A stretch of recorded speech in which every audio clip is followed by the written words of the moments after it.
Intelligence data.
Bam, bam, bam, bam, bam.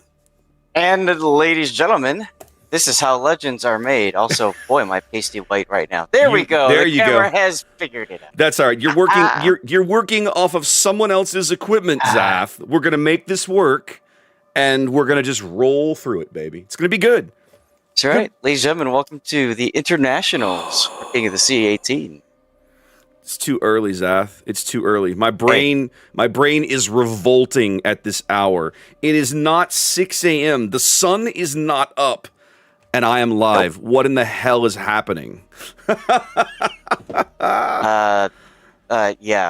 What in the hell is happening? Indeed, Rap. Well, welcome in, my friend. Jeez. I'm glad we were able to do this, right? Because me too. Originally there was not gonna be a stream from us to cover this weekend, and blessedly, your wonderful host for the weekend. You're down visiting friends. They were able to basically be like, if you want to do the thing, I could help you do the thing, and here we are doing the thing. So huge shout out to you for carving out the time, and I'll let you name your buddy if you want. I don't want to spoil that for anybody, but just shout out to you guys for taking the time to make this happen. Thank you. Oh yeah, absolutely. It was a lot of fun, and I'm looking forward to just doing the tournament with you again, man. It's been a while. With all due respect to Puddin, who likes to hang out with me for the European, at the very least, regionals, right? It's always fun getting to hang out with you. I'm glad we were able to make it work. I'm always bummed when I miss North America regionals, right? Because that's for me at least, that's foundational, right? Like that's where I started this whole journey, streaming anything, right? Was doing North American tournament coverage, and unfortunately, the way it all got scheduled, I wasn't able to do anything the last couple of weekends. And then you reached out and were like, hey, why don't we do internationals? I was like, I didn't think you could. And you were like, well, actually. And so here we are, ladies and gentlemen. So here we are. So this is going to be good stuff. I'm looking forward to this. I mean, anytime I get to work a tournament with my good buddy, Lord Zath, is always a good day. So there we go. Now, there we go. Now, Zath, I'm coming into this tournament in the middle. Right? Like, you guys have already played 2 weekends of the event, and I know you missed at least a chunk of the first weekend, but you were there for all of it last weekend. Catch me up, buddy. What did I miss? Geez. What did you miss? You've missed a lot of crazy plays, the usual. A lot of last-minute defeats, victories, all the things that make us really excited to casting a tournament. I think the biggest thing that you missed was this new meta that has appeared, which is everybody wants to play Bungo. For the longest time, we saw teams bring in the Sabir, which is the Okay. The Soviet Tier 10, right? Right. With the funny button you would charge up with your secondaries and blah, blah. The Soviet And it just, secondary battleship, for lack of a better way to put it. yes. Okay. And we saw those teams make so many sacrifices trying to make that work that I think they finally recognized it's a bad idea. So now, the room is up, by the way. So now the meta is bungo. Bingo, bango, bungo. Right? Bungo everywhere. I'm curious. So it's to me, it's an interesting development to some extent, right? Because you and I, Bungo is not a new ship. Like, she's been in the game, what, about a year and change, maybe? And certainly not her first King of the Sea. And we did see the ship in small quantities. We've seen it in previous tournaments. Like, you and I worked Warship Masters back in August, and we saw a little bit of Bungo in certain games and certain team lineups. Not less in Warship Masters because of the way that one works. But we certainly saw Bungo last year in King of the Sea. 100%. I remember seeing the ship. Because we talked, we had to talk about how her unique spotter plane works and the increased accuracy and everything. What aspect of all of that do you think is drawing teams towards Bungo now? For one, I think teams are interested in Bungo's ability to relocate because it's faster than a Vermont. She's a battlecruiser, so the speed is worth something. That's okay. Very important. Very important. I think teams are starting to wake up to the use of the spotter plane, the necessity of using that spotter plane in order to get what you want to get done, right? Yep. Hits in. And then, for lack of a better way of saying it, she's essentially very similar to Fuso style gameplay at Tier 10, right? Where you've got the Japanese battleship, you just unload all your guns and something's going to hit. I mean, that's the beauty of her. She's 10 barrels and they're 16 inches, right? 3 406s, right? I thought they're bigger. Maybe they are. I'd have to double check. Are they? I could have sworn that they are the larger size. Okay, I think they might be. Again, the game has rapidly reached a point where keeping it all locked into my brain at all times is difficult. So I apologize for gaps in knowledge there. Okay, all right. Yeah. That's What else? What else? For all of us. What else stands out to you about that particular weekend of the event? Brackets, and more brackets depending on which region you're looking at. Every region's got a different bracket. I was gonna say, did we play a double elimination bracket in North America? North America went double elimination. Okay. Correct. EU went single elimination and then triple elimination. Okay. Yes. So what EU did was you just broke my head, but please continue. What EU did was they had their regular playoff bracket to determine first place, right? And then if you were eliminated in the first round of playoffs, you're gone. After the second and third round of playoffs, if you got eliminated, you got moved into the play-in bracket. Okay. So you have play-off and then play-in. Play-in has a hyphen, the play-off does not. Sure. And this bracket is double elimination. But wait, there's more. Because the very final match to get through the play-in and qualify for this event is a best of 5. So, you could play a best of 5, get knocked down to the losers bracket, play best of 3, or the best of 5. Okay. So, well, it was a lot to keep track. Yeah. So I suppose that should lead us into a conversation about how internationals is going to work, because for the last several years, and certainly for the Warship Masters event that you and I cast back in August, those brackets have traditionally at this level been double elimination, right? You have your brackets. Once you lose a match, you fall into the losers bracket, where you have the opportunity to keep playing for a chance to get back to the big show until you've lost your second match. But now we've gone in a completely different direction for international play to some extent. This weekend of international play remains group play, okay? Historically, group play in wargaming events like this has been 8-team groups. You do kind of a round robin thing, maybe best of 1, best of 2, and then it's just however many wins you get. The goal was to win as many games as you could, and then you would move on to the playoff bracket. But this time, we're not doing any of that.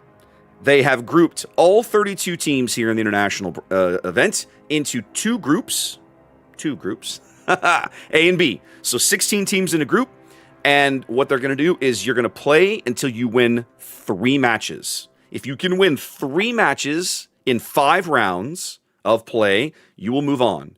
But as soon as you lose your 3rd match, eliminated. You are out of the running. You get nothing. Good day, sir. You get nothing.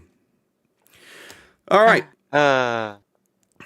So times. Our first match of the day, Zaf, is going to be a square off here between North America and China. Hot Dog is the NA2 seed, and KTI is the Chinese 7 seed. All right. Everybody got that? Good. Oh, goodness. Now I'm recognizing. Go ahead. Not just recognizing I was missing something. Okay. I'm fixed now. What was your question, sir? I was going to say I'm getting a vibe out of the ref in the room that we might drop this game early, so I'm keeping an eye on it. But so far we have, this is our map rotation. This is each team banned a map, and then each team. Actually, did we do map bans? I don't think I put that in. Oh. Oh, I'm just saying I didn't add it. Oh, maybe I did. I didn't add it, but somehow the software knows. Well, it knows which 2 got. That's interesting because it knows which 2 got. Oh wait, here it is. No, I got it right. Hold on, I got it. I'll fix it here in a minute. I see what happened. I think maybe it's using an artifact from an earlier thing, but that's okay. The banned maps are accidentally correct, but they're swapped. I'll fix that.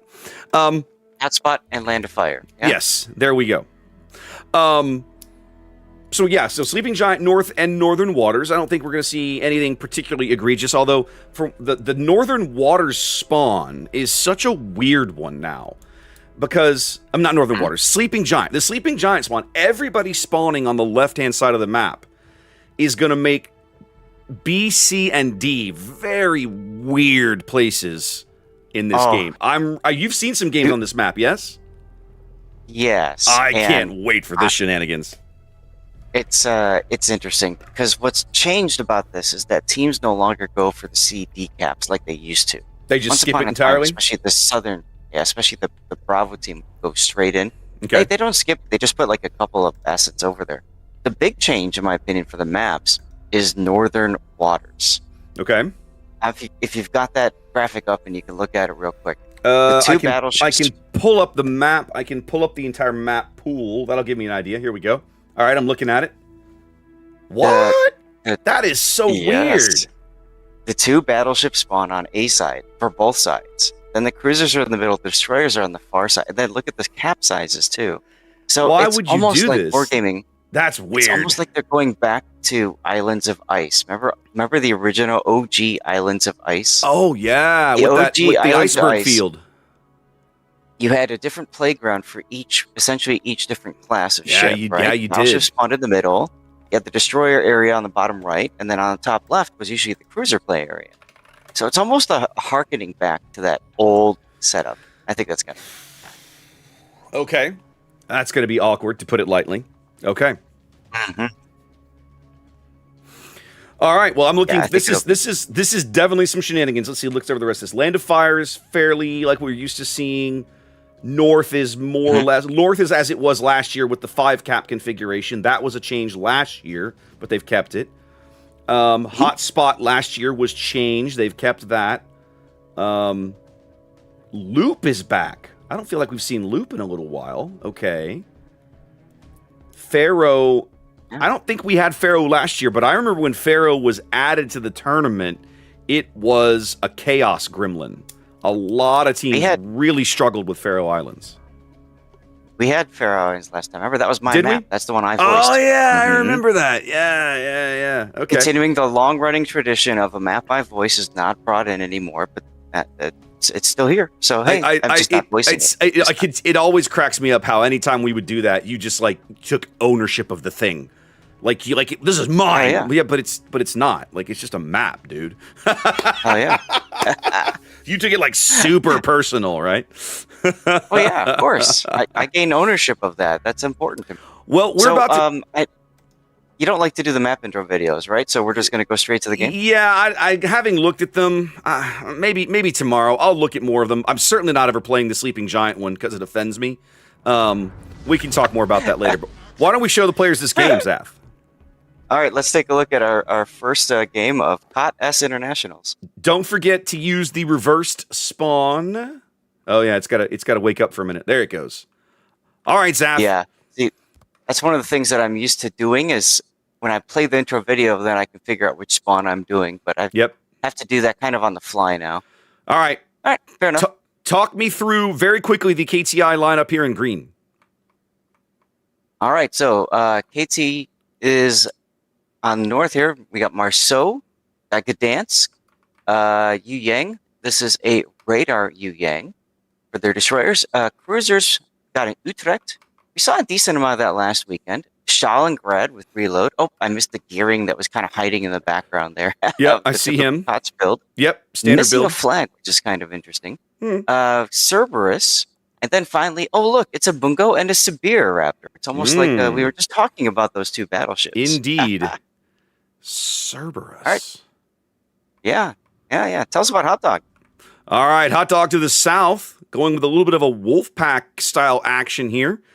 We're going to start with their Kleber's already here in the middle of the map. That's Bittersweet and Doomed. We're not running either legendary mods, so typical Kleber detection and gunpowder, backed up by Nagato's Shimakaze here. He is basically legendary, unique upgrade Shimakaze there. Their final destroyer, healing, literally healing Yuri in a daring, which has a heal over here, headed towards the ACAP, spotting the Marceau for the San Martin behind him. That's Sock. And then backing him up, Fuzzballs is Janan. I like the Janan on this map. I think that might be an impactful play. Mayhem Stalin. We saw Janan on this a couple times. Okay. Mayhem Stalingrad moving up here to cover both the A and B caps with his shenanigans. His radar, I mean.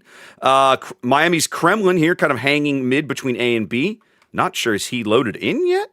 Yes, turrets are moving. Okay. Yeah, he's moving. And then Tiam's Wisconsin, of all things. Hanging out kind of right now south of the B cap, trying to vomit some shells back over at Neko's Sibir. Okay. Quick reminder on the ban lists that folks are using for this game. These are the ships you will not be seeing in this match.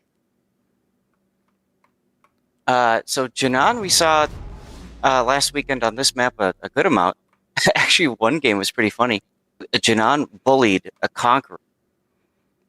Think about that for a sec. With his torpedoes?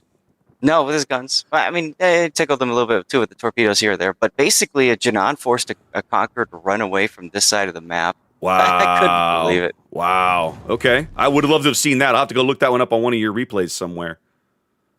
Yeah, I'll see if I can figure that one out for you. But I was using the damage monitor. It was like 100 and something, like 160,000 damage he took or something just from the Janan. It was ridiculous. So, some early deployment action here, right? We can see that Hot Dog has chosen single Kleber, rushing D, going to be literally all by himself for the moment out on the 9-10 line. Bit of a risk, but the opposing backup is well off to his north, so he's got some breathing room to work right now. Double destroyer in mid, the Shimakaze and Kleber trying to pick up B-cap against this Gdansk, and backed up by the Wisconsin. But for the moment, most of KTI's firepower over here along the 1-2 line. Yeah, and that's kind of like what I was mentioning, right? The teams just kind of ignore the 7, 8, 9, 10 line because it's just so far away. Yeah. By the time you send an asset there, it's too late. And Marseille, of course, on the ban list for this match would be a natural fit to try to rush that side of the map, but not a thing here. Correct. There aren't many ships in the game that can behave with the speed of like a Marseille that can run over here very quickly. Yep, so it's usually you just send something to go get the cap, and then you just kind of guard it a little. They're trying to clear this Gdansk out of mid. They've pushed him back off the cap. He's about to take a Shimakaze torpedo. That's impactful. There it is. Yep. All Saw right. that happen a decent amount before as well. Yep. First blood going to Hot Dog here in game 1 of the day.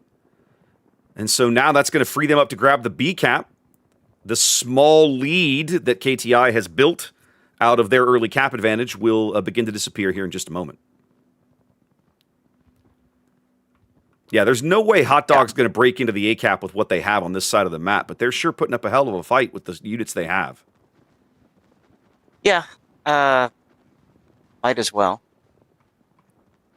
What we saw happen a lot too last weekend, a lot of times teams will just ignore the mid or they'll send a token force because, well, Stalingrad, Moscow exists, right? Right. We saw that on this map. We saw it on Hotspot. But now it seems like, Hot Dog's in the driver's seat, grabbing that pivotal B cap. It's going to allow them to redeploy their forces how they want to. Well, almost more importantly, they're up a ship now. So now on a map this size with the caps this spread out, they have an extra piece that gives them a little more flexibility. Correct. Go ahead. Because of that kill, they're also in the lead on points. Yep. There's our first lead change of the match. Huakat's Yu Yang was moving back towards D, but his radar now tells the Kleber that he's over there, and now he's caught literally on the surface. And so now he's in a bit of an uncomfortable position, pinned between more than one Kleber. Stuck behind a Kleber in a hard place. Quite literally. Yeah. Right. At a minimum, that's going to keep him off the cap, which is really all Hot Dog was going for with this play, I think. But they have the opportunity to bag C here as well if they want to get a little aggressive. We've seen teams do that, yeah. Once they grab the cap, they can go defensive. Ooh, Utrecht. Taking Jinan torpedoes all the way on the one line. Ooh, yeah, he took one earlier, but obviously survived it. And Fuzzballs is Jinan with those deep water torps. Again, we were talking about John, impactful on this flank here, picking up kill number 2 for Hot Dog. Yeah, and of course Jinan with main torpedo reload booster, just vomits out torpedoes even more so than many other destroyers. Awesome. Healing's a little destroyer slap bite over at A. Yuri's daring, catching a glimpse of Wildcat's gearing. A little bit of damage exchange. Oh, look at the secondary severe. Oh yeah, I just got that. Oh yeah. Oh yeah. I've never actually driven this boat yet, Zath.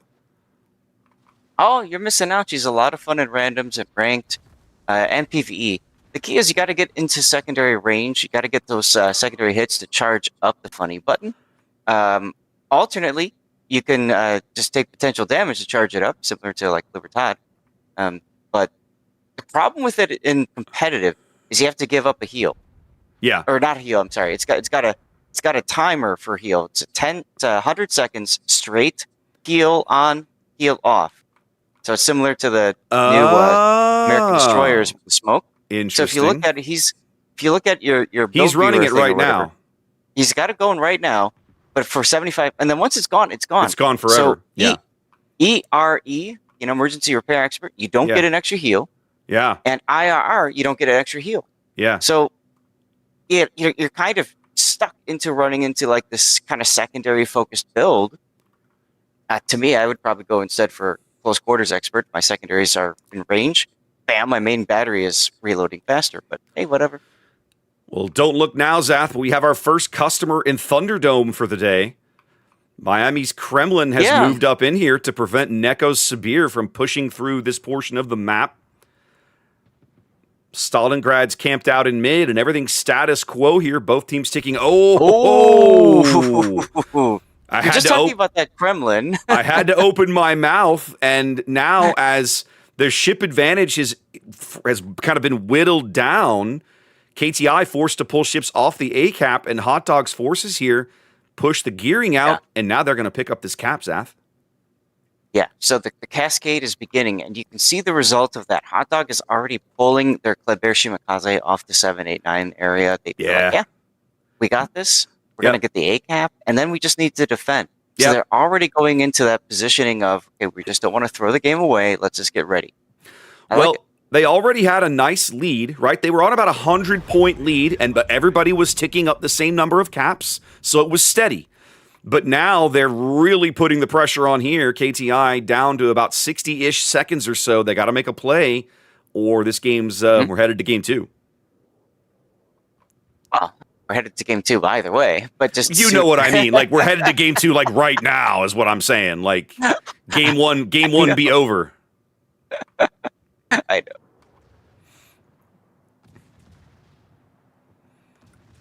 Well, Healing's Daring just going to sit there and farm, baby farm. That's what those little This is what we saw. Quick British smokes are good for, Zath. This is what we saw all weekend, last weekend, and Pud and I kept on commenting on it over and over and over again, which is teams take Severe does nothing and gets farmed out dead. Hey! Well, see, look, he's out of heals. Yep, heal is out. Now what? I haven't run the numbers, obviously, never having played the shit, but I am curious what the total healing potential of a Sabir is versus a more traditional battleship like, say, a Kremlin. Well, there we go. KTI bags a bit of a pity kill in the waning seconds of the game, but it doesn't matter. Hot Dog is your winner here in game 1 of the day. All right, let's date the fancy schmancy program that we use. And now we're going to North. Yeah, let's update a couple of things here. There we go. Sweet. All right. Game 1 in the books. Let's come back to here. Well, Zath, the sun is still not up. But I'm feeling a little better now that I've kind of got the juices flowing, right? Like I got one. Oh, yeah, you probably have windows in that room, don't you? There's a green screen behind me. So okay. All right. Well, like I said, the sun's not up yet, but I'm starting to kind of get into, like, you got to get into a groove with this, right? Oh, excellent, goodness. Excellent. So chat earlier was commenting, my chat was expressing shock, Zath, because apparently they firmly believed that your captain hat was grafted to your head. No, a couple things about my captain. One, it's really getting old and it's starting to fall apart. I was really concerned. 6 years old at this point. Well, no, this is my second captain's hat. Oh, okay, my bad. I'm talking about the one from Kronstadt. The first one has been retired. The Kronstadt I don't wear because of geopolitics. And then the you laugh, but when Wargaming had their official forums, somebody was upset because I replaced the letter in Sunday, the S, with Z because my name's Zath. I remember. I remember rolling my because eyes of geopolitics. The whole thing. So I said, you know what? Screw it. Done. Out of there. So I got another hat, and that one, because of TwitchCon and because of Called Arms Live 2 weeks ago, it's really starting to fall apart. And I just figured it's one less thing to worry about trying to get here. It's dirt simple. Just tell your wife you know exactly what you want for Christmas. There Easy. You go. Yeah, Problem solved. Probably going to pick up another one at some point. Now, there are drops this weekend as well. I don't know if you want to. We should talk about that. Let's put that screen up here for a minute. So today, apparently, it's just some of these King of the Sea tokens. Yeah, I'm trying to find my here. It's so weird when you're using somebody else's PC. Like everything just looks different. Yes. So for today, on the right screen. There we go. Okay. So for today, you should be getting just the King of the Sea tokens. Yeah. However, and I need to check on this. However, the mystery drop from last Sunday flubbed, like completely didn't work. Oh, But okay. some people got it to work. I don't know. That's a regional finals one.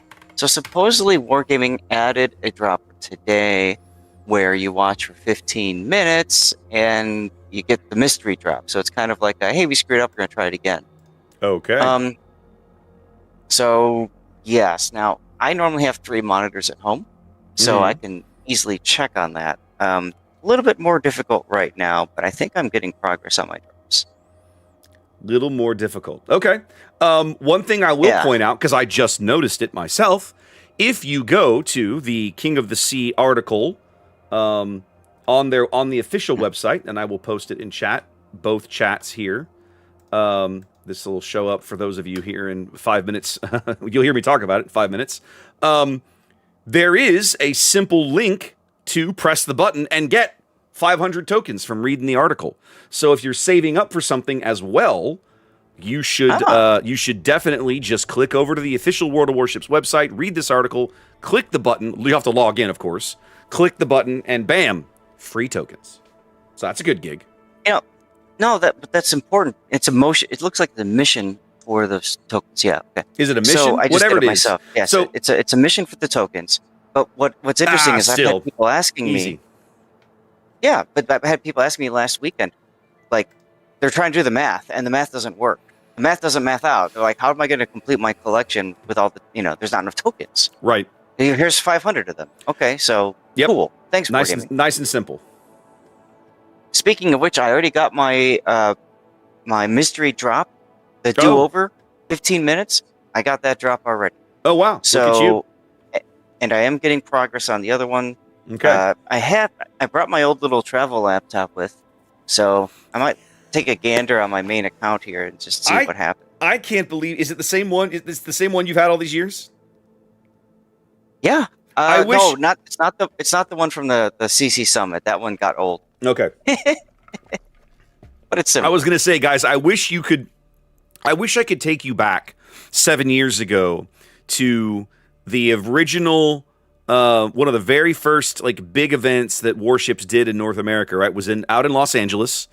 They flew a bunch of the community contributors out to a place in Anaheim, and they did a big player gathering out there, complete with a tour of USS Iowa, which was really cool. But every morning, Zath is wandering around. We were staying in this hotel with this beautiful interior atrium, so we're all at breakfast, and Zath's down there with his laptop doing his dailies at 7 o'clock in the morning, like an addict. Right? It was hilarious to watch. Oh, yeah. Well, and not only that, but I was doing it one-handed. Yes, you were, because you're like shoveling food in with your right hand and playing boats with your left. It was actually a little scary, if I'm honest. Right. Okay. Hey, the stream has caught up to us now. You should push an ad roll. Yes, thank you. You're welcome. I'm just double checking that because I did bring my Stream Deck with. Oh, look at you! But looks like my Stream Deck did not run the ad roll like it was supposed to. Aha! It says no accounts, so I guess I need to log in. Yeah, probably. The Twitch account. Hopefully screen. Okay, good. Chat's not going to see this. It's exciting.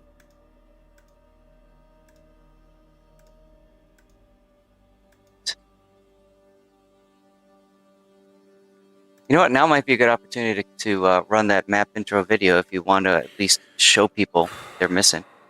Do I have to? Oh, you don't? I don't care either way. Okay, so I'm signed in now. I'll look at them again tonight, but right now I just really don't. I just really don't want to. Fair enough. Fair enough. Okay. Now it's okay. So it's caught up. So I had to log into Stream Deck again, and that seems to hopefully work for the future. We shall see. The other thing I need. What do you need? The other thing I need to double check that screenshots are actually working. Because on my PC, as you know, I take death pics at the end of the round, and I Oh, use those as yes. cover pictures for when I release them onto YouTube. Oh, yes. But I'm on someone else's PC. Yeah. Hmm. Well, I wouldn't worry too long because the game just dropped. Oh, I see it. I see it. Making sure. Thank you. Sort by date. Okay, it is taking the screenshot. Excellent. Right. Well, let's get into this battle here. Yeah. This is going to be our regular spawn. This is a little surprising to me, Zath. All right, well, let's get to the game, and then we'll talk about lineups, and you tell us what's so surprising. Do you want to take us into this one? Yeah, sure. Game 2, ladies and gentlemen, in our best of 3 series between Hot Dog, the North American number 2 seed, coming into today's international bracket, and KTI 7, the Chinese number 7 seed. Hot Dog here spawning on the north side of North. Oh, see what I did there. Running a 4 destroyer lineup, looking very similar to what we saw last game. We're looking at Nagato's legendary / unique upgrade Shimakaze. Bittersweet's typical, very gun buildy Kleber. So I love how we have 3 different Yuris here. We have Bittersweet Yuri, Doomed Yuri, and Healing Yuri. I'm a huge fan of this. Yeah. Both Klebers essentially with gun-focused builds. And then, of course, our Daring here with a much more traditional stealth and, hey, try not to murder me build. Backed up by a triple cruiser lineup. This is Mr. Mayhem's Prince Van Orange. Let's see. Yep. Okay. Yep. Going for the out of the airstrike shenanigans because, Dutch. Sox's San Martin has returned to the game. 9-kilometer radar, quick-firing AP shells. Backed up by Fuzzballs' Stalingrad here. Going for reload and not range here on North. And 2 battleships. This is TM's Wisconsin, who was Hot Dog's only casualty in Game 1, in the waning moments of Game 1. And Miami's Kremlin here, as he pushes out over towards the 8-9 line. What's KTI got cooking down here in the South Spawn, Zath? Well, checking out the South Spawn, going towards the C-Cap is Bot 3360 use Gdansk. Typical setup there. Although I do want to highlight, he's not using, he is using Jersey Mike. Good. We've got Crucian's Delny working his way towards the decap. Saw a decent number of Delnys last weekend as well. Mm-hmm. Fast, decently armed. Mm-hmm. And more importantly, got that heal. Oh, yes, and it's also got the heal too. Mm-hmm. We also see Kaba coming in 50mm armor plating instead. So he's making his way to the Echo cap to E-cap, and a lot of Hot Dog forces are going to do that fun meme push down the 10 line. It's like, we got FF. Jeez, it's so hard to reach. FFOI's Prince Veneranje. F-Fly. Looking to set up for receiving something. And then we've got Neko Kuma's Sabir also hitting on over on that side. In the middle, backing up the Gdansk at sea, we've got Liua Katz Des Moines. Now, interestingly enough, not using one of the Doe brothers or Halsey, like, why not? Battleship Bungo, that's LT, making his way towards the B-cap behind Chocolo's Minotaur, that is, of course, a Manitar Raptor.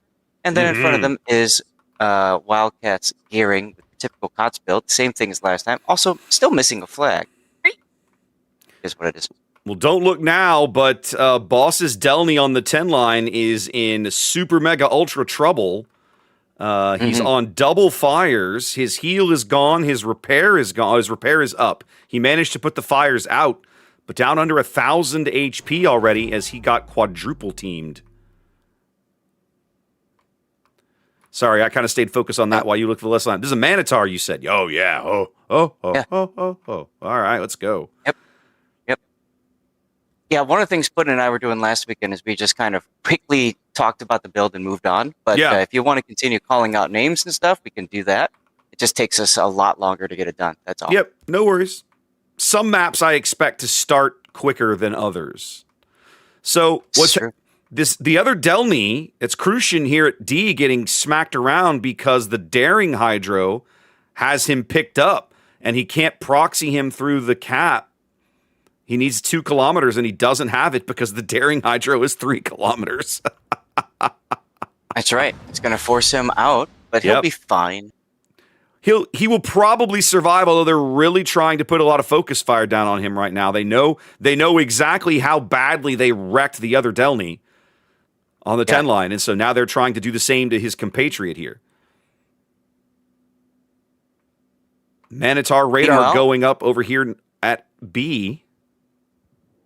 Meanwhile, we got Bots, Gdansk, and the Sea Cap. You know, and something else I found interesting as I was going through these names in the lineup, Raptor.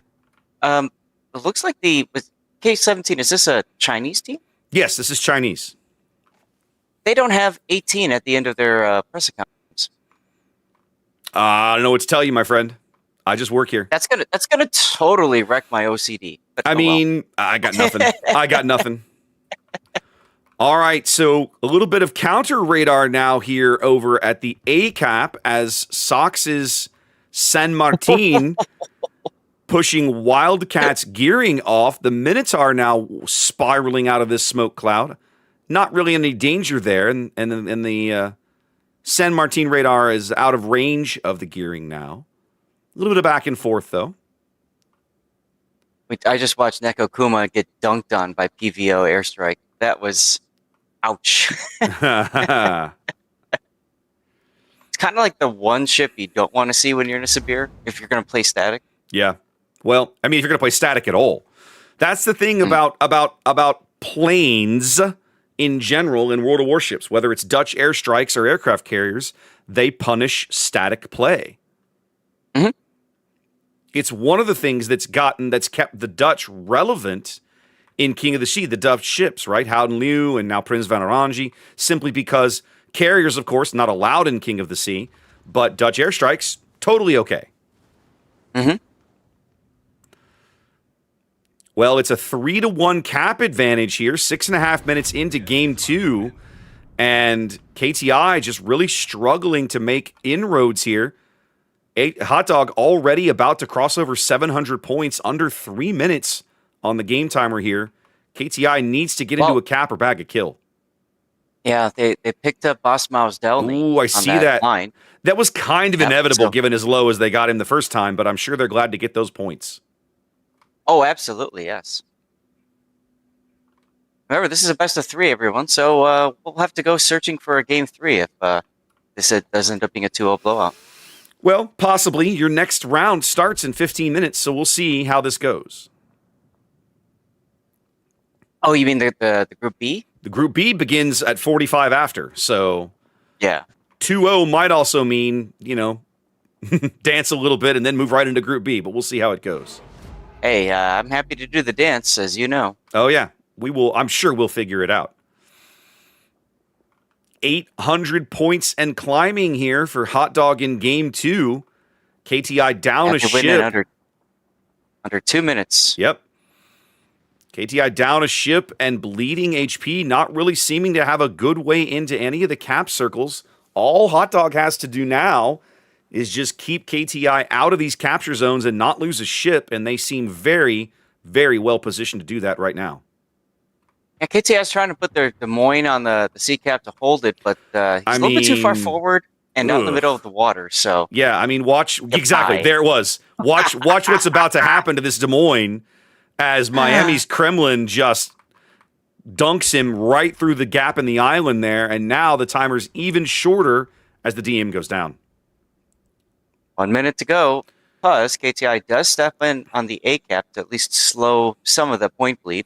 Yep, they buy themselves some time here, but they desperately need a kill to claw back some of this points difference. They're 500 points upside down and going in the wrong direction. As the Stalingrad Zath, Fuzzball's now free to just walk into sea on his own. Well, yeah, I mean, the Des Moines gone. What are you afraid of? I mean, Fuzz's Stalingrad is pretty healthy right now. Wildcat's gearing sailed out of the cap. He couldn't afford to. They picked up the Gdansk Zath, and that's the game. Man. And that's the game. Whew. Hot Dog looking good here in straight wins early in day one of international play in King of the Sea 18. Well, Hot Dog was. See, they made it to the grand finals, and then they were defeated by Resin, Yep. who went through the losers bracket. Did they now? Oh yeah. So Hot Dog for this. Hot Dog was the winners bracket victor then. I got to double check. Okay. I'm trying to think because it was Hot Dog, Virtus, and Resin. As you know, when we do so many games, they all blend together after a while. They all blend together. Yeah, 100%. Yep.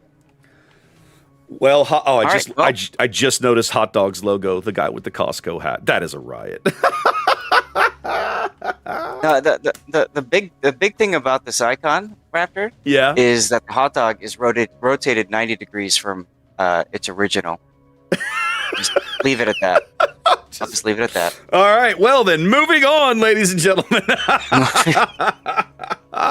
Moving right along, we need to find another game. Yep. It is always hilarious watching the teams try to troll wargaming as hard as they can between team names, logo names, anything they think they can get away with. It is always funny to watch them try. Absolutely. So, you threw us into Resin and CL next.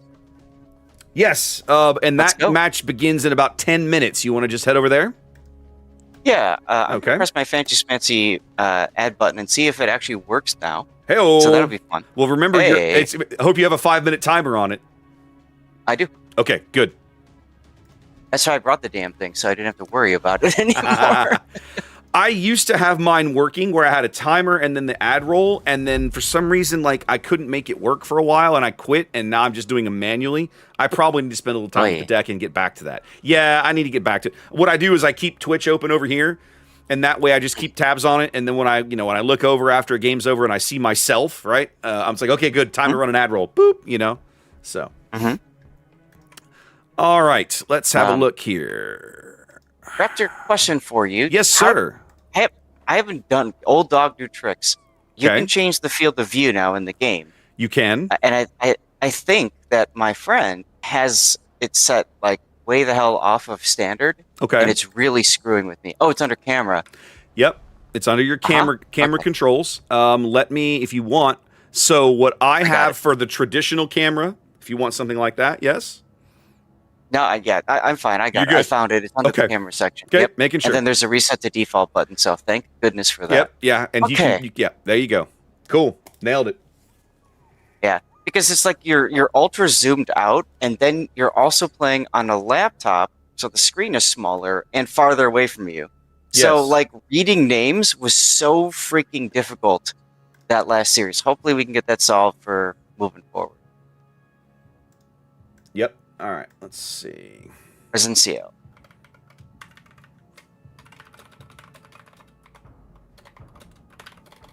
Is it? What's tomorrow? Sunday, 16 November.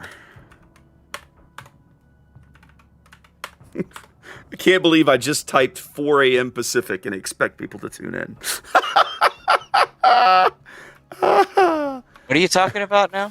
So one of the things that I do on my little bot is that I set up a little announcement on my Stream Elements bot that says, coverage continues tomorrow, tomorrow, Sunday, whatever, at, whatever time. And so the way I have it written is 7 a.m. Eastern, 4 a.m. Pacific. Like, who the hell is going to tune in at 4 a.m. Pacific time for their World of Warships drops? Like, are you kidding me? I mean, just be thankful that you and I are on Central Time, because otherwise we'd be getting up at 2 a.m. Believe me, I am. To quote Bert Kreischer, I am well aware. Oh man. Oh. All right, Resident CL. But don't worry, Raptor. The change in local time absolutely does not have any impact on the players, as well as the viewers, as well as us, the caster. We are all in this together, brought together by this beautiful thing called technology and internet. Yeah. I have a finger for you, Zath, but it's a family-friendly stream. I'll give it to you later. Well, it's currently off camera, so it's fine. But I mean, so the joke, the running joke for those of you guys who don't know, is every single time we cast one of these tournaments, we give feedback. Why the hell are we starting this so damn early? And the response is always, well, time zones dictate we have to do it because, hey, it's late night in China or, early evening in China, and it's like super late right out the international date line. So, people in New Zealand got to play too, Raptor. Yeah. And then, it just so happens to be perfectly aligned with middle of the day in Europe. I mean, it's 1300 UTC, right? So I mean, it's like 2 p.m. Yep. On a Saturday, you've had time to go and cut the grass. You've had time to touch the grass after you cut it. You can do everything you want to, have breakfast, be well ready. Maybe even, I don't know, look at some strategies, talk things through with your team about stuff, right? Yeah. And then conveniently, when the tournament ends, it's time for dinner. You can go meet up with your wife, go out to, go out on the town, have a good time. Or as I told Clinton, get a perfectly good night's sleep, rest well, sleep late in the morning. Yeah, it's a nice gig if you can get it. Right. So, Raptor, I think what we need to do is we just need to move to Europe. No. Okay. Well, there are plenty of areas in that same time zone. Cape Town, South Africa is nice, I hear. You've actually been to South Africa. I have not. That's on my list, but I have not been there yet. Someday, perhaps. Someday. Yeah. But I mean, it is what it is. I've traveled, I won't say extensively in Europe, but I've seen quite a bit of it, right? Germany, Austria, Norway, the UK, Estonia, Poland. Mm-hmm. I've been a lot of different places in Europe, and it's lovely. But as an American, it is so radically different. Mm-hmm. Not in a bad way, just different, right? It would be challenging, let's say. It would be challenging to make that adaptation, I think. Not impossible. Nothing is impossible, but that'd be rough. Absolutely. All right, let me go back to we were talking about the about last weekend's bracket. I gotta just double check. Okay. Because like I said, it was Hot Dog. Yeah, so Hot Dog was defeated by Resin. Yes, exactly. So Hot Dog defeated Virtus in the winner's bracket. Oh, so Hot Dog sent Resin to the loser's bracket to begin with.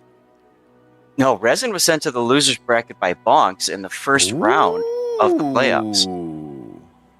Well, now. So, yeah. So Resin got 2-0'd by Bonks, thrown down to the loser's bracket. From the loser's bracket, they defeated Eternity 2-0. Okay. Kraken K 2-0. Yeah. Honkai Star Rail 2-1. And then they defeated Bonks, the very people that threw them down to the loser's bracket. They defeated them 2-1 in loser's bracket round 4. Okay. They defeated Virtus 2-1 to find their way to the loser's bracket. And as you may recall, Wargaming added this whole additional grand final, right? So because it's double elimination, you can't have a grand final with the team that was never eliminated and have them single eliminated in the grand final. Exactly correct. So, in other words, you need to give them a second chance as well. Correct. So there's actually a possibility of 2 grand finals, which makes scheduling incredibly difficult because we had a case where literally it was like minimum 5 games, maximum 11. So they scheduled for 11, and guess what? It went 5. And that was it. And we're all like, well, guys, enjoy your Sunday. Bye. We had that happen. Well, you remember the last in Warship Masters, right? Warship Masters back in August, the last day. That's what I'm talking about. Yeah, the last day was like supposed to be the semifinals or whatever, like the play-in, the losers bracket final, and then the grand final. And they both went like in straight games, and we were done in like 90 minutes or like an hour and 45. That was it. That was the whole day. Yeah. Could not believe it. I mean, I could. It was inevitable that sort of thing would eventually happen, Zath, because there's been many possibilities over the almost a decade we've been doing tournaments for boats that has been threatened but never quite came to pass. So, but it has now, right? Where you've had one of these just crazy short days. So yeah, it can absolutely happen. Well, and so we had the actual like successful deployment for the first time of the, are you sure about that grand final? Yeah. So like, when people were watching it live, they're like, wait a minute, I thought we just had the grand final. No, we have Grand Final 2 Electric Boogaloo to make sure that hot dog is the loser of the grand final. We've had one. Them. We've had one, yes. What about second grand final? That's right. That's right. What about second grand final? I need to retitle my YouTube video that'd be great. You just thought right one now, was enough. I think I have a Grand Final 2, like Wrath of Khan 2, or Star Trek 2 Wrath of Khan. Grand Final 2, the one in which Spock dies. Oh, spoiler alert! My bad.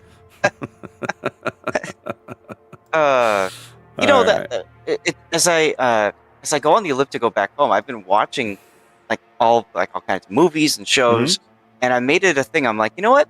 I'm on the damn thing anyway. I might as well watch all the special features. Nobody ever watches it. I mean, did you know that in Star Trek 2, Nimoy said that he wanted to die. Yes. He didn't have any interest in doing more Star Treks. That is correct. And then the third to last day of filming, he's like, you know what? Maybe I don't want to die. Yeah.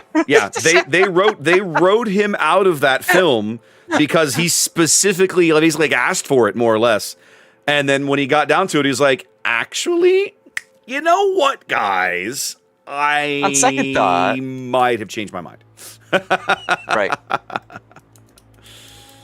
I couldn't believe when I heard about that, and then they asked him, well, what can you do to maybe hook it in later?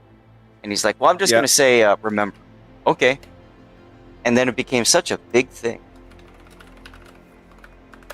So reminders, everybody, that this is the group stage. You need 3 best of 3 victories to make it to the playoffs. So we will be finishing all of those games tomorrow. We'll see the first half of that today. And this doesn't make sense to me. Chat asked me a question, Zath, that I'm fairly confident I know the answer, but I'm hoping you know for a fact. They were asking if there's going to be an official Ian cast next weekend for the finals. Yes. Okay, I would say traditionally there is. I believe there will be, but I haven't seen an announcement, so I'm presuming yes. Yeah, no, there will be, and supposedly all those fun mods that we were playing with last night. Apparently, that's the mod pack that they using. Guys, I gotta warn you, I'm gonna be a little down on wargaming right now. Okay, just prepare yourself. Traditionally, right? The last several years, I was explaining this to my wife last night. Last several years, wargaming, when they send out the official stream pack with all the overlays and everything, they also send out the official mod pack for the game for you to stream with. And that usually includes all of the tools that we use as casters. The consumables monitor, the little mod that will draw radar circles on the ocean for us, as the ones that will let us see the ship builds, all this stuff, right? None of that is in the official mod pack this time. None of it. And I looked at it last night and refused to use it. I literally wrote a message in the Discord, our little streamer chat Discord, and was like, I'm not using this. And God bless him, Overlord Bo came in this morning and was like, oh, good. Oh, you don't have to. And I was like, thank God, because whether I'm supposed to or not, I'm not using this because it negatively impacts our ability to cover the game, and I refuse. So, anyway. Oh, yeah, it's pain. It's pain. It was bad. So prepare yourself. But you know what, Raptor? We got a game, buddy. We have a game. We got a game, buddy. Let's go do it. Let's do this. All right, ladies and gentlemen, boys and girls, we're in Group B now in the play-in playoff, group stage, whatever you want to call it here, in the international bracket of King of the Sea 18. This is Resin and, CL as we spawn into Faroe Islands. Zath, talk to me about Resin here in the green on the northeast side. All right, your North American Kings of the Sea have a Grozovoy, that's Eagle Lance with unique upgrade. He likes that ship. Oh, this is so much better. Anyway, we've got Mad Dog in his Smalland. Behind him is Mabuki Stalingrad. We saw a lot of really key plays by Mabuki last weekend. Okay. Keep an eye on him. Boom Diata's in Brisbane, working his way to the decap with everybody else. Big Six's Marseille and Hungaria's Marseille are going to tag team it with St. Vincent in tow. That's Peyton the Rockhider. Typical builds there. FIFA also making some huge bungo cross shots all last time. Oh, and there's just happens to be also Legend of Formulas or San Martin just by himself going off to the distance. You have been voted off the island, off to the ACAP with you. Your job is to not die. If you die, we will yell at you profusely. Yep. Good luck. All right, CL coming to the dance here in red, southwest corner of the map, spawning in. They got a Grozovoy of their own, going for reload rather than unique upgrade here. Backed up by Mortis's Harugamo. That's the 420 Blaze It All Harugamo build there with the unique upgrade in slot 5 for maximum smoke. Behind him, Coffee's Stalingrad going for range upgrade. Moving in towards the B cap here, that's CY's Ragnar.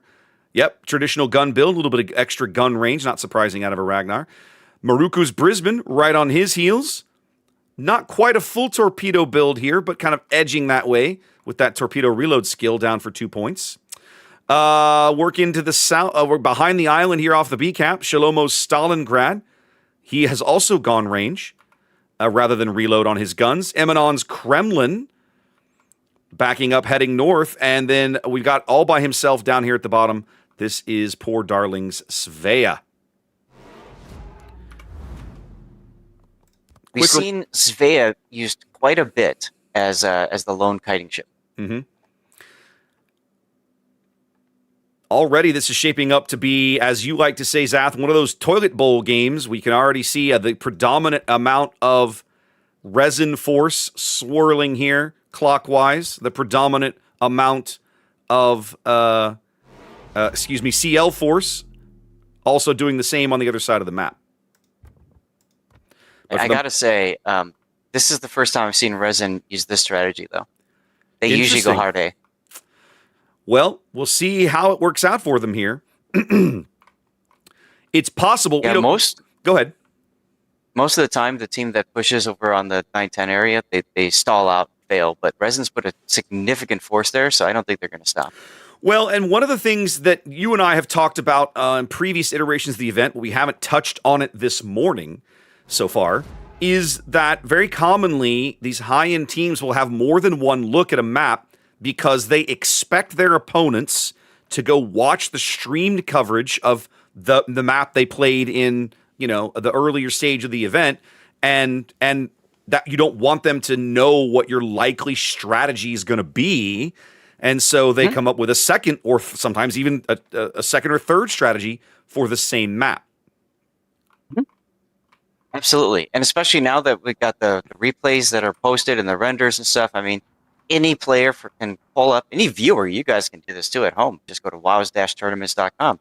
You can download any of the battle replays and just watch it unfold in front of you as if you're one of the players. It's kind of fun. Yeah, one of the frustrations that I had early on covering this event is there were teams who kind of figured out early-ish on that actually having their map strategies broadcast was a bit of a disadvantage. And so they would actively try and decline stream coverage.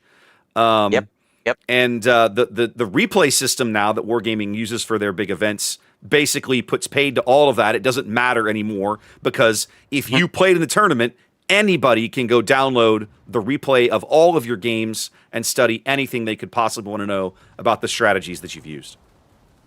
Raptor, there are people that actually get paid money to do exactly that and report back to the teams. Like That's literally scouting. That sounds like a TWA thing to me.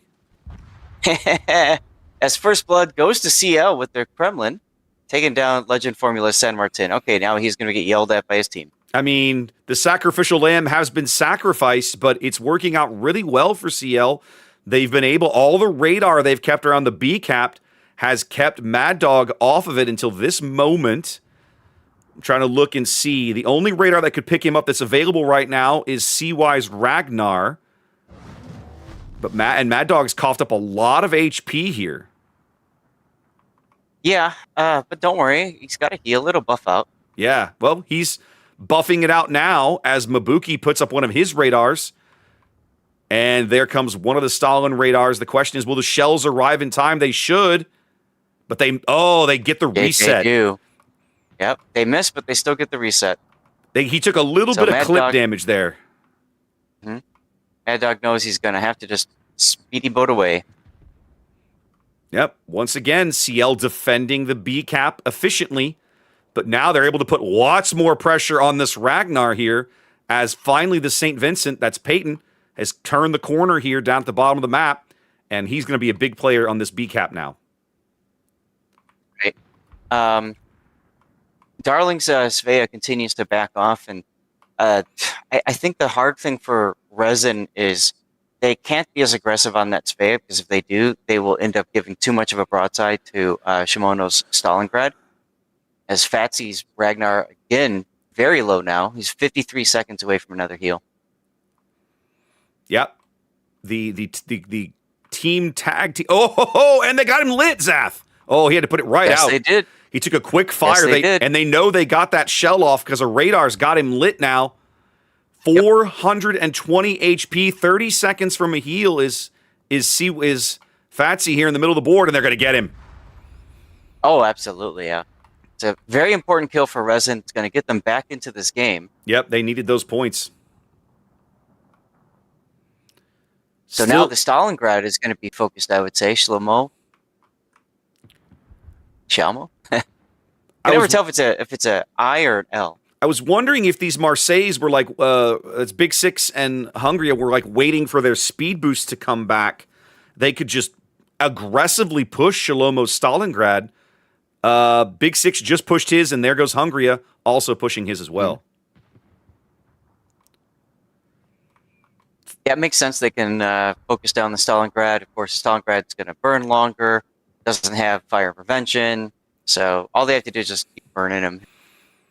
He's a goner. Things have not slowed down for CL. They have now wrapped the B cap, the smoke train. That's Mortis's Harugo, Maruku's Brisbane, led by Kidda's Grozovoy, crawling back through Resin's spawn area here on the northeast side of the map. Yeah, lots of strong positioning for both teams. I do have to say, for CL, I like how they're rotating the smoke. So they just used the Grozovoy smoke, and now they're using the Haragumo smoke as a way to just get this Brisbane into range to help out as quickly as possible. And ultimately, Zath, I like CL's board position way better than I like Resin's right now, just because they have all of this island cover to defend the B cap and a 50-point lead to work with. Resin is most of them are just out in the open. Resin, the only way Resin gets back into this game, they have to pick off a kill. They have to out-trade somewhere. Well, and that's why I think the Stalingrad's going to be that focus for it. As a matter of fact, Big Six now, he's actually turning to look a little bit more southward now. I think they recognize that the Stalingrad's going to keep backing up around this corner. Yeah. So they're going to try to put him in position to do something about that. Meanwhile, the Kremlin up to the north is also being farmed. It's Emanon's Kremlin. He's healing now, but he's got 2 left in the tank. That's about it. Yeah, I mean, Resin is trading really well. They're actually slightly up on collective team health. But man, they've definitely got some ships under pressure. Peyton feeling it here in the middle of the map. He's 90 seconds from his next heal. And the Harugumo is just being merciless. Oh, I mean, well, that's what you do in a Gumo, right? Oh, yeah, I get it. But they are also pressuring Shalomo's Stalingrad. He's very low now. His next heal's 35 seconds away, and he's burning in 2 places. Uh-oh. Sorry about that, Joe. Massive ping spike right there. Yeah, Peyton is in real trouble now. He's trying to get cover, trying to just go dark in there. But he's lit again and on fire. Shalomo's Yeah, I don't backing think up. he's going to make it to his heel. No, they're going to get the Stalin, but I don't think Peyton's going to make it to his next heel. No, there's not a chance now. The final Stalin shot ensured Peyton doesn't. Yep. Oh, but the torpedoes on the Kremlin are a big kill. Yep. Great kill from Boomdiata's Brisbane. So Resin bends here all the way back, basically backs up against this island here in the southeast corner, but they don't break. They now have a 50-point lead as they're still pressuring this B cap. Yeah, I like that play, and if you look at the mini-map, what they're kind of doing is they're forming a line using the islands between D and C as kind of like a fallback position. Mm-hmm. The Stalingrad was set up in the kiting away position. That was Mabuki. Now that with the Kremlin gone, they know this is going to be their opportunity. They've blunted the CL push.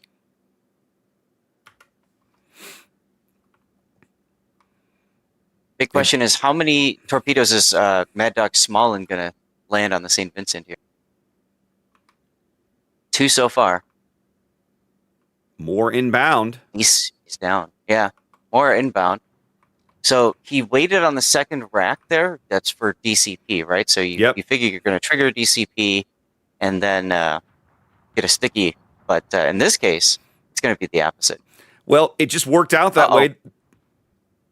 Look at Coffee Stalingrad. He's just taking up position on the firing line. And he's the next one to get farmed out. Yeah, it looks like he is. I'm not sure why they brought the Stalin in quite this close. It wasn't necessary. But between the Marseille and Mad Dog Smoland, he's going to go off the board here in just a few moments. Even Eagle Lance's Grozovoy getting in on the action. Following his salvo, and it looked like he was trying to get in a position to get a shot on Mabuki as he was turning around. Mabuki also under threat here. A lot of work been done by this smoke train that CL put together that's literally wrapped the whole map. I think they are finally going to pick up this Stalingrad, but he's going to put a bunch of pain downrange on Kita's Grozovoy before he goes out here. I do like the play calling here of rotating the Brisbane, that's Boomdiata, in a position as well, because honestly, he's not afraid of any of these destroyers other than their torpedoes. Nope. And those destroyers, they bag the St. Vincent in the middle of the board. That has to be game. They have free run of the B cap now. Mad Dog already making revolutions to turn in that direction, backed up by Big Six. 60 seconds on the timer, but Resin looking really good here in game one. The enemy is about to win. Yeah, they definitely have it. So for a strat that they had not employed previously, that you were saying, Zath, looks like this one worked out. Well, obviously, they were probably looking at what CL's been doing as well, right? Where do they put their radar cruisers? What kind of ships do they typically bring? And they thought their way through it. I am curious, how much damage has this Haragumo caused? 77,000 damage. So he's definitely punching above his weight there today, this game.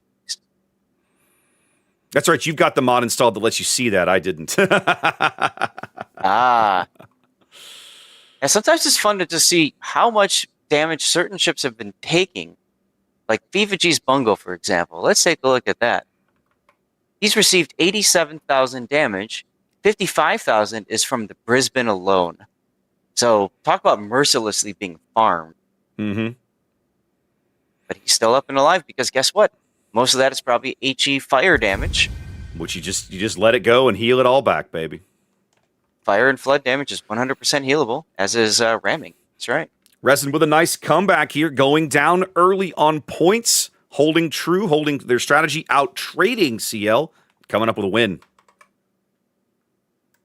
Yep, looking very strong. Let's take it back over to this screen and get ready for game 2. Yeah. Let's do it. Okay, so that's all looking good. I'm going to hit my fancy schmancy commercial break button since I know that's working. And I really should take the time and actually program one of those.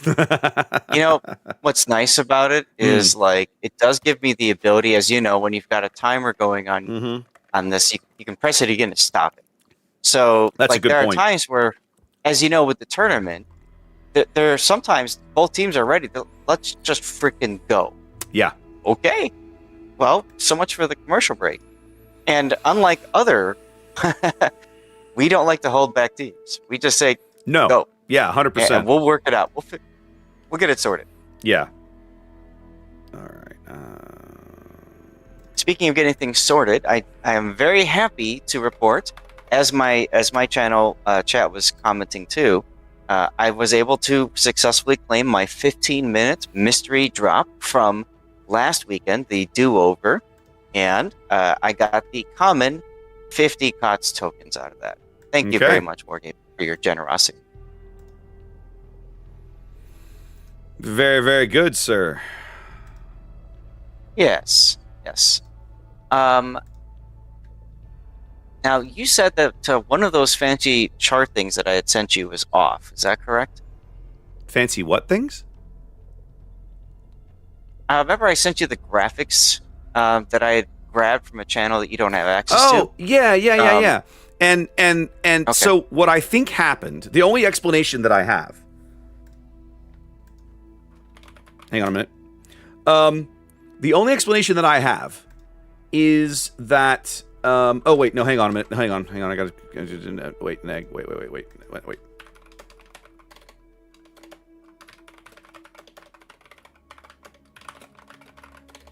Sorry, I'm giving my mods instructions on giveaways. No worries. Okay. The only explanation that I have, right? The one you sent me showed Kraken as the number 8 seed on North America. But when you looked at the sign-up sheet, Kraken was the number 7 seed.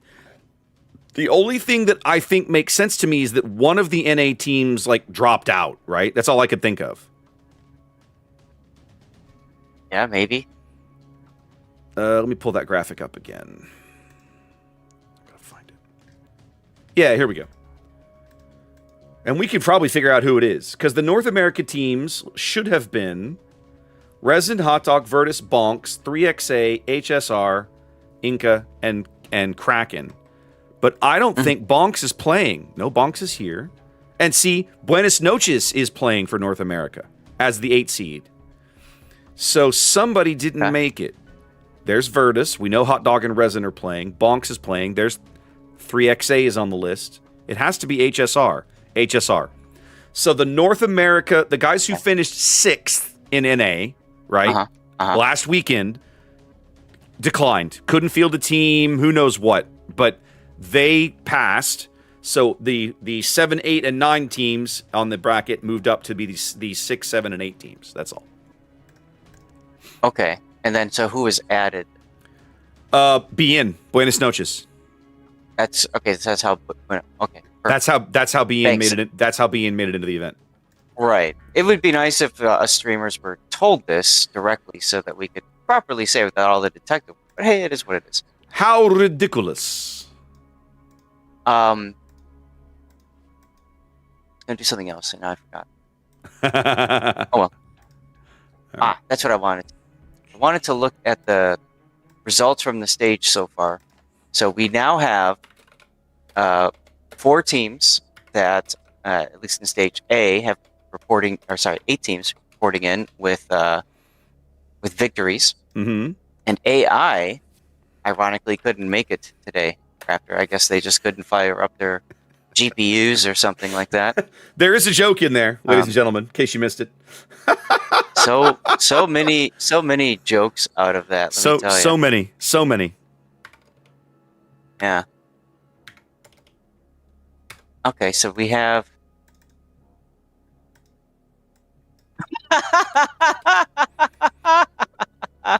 Okay, well, something's really hilarious.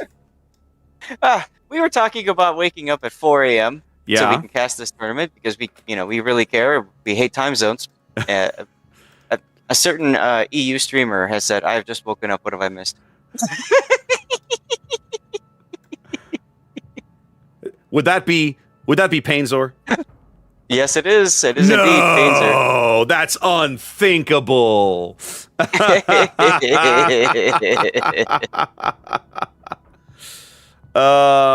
Too funny. Too funny.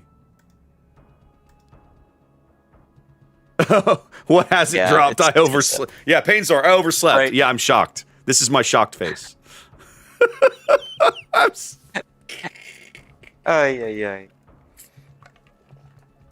So anyway, it is what it is. But so yeah, I'm looking at the results in Swiss Stage 1. Remember, teams have to win 3 matches. It doesn't matter how they win those 3 matches. If it's 3-0, that's obviously the easiest for teams because then they don't have to play as long. Because then they can log out and be done and don't have to come back tomorrow. Bingo. They can, go to the bar and pick up women. So Zath got a whole bunch. Zath, these are PC gamers. That's no. That's not a thing. Oh, so Puddin hasn't taught you about COTS PR yet. Okay. Fair enough. Got to show everyone your war wounds, your digital war wounds, all the, Man, I took a big hit. Too bloody funny. Fortunately for us, Raptor, looks like both teams are readying up. Do you want to just yeet out the intro video, or do you want to just keep? I refuse. And just go straight in. If you want to show it, you go right ahead. I'm not showing any of those. All right, fair enough. I won't bother with. Yeah, I won't bother with mine either. Then it's fine. It's okay. Because if I do, then I cut you off and my mic off as well, and that can be very jarring for viewers because then they can't hear what you're saying. And so, I think it's easiest just to keep it as is. Keep it simple, stupid. Yep. I'm a sucker for these things. Okay. Mm-hmm. I need to come back to here. I literally click the button and it's not showing. Yay, clicking button and not showing. Okay, let's push that. Okay. And then I come back to here. Hey, look, Zath, we got a game, buddy. We should do that sort of thing. All right. And we're still using the base overlay. All right. I used the right. Well, it's easy to fix if you didn't. You should definitely press the button. Yeah. No, again, 3 monitors. I'm used to having half of a monitor for just OBS to make sure it looks right, and I don't have that right now, and it's just. Yep. All right, Zath. Hopefully, we don't do a radio thing. We'll see. Yeah. Ladies and gentlemen, it is game 2 of this best of 3 series between Resin and CL. We're here in Group B of the international bracket group stage section of King of the Sea 18. As we spawn into North, Resin coming to the dance with a Ragnar of their own this time. Backed up by Eagle Lance in a Delny, going gun reload. And a Laffy Zath. Oh, I'm so excited to see Laffy for the first time in King of the Sea. That's Mad Dog. So we got a triple destroyer lineup, 4 cruisers behind them. Hungry as Marseille and Big Six as Marseille repeat their repeat their ship choices from last game. Mabuki in a Stalingrad, going reload, and Legend again in the San Martin. He was last game's kind of sacrificial lamb. Their battleships, Feva here in a Libertad. I'll be curious. This is a ship that has not had a tremendous amount of success in King of the Sea, Zath. And then Peyton's the Rockhider in his Kremlin, headed over here to the 910 line early. What's CL doing? CL is looking like they're going for a similar strategy of putting a lot of pressure over on the E cap. So let's start over by the A side of things. We got Patsy's Delny, full speeding it to the B cap. Behind him is Brisbane. That's Maruku.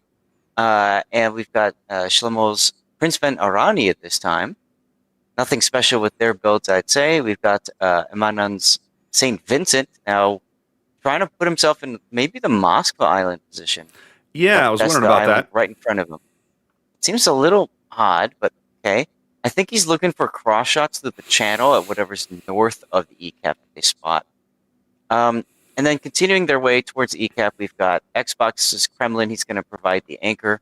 2 cruisers, a Salem and a Marseille, are going to go in the bit area. They're setting for it. It's interesting. These both have outnumbered, but they're definitely not going to be outnumbered over here on this flank. You got a PVO, just doing the same kind of deal. A little aggressive, I must say, for his positioning, but see how it goes.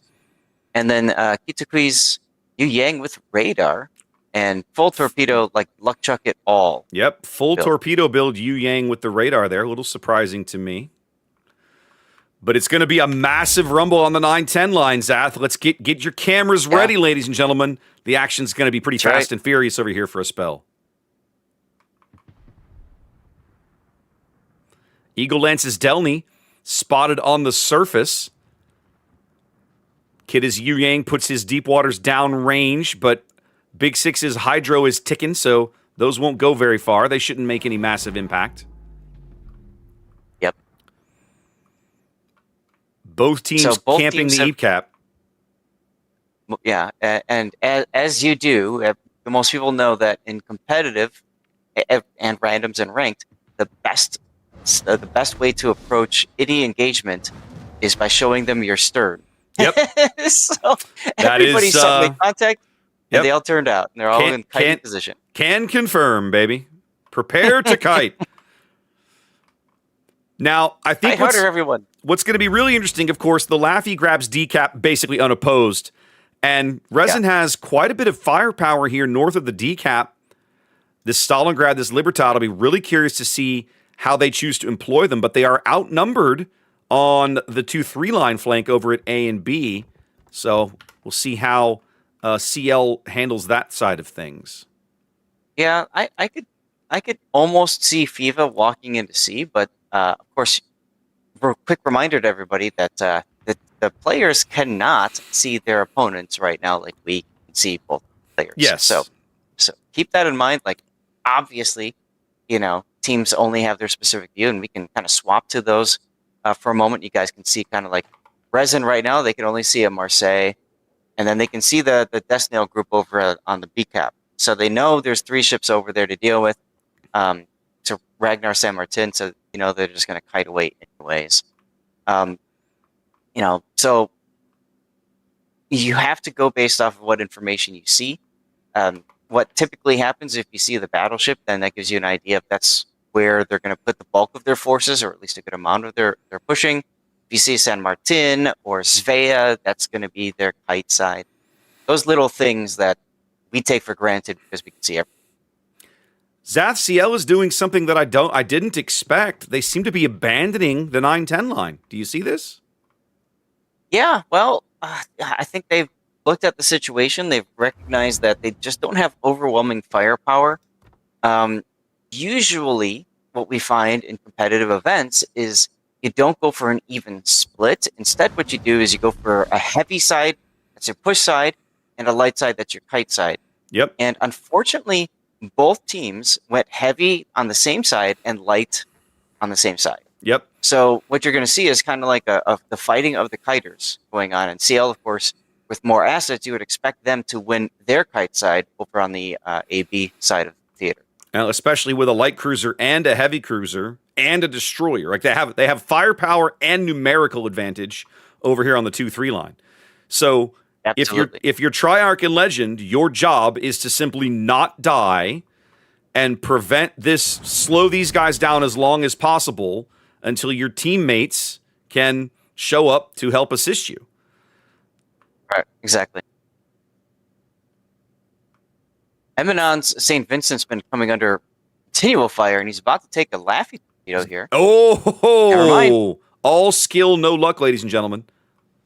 One of the problems of Laffy, her torpedoes only reach out to 8 kilometers. Yeah, she's got those short-range torps. There's a reason that I love my gearing, and I mean, as much as I love Laffy, give me gearing. Right? Eminon pushing his fancy heel and bailing out as it looks as if CL is going to grab the A-cap. But they are still down on caps. It's a 3-2 advantage here for Resin. Yeah, I think that's the difficulty teams run into on this map is if you go AB, you just don't have enough real estate because of 5 caps. Yeah. So that's why we see teams often going for the E cap. You win that, you can get the middle. the other thing it did that I've kind of noticed but didn't point out earlier, right? You've got the 3 CL ships here working the AB cap, but literally, like, everybody else at one point, the entire rest of the team was in the same, like, 4 or 5 grid squares over here on the southeast side. You can't support each other at that range. Like, each element of your team is completely on their own. So That's right. Good luck. Like, hope it works out for you, boys. So now, Resin in the position of just needing to hold what they have and not lose a ship. Under 3 minutes now. Time ticking away here. CL's got to break into one of these caps, and I'm sure Resin is not going to make that easy for them. So it looks like CL is going for almost an even push now. They're going to start putting pressure on E cap again, which is hilarious because of just pulling their ships off minutes ago. Feels like they just got done leaving, but they're back now. Yeah. But they're back. Hey, guys, we're back. Meanwhile, over on the C cap, they're taking the Salem and St. Vincent, and they're going to put them in a position to just potentially shove C. So they're saying to themselves, okay, we need to get ourselves on at least 2 of these 3 caps, put pressure in there, and see what we can make happen. I like the play. I do too. One of the things that you commonly see in Kings of the Sea in these kinds of matches is try to engineer a board position where you can present your opponent with multiple threats that they have to address at one time. If you overload their defenses, it becomes possible, or let's say more possible, easier to pick up one of these capture zones. Oh, absolutely, and that's something that I comment on a lot with Putin. Is if you're losing, what's the point in continuing that strategy? Like, just flip it, do something different. And sometimes the best desperation play is, all right, everybody, just W, see what we can make happen. Good luck. You don't ever throw in the towel because you can catch a team off guard that way. Triarch's Ragnar looking like he wants to trade his ship for the Delny over here at A and B.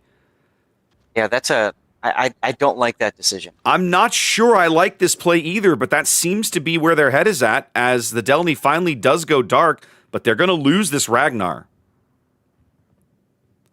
I cannot envision a world where Triarch survives, and he doesn't. No. Side plate armor does make him a little more resilient to Brisbane shells, but it's still not enough. Feels a little bit like an unforced error here from Resin. They can still recover from it. They do still have a 100-point lead. Both teams only ticking up 1 cap at present. Brisbane radar. Go ahead. Does open the door for CL, though. It absolutely does. Feva's Libertad trying to keep the C cap from flipping, but not having much luck with it. They do bag. Yang goes down. Well, but it looks like they traded here. Yep. I missed it. Yeah. The Yang charging Peyton's Kremlin here in the E cap to kick him out. That leaves just the Marseille. Which one is that? That's Hungary's Marseille to defend this cap versus a 3-man push from CL. Yeah. You got Eagle Lance's Delny in the area too, but that's definitely going to work well. The big problem for Mortis's PVO is Mabuki Stalingrad. Yeah. He's got a beautiful broadside shot if Mortis continues to move farther forward. Well, and Mabuki's lost his shot there on Coffee's Marseille. I have to believe his next shot is coming on the PVO here, but yep, here it comes. But it looks like he overled those a smidge. Nope, I lied. He led those nicely, but they do lose the Libertad here north of C. Yep, Libertad goes down. We now have Winruku's Brisbane back on the other side, getting back into the A cap now, trying not to show broadside to the San Martin. Yep. Goes dark. So there's a lead change now. CL out to their first lead of the game. Hungary trying and trade for this PVO. That's Mortis here as he's getting pushed from astern by Coffee. Eagle Lance's Delny trying to kind of help out here. Hungary manages to survive, but not before he takes a big hit through the nose right there. Yeah, that's Xbox's Kremlin. So I like this play, though. When you have a ship that is tucked in behind an island, you dislodge it by going to both sides. You don't send both forces on the same side. And there you go. That forces Resin to lose that ship. Hungria burns out. It's back to a 2-ship lead here. Excuse me. A 3-ship lead here for CL. Well, okay. No, there goes the 2-ship lead. Everybody's dying now. As things settle a bit, it's a 30-ish point lead for CL, but they're going to pick up the E-cap here in just a moment. Ooh, good hit from Mabuki's Stalingrad there onto Xbox's Kremlin. Yeah, I'm surprised Xbox whiffed the shot just a minute ago on Mabuki. He was showing a good amount of side. I thought, okay, we're going to see some white bar action. Did not happen. Coffee's Marseille actually turning around to go into E-cap because they know Xbox probably isn't going to survive this. Yeah, Xbox is out of heals. They burned every heal he had to get into this E-cap. But Mabuki's also getting pushed. They're going to lose the Kremlin eventually. That's the key, is the word eventually. Yeah. But the problem is that Mabuki's in a bad position. The Salem coming up on his starboard side. These American piercing shells are going to do horrible things to him as he starts taking citadels, but he does bag the kill. Wow. Salem starting to chew in with the AP. Yep. Salem taking shots from Big Six's Marseille off to the north. It's back to a 60-point lead for Resin, but I can't imagine a world where Mabuki lives long enough to get anything out of it. Bit of a mistake, in my opinion, was Darling Salem ducking into cover. He really couldn't afford to do that because he needs to step on the decap, and turning into cover and beaching does prevent him from taking hits from Big Six's Marseille, but now he's not in a position to step into the decap. That could be crucial. Yeah, only 40 points between these two teams here. Time ticking away. We're 60 seconds from a CL win, but they've got to be very careful with some of these assets. They can't lose a ship or they could find themselves on the losing end of this game very, very quickly. Yeah, fortunately for CL, Eminon's St. Vincent does have a heal available. I don't know why he's not using it. Because frankly, be safe and heal. Yeah, like why not? He pushed it now. He's good. 20 seconds now as they finally flip over the E-cap. Yeah, it's gonna slow things down as soon as Darling Salem gets in the decap. There you go. But it's not going to buy him enough time. It's only 10 seconds. I mean, yeah, okay, there we go. Yes, yeah. It's preventing Resin from gaining any more points. That's the big thing there. Yeah, yeah. So that's the kill that seals the deal. Game 3, baby. Game 3. We love seeing them. Everybody loves a good Game 3.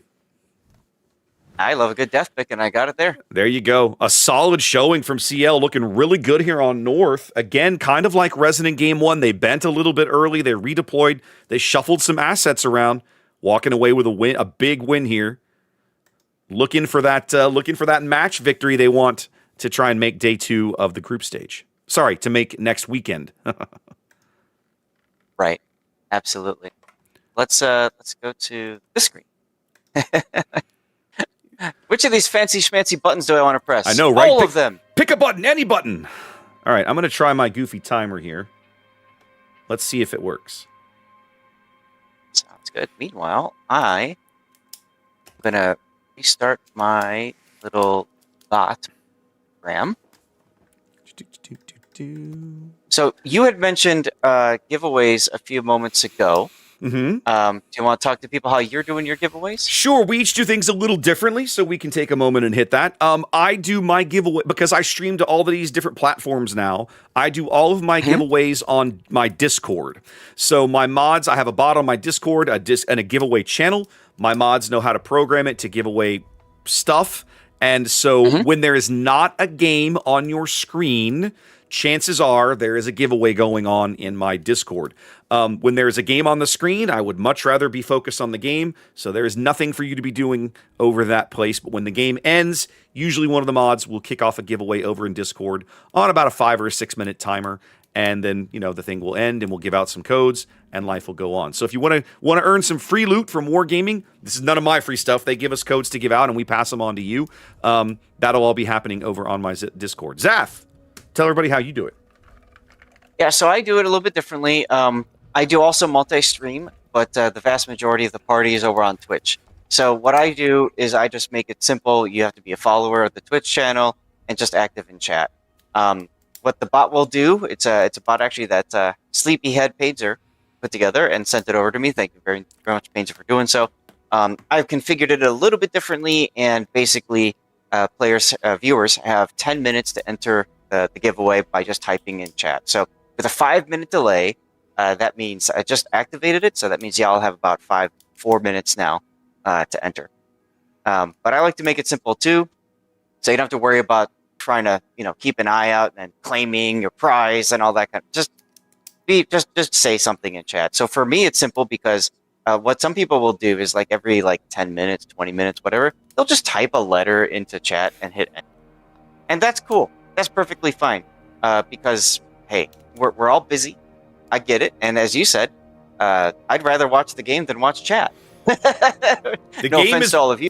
The game is why we're here, guys. Like if I'm doing something that is taking away from the gameplay, then I need to fix that, because that's not why you're here on a tournament day. You're not here to watch us. You're here to watch the game.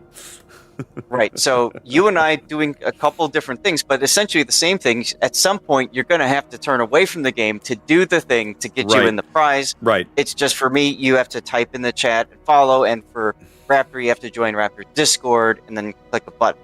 Right.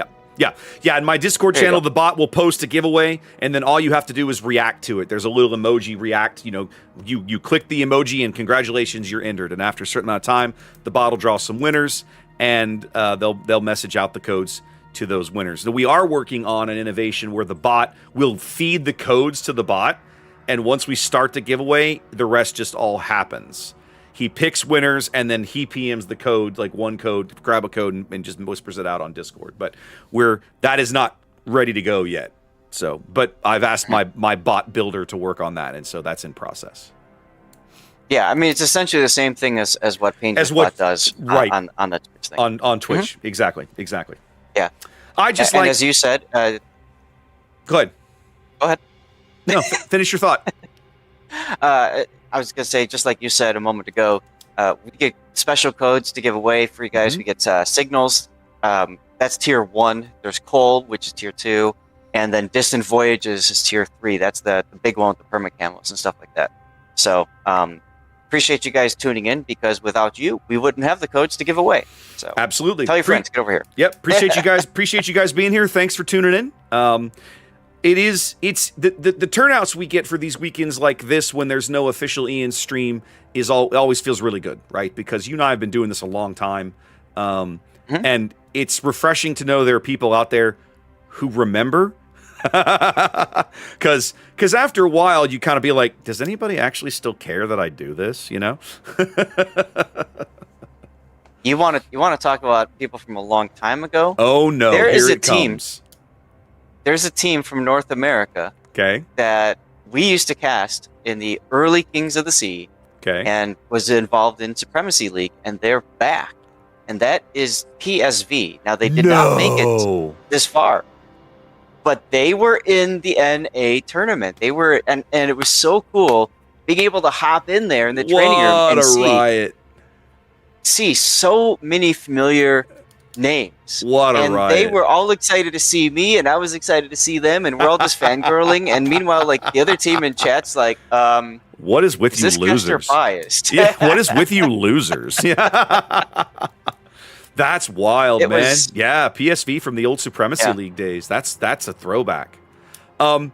It's funny you mentioned that. I could swore I ran into a PSV player not long ago in a random battle on the NA server, and I remember seeing the tag thinking, is that still a thing? Wow. Very, very cool. Well, that's awesome. That's good. That's good to know. A little bit like old home week when you see stuff like that. Well, and it's fun for you and me, because we've seen a lot of players come and we've seen a lot of players go. And to see players coming back again, and see their names, and the fact that they remember us and we remember them, I mean, it really does... It is pretty freaking awesome. I mean, the game is 10 years old now, right? They just celebrated their 10th anniversary. And, we're talking about players that quit 5 years ago. And, Buenos noches still here. Remember when Yeah. they showed up, Oh, got yeah. their butts handed to them, and then came back again and like made it like to the playoffs the second time or whatever. And that was such a big story back then. It was. I can remember when Buenos Noches were like the new kids on the block, knocking on the doors of some of these, you know, big established NA teams, and they were the first big competitive team to come out of Latin America, South America, right? A lot of guys from you know, Brazil and Chile and all the rest of that stuff, wherever they're from, but a lot of South Americans in that team. And since then, the game has kind of exploded in that market, and there's a lot more competitive teams out of that part of the world, but they were basically the first organized team out of that part of the world, and watching them come in and just with their particular brand of aggression, right? You remember some of those early matches we got to call with Buenos Noches, like, oh man, this is like watching a Russian team. They're just like, we're going to grab you by the throat and strangle you until we win. Like, it was always so much fun to watch them play. Right, absolutely. And you know, the team lead was super friendly, nice guy. Oh yeah. And it's like it made it so nice and just refreshing. And what I think was so cool about it too, and of course it wasn't just them; it was also Star Brazil. You had a lot of Star Brazil. Yeah, see, you would usually field more than one team. Usually they had at least two in the field. Correct. Yeah, and so you would see these teams start to show up from a region that pretty much everybody just memed on and said, "Oh, you guys are, you know, whatever," right?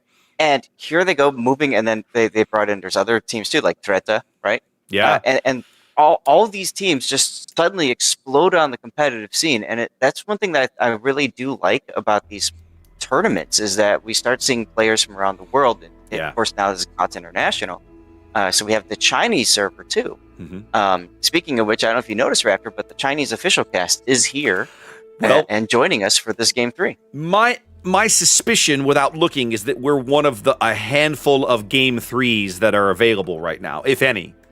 Let's see. Yep, there's a game. Yeah, they were basically advertising it as, hey, if you need a Game 3, here you go, baby. Get in here now. Get in here now. Mm-hmm. Move now or forever hold your feast. Because see, there's Bo and SAT and all these guys coming in.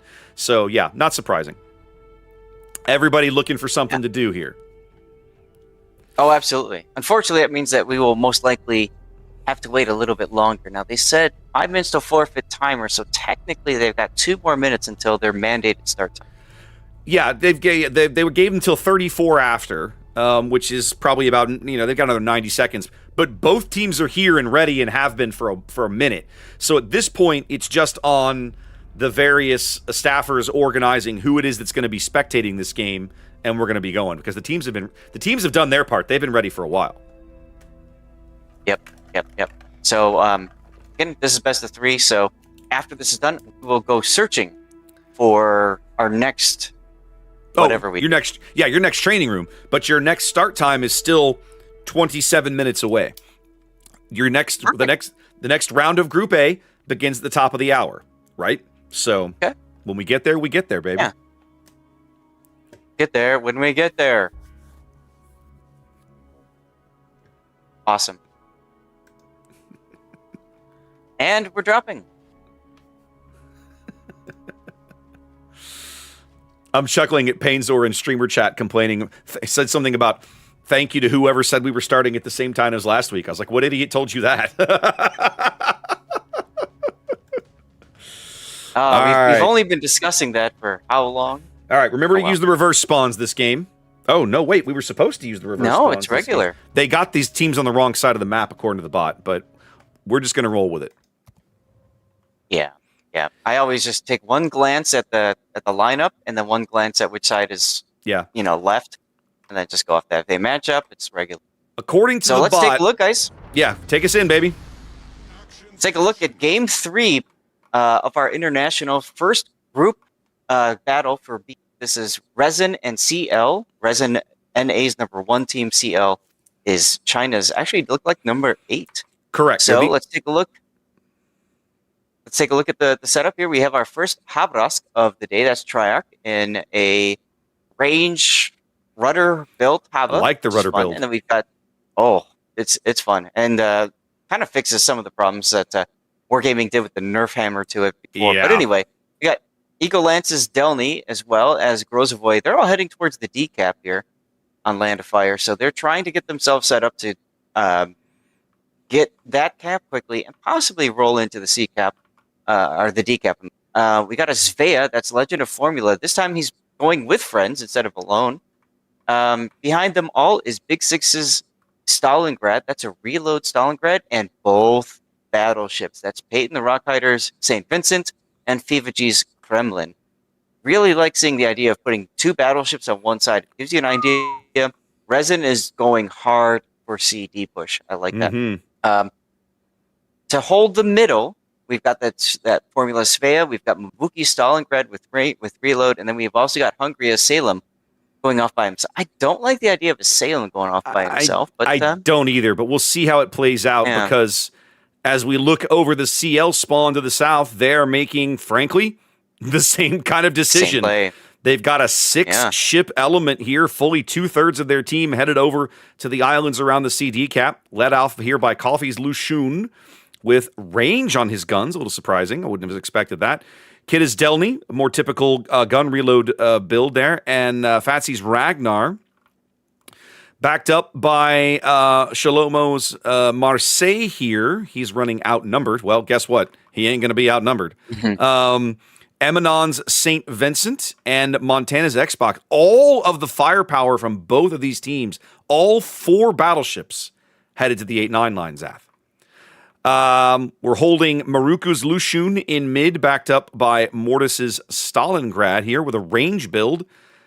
And all the way by himself, Darling's Svea alone at the A-cap. Now, I'm not going to lie, Zath. If both of these teams figure out how weak this A-flank is, I like the idea of Salem versus Svea. I would definitely like the Salem in that engagement. Well, sure. The problem with Salem is you've got 2 different consumables that you go on, both of which counter the Svea in different ways, right? The radar obviously counters the smoke, but the hydro counters the torpedoes. And the problem is you can't take both of those in a Salem. So I think it's going to be difficult seeing him pushing into the Svea, as difficulty coming from Kitaboy's Delny coming under sustained fire early on in their cap. Yep.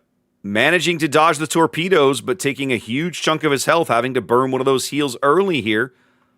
More radar going up. They're going to try and pick these guys up, but I'm not sure what kind of shells they're going to get downrange on them.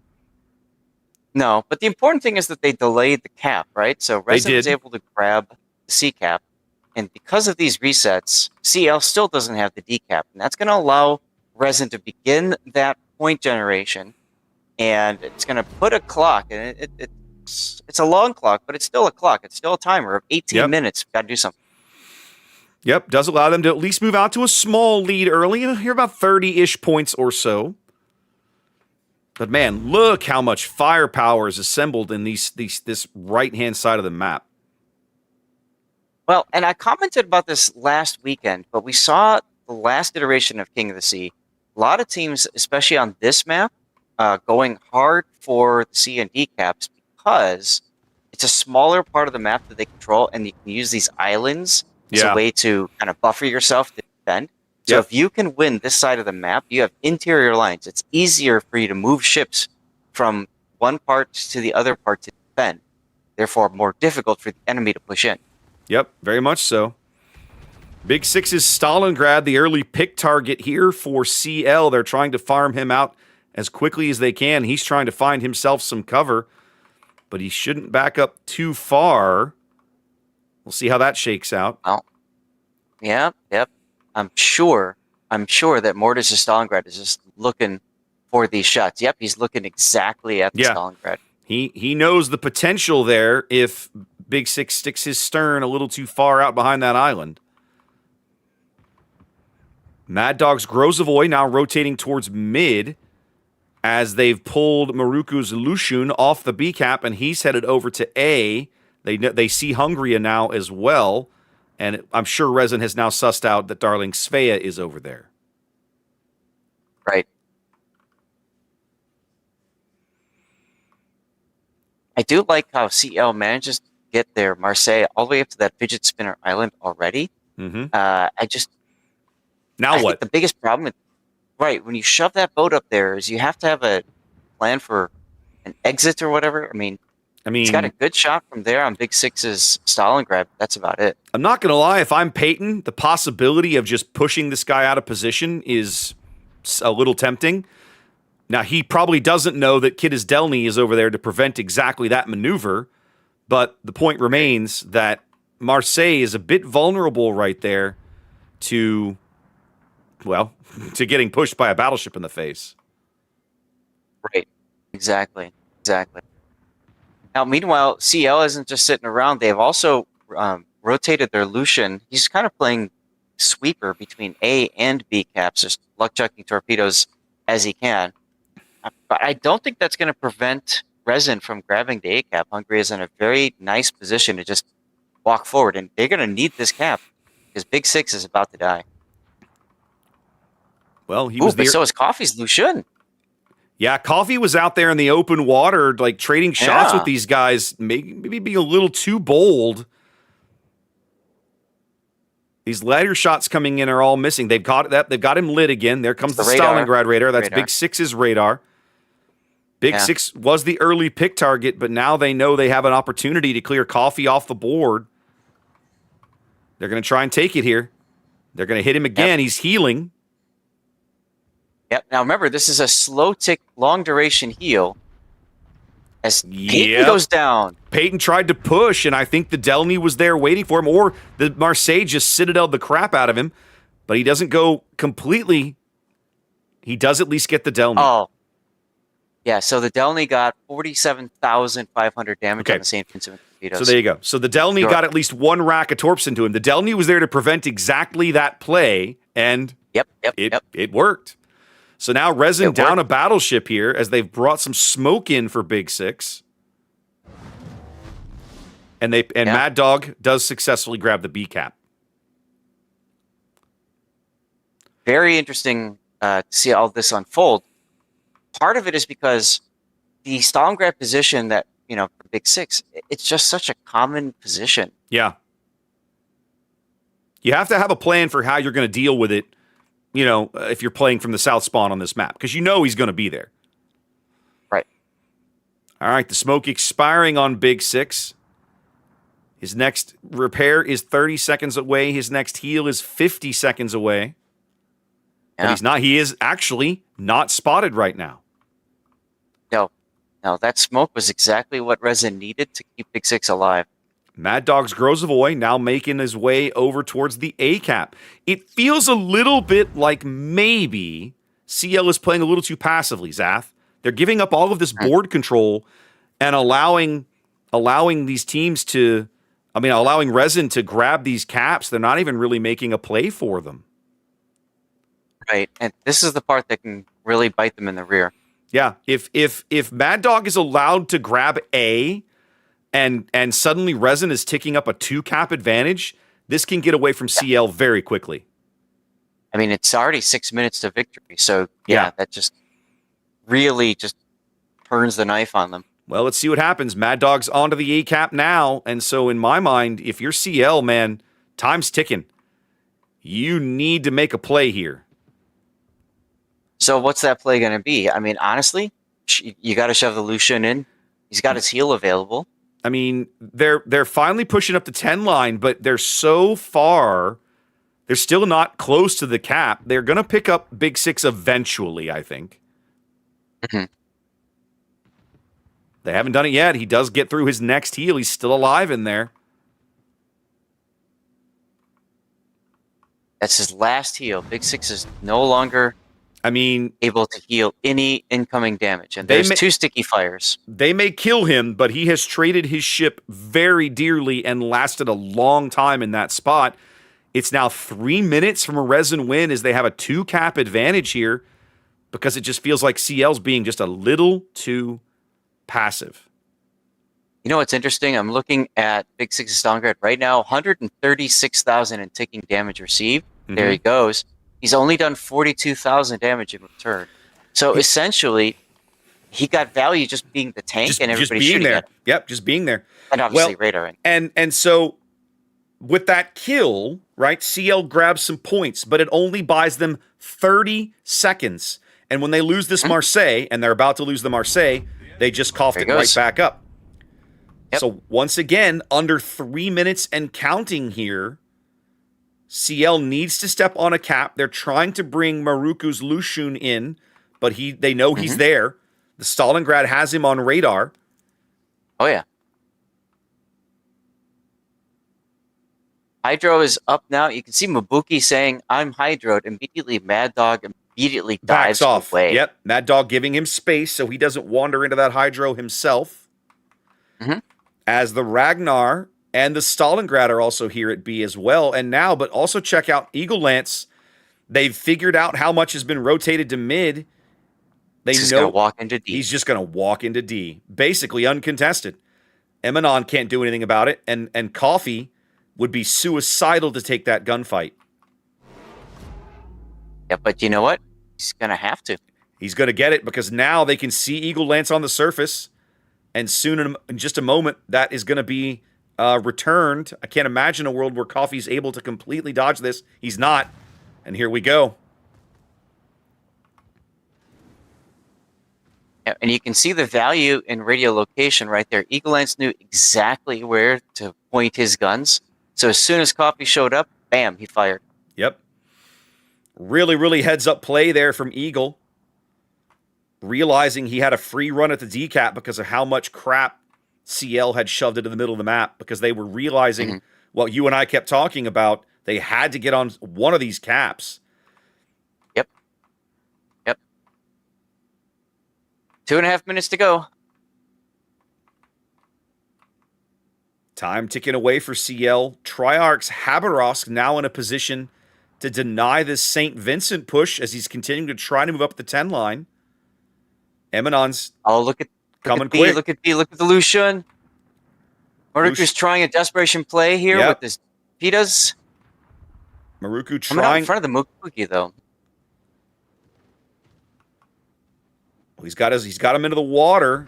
He's probably going to get this kill. He is. They can't afford it to be a trade. That's the problem. Yeah, they needed it to not be a trade, but that's exactly what it was. Not a good trade, as now, check out, the Habarovsk goes down, but not before he puts some good damage into Emanon here.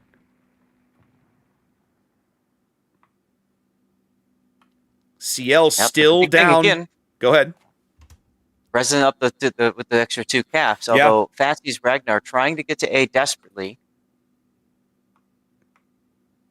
And Mad Dog is staying outside of detection range from Xbox's Montana, so he's just going to play with him. Emanon now in a very awkward position as Legend Svea should easily be able to clean up Coffee here. Yeah. And the question is, can he dodge the inevitable torpedo salvo? He might take one here. He will, but it's not going to be enough to kill him. Importantly, he goes dark right as Emanon shows up. Correct. He uses the smoke to cover his retreat so that Emanon has no shots and can't pop him like a balloon. The Ragnar is going to grab A. That's going to buy CL some time, but we're still under 60 seconds here. And, man, I can't imagine a world where Feva doesn't just punch out this St. Vincent here in a minute. Yeah. I liked how Emanon tried to use his little funny torpedo on Kiva G's Kremlin. Just missed. There it is. That's it, baby. Resin with a really solid win here in Game 3. An early lead, some heads-up play on board control, and carries him across the finish line. That it does. Oh, I got to do a couple of things in our fun little program here. Yep, just did all of that. Hit all the buttons, and then I can push this button. Then you push this button, and everything looks great. And then you push this button, and it all blows up in your face. Hey-oh. All right. Well, that was a great match, Zath. It's nice to, seeing a match that good this early in the morning just gets you excited about the rest of the day. And you and I are both the same way. Puddin as well. We want Game 3 or Game 5. Of course. We want to get to the end of the best of series, because that's when you really start to know players and what these guys are doing comes in really clutch. Yep. Well, and the drama is always more interesting that way, right? Like, game threes matter. So it's always more interesting to see how that shakes out. Okay. Mm-hmm. You and I, Zath, by pure luck, look at our next match. Yes! E-Rare, NK. Yes, let's do it. Let's do it. Now, just for everybody's awareness, typically in King of the Sea, we have to apply for permission from the opposing team if we're casting somebody within our clan realm, so to speak. So we both, Raptor and I, are at this point lawn ornaments for the clan Kraken. And well, I love how you phrase that, but it's totally true. we are guys. We are the lawn gnomes. We just stand there and look we cool. are the pink flamingos on the lawn. That's right. That's right. So, but because this is the international tournament at this point, we all have blanket permission to cover our respective whoever teams. we I want. just want to put that out there, not just for us, but of course other streamers out there who end up in the teams and that sort of thing. You're saying, why are they here? That's why. Okay, we don't have to worry about asking permission, which is nice. I've never been denied permission. No. So that feels good. But at the same time, to have to add that to the plate of whoever is running the team while they're trying to do more important things like who's taking what ship, what strategy we're going to use against these guys, what can we expect to see? Like, there are so many other more important discussions to be had than we want to let this guy past his, with his clan mates on the on our opponent team, opposite team. I'm just putting in my pick bands right now, as I'm sure you are as well. Same, getting all this set up for the viewers so they can see exactly what both teams did in terms of picks and bands and yada, yada, yada. And we'll put all that on the screen here in just a moment. Yeah. All right, looks like we're going to the Hot S map first, then North, and then we finish with Hotspot. If this goes fast. I'm sad you haven't seen Northern Waters yet, though. That one's going to be a lot of fun. We can get to that at some point. Well, let's hope so. It wasn't banned on this one. It just didn't come up. Correct. Okay, so DM Napoli, Marceau, and Utrecht. All right, and then these guys ban Loop, and these guys banned Land of Fire, and our map rotation is this. A desperation play with tortillas. Chat, I'm glad to see you're all waking up with us. I mean, when we were talking, so last night, full disclosure, guys, we're doing setup last night, right? I had downloaded the streamer pack, and Zath was having to set up the machine because he's obviously not at home today, so he was having to do setup on that PC as well. And so we're on a Discord call, and we're doing all this, and like we normally do, we look at each other and go, okay, so what's call time in the morning? Like, what time do we want to be sitting in the chair to make sure that the other guy's awake, nobody overslept, right? We're ready to go. And we look at each other and go, it's got to be 5:15, doesn't it? And my brain went, I'm sorry, what? I told Raptor, I said, I'm setting my alarm for 4 a.m. He's like, oh, that's way too early. And I said, no, let's talk through from start. Let's back this train up here. Yeah. And Raptor's like, crap, you're right. Yeah, I ended up setting my alarm for 4:30, and it was like, oh, why am I doing this to myself? Why am I doing this to myself, ladies and gentlemen? Meanwhile, I was so afraid that I was going to miss this that I kept waking up, and I kept checking my watch. I'm like, oh my god, it's 2:30. Oh my god, it's 1:45. Like, is it really like? So realistically, I think I got like 2.5, 3 hours of sleep, something like that. It took us about 6 hours. It took me about 6 hours to do setup because, as you mentioned, I've got the PC that I have to go through and all that kind of stuff.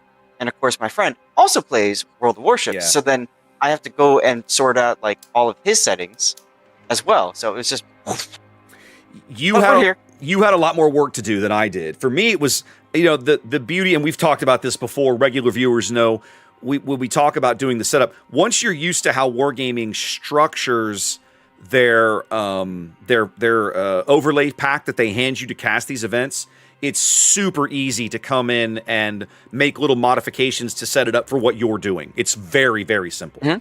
But it takes time, but it's not challenging. But you had to do everything from zero on a machine that had never done it before. Correct. And normally, like you multi-stream, I multi-stream too. And normally I'm on Twitch, I'm on YouTube twice. On YouTube horizontally and vertically. Yes. I'm on Rumble and I'm on Kick. And I just added Twitter.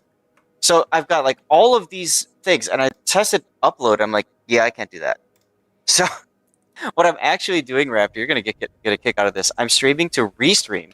Restream is kicking that feed to Twitch and to YouTube.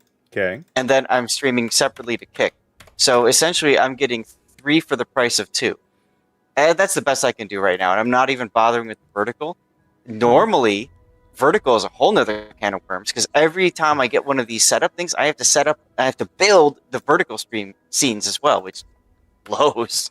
Yeah, that's because that's a ton of work. Well, and at some point, I'm gonna have to pick your brain about the vertical thing. I've done a little bit of it, but I actually installed the apps and everything for vertical on my on my Warships PC, and was like, okay, I'm going to start messing around with Warships and trying to mess with some of this. But in terms of thinking through, because I multi-stream now. Multi-streaming horizontal and vertical is very easy to do. Sorry, multi-streaming horizontal is easy, but Restream does not currently support vertical.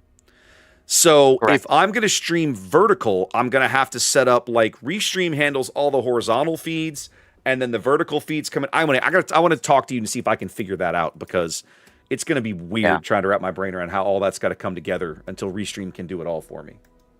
My advice for you would be to wait, frankly, because YouTube, for example, treats both of these as separate streams. So I'll get people that pop into YouTube and they're like, "Hey, what's going on?" And they don't understand that they're on the vertical screen and that they actually have a horizontal. So they're like, "Why is there so much black?" It's like, because you're on the wrong stream. But it's confusing for them to understand, hey, there's 2 different YouTube streams. Go find the other one. Yeah. You know? Well, at least they're combining that. Like, that'll be over, or will be soon.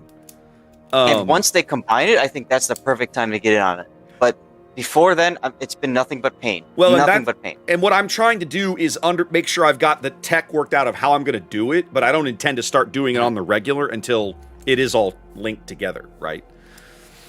Right.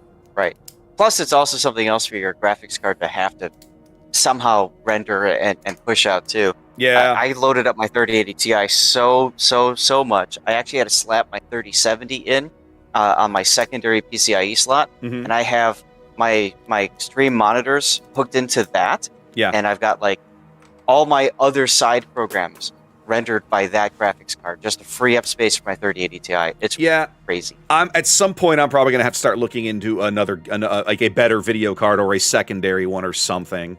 I haven't gotten there yet. So yeah, it's gonna be wild, because I think I'm on a 3070. That sounds. You're on a 3080. Right. Am I? Okay. You're on a 3080 Founders.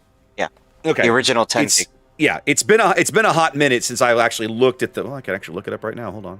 I got my Chat, app. this is how you know that we're actually friends in real life. We know each other's setup and stuff. Like, you know what I mean? I know, right? My rig. Here we go. Oh God, you're going into NVIDIA app. I am. I'm literally. Yeah, you're right. It is a 3080. Look at that. There you go. 3080. That's right. Yeah. So yeah, I mean, at some point, I am going to have to start looking for a new video card, because I do so much work with it. It's one of those things that it's like, you really should, you dummy. don't cheap out on this, right? One of my ultimate highlights of TwitchCon was Robitech was there at the PNY booth. Okay. And so I stopped by to just chat up the PNY guys about graphics cards, and I'm like, I'll probably pick up one of your 5070 Ti's or 5080 at some point. And they're like, you know what? You really know these parts and stuff. You want to get in on his video? Gee, let me think. Sure. So he had 2 PCs set up, one from 2005 with 2005 tech, and one from 2025 with 2025 tech. playing different iterations of Doom, and then talking about like pricing and capabilities and stuff. I could not believe he was on a 5070 Ti. So I even showed it to my wife later. I said, my wife's going to hate you for this because now I have to go and spend money on buying a new graphics card. Too funny. All right, Zath. Game 1's on the way, shall we? Yeah, we shall. Let's do it. All right, let's make sure to use the reversed here, and let's get on with it. Yep. All right, we are back in Group A, ladies and gentlemen, for round 2 of today's group stage. This is Kraken and E-Rare. This is North America's 7 seed. And, oh man, I looked at it. I think it was the European 5 seed. That sounds correct. Yeah, that's about right. All right. Zath, talk to me through the Kraken lineup here as they spawn in green on Sleeping Giant. All right, so for Destroyers, we've got MCAT's Harugumo, the unique upgrade for the Smoking Fun. Medalist is Grozovoy, unique upgrade. And Zulu the Scrub in a Shimakaze with also the unique upgrade to vomit out those 12-kilometer torpedoes as rapidly as possible. Except he didn't take the reload skill enough. Mr. Bean PhD and a Moskva backing him up with reload instead of unique upgrade. Diving Harrier is in Brisbane with gun reload. And they have Libertad following them. That's Cyber Viper. We've got, they are the Panzer something. In the Bungo. Just call him Panzer. Looking to go the other way. And we've got Draws Salem with radar and range heading towards... Yeah, I think they're going to play him like the C1 island with MCAT's Harugumo and the Smoke Snail, as Hank Tuff is moving in the Petropavlovsk, not unique upgrade, instead range. That's their setup. Go ahead, talk about E-Rare, and then I want to hop back on to Kraken for a bit. Okay. E-Rare here, shipping 3 ships over towards the A-cap right now on Sleeping Giant. That's Y Greek's Brisbane here, kind of towards the back. In the middle, this is Havoc's gearing, full torpedo build, extra stealth, 5.6 kilometer detection gearing, one of my favorite ships in the game. And Jess's Moskva here, that is unique upgrade, giving him slightly better accuracy. They are backed up here by Corpus's Ohio. Going for artillery plotting 2 and spotter plane mod in that first slot, looking to maximize use of that as necessary. Their other battleship is Sonia's Vermont, kind of hanging near mid here. Of course, Vermont, Zath and I lovingly refer to this ship as Brick because it hits like a train and it does not get anywhere quickly. But when it shoots you, chances are you notice. Over here, Brick Smash. Yes, Brick Smash. Over here at the decap real quick, that's Arcada's Delny pushing through the cap, backed up by someone's Summers. Someone is not no one here. CEO of Beaches, I love that name, in a Brisbane, also on this flank. And Shimal's Petro looking like he's going to take the inside track over here on the 6 line, probably snuggle up to this island just off the decap. We had an early radar there from Jess's Moss, where they've gotten some damage into MCAT. That's right. So, just to catch Chad up from some of the discussions that we had way back when, Raptor, we were talking about getting permission to stream the Kraken games and that sort of. And there was one point when I said to Raptor, I said, "You're only going to recognize like 2 of them anyway." Yeah, so, he did actually say that. That's fair. So, who do you recognize from the Kraken lineup here? Harrier. I remember Harrier. Yeah, that's kind of it. It's kind of it. I recognize MCAT's name from other events. Like he's played on other competitive teams before, but I could not begin to tell you how long he's been a part of Kraken. Right, and that's like that's the funny part about looking at the team lineups. Now, there is one other player you're gonna know, but he's using a different name. That's Hank Tuff in the Petropavlovsk. Okay, that is actually Emoji Supreme. Ah, excellent. Okay, yeah. Now there are other players on the Kraken lineup that have joined Kraken, like Mr. Bean PhD, for example, and Zulu Scrub. So those are players that I recognize from doing various tournaments in Zulu. Actually, I did a couple of his replays a while back. So I know, kind of a little bit about them. But even though we're both from Kraken, I don't recognize a lot of these players because we just don't play. No, we don't play clan battles. Clan battles. Don't spend time playing with these guys, which, for better or for worse, that's just reality.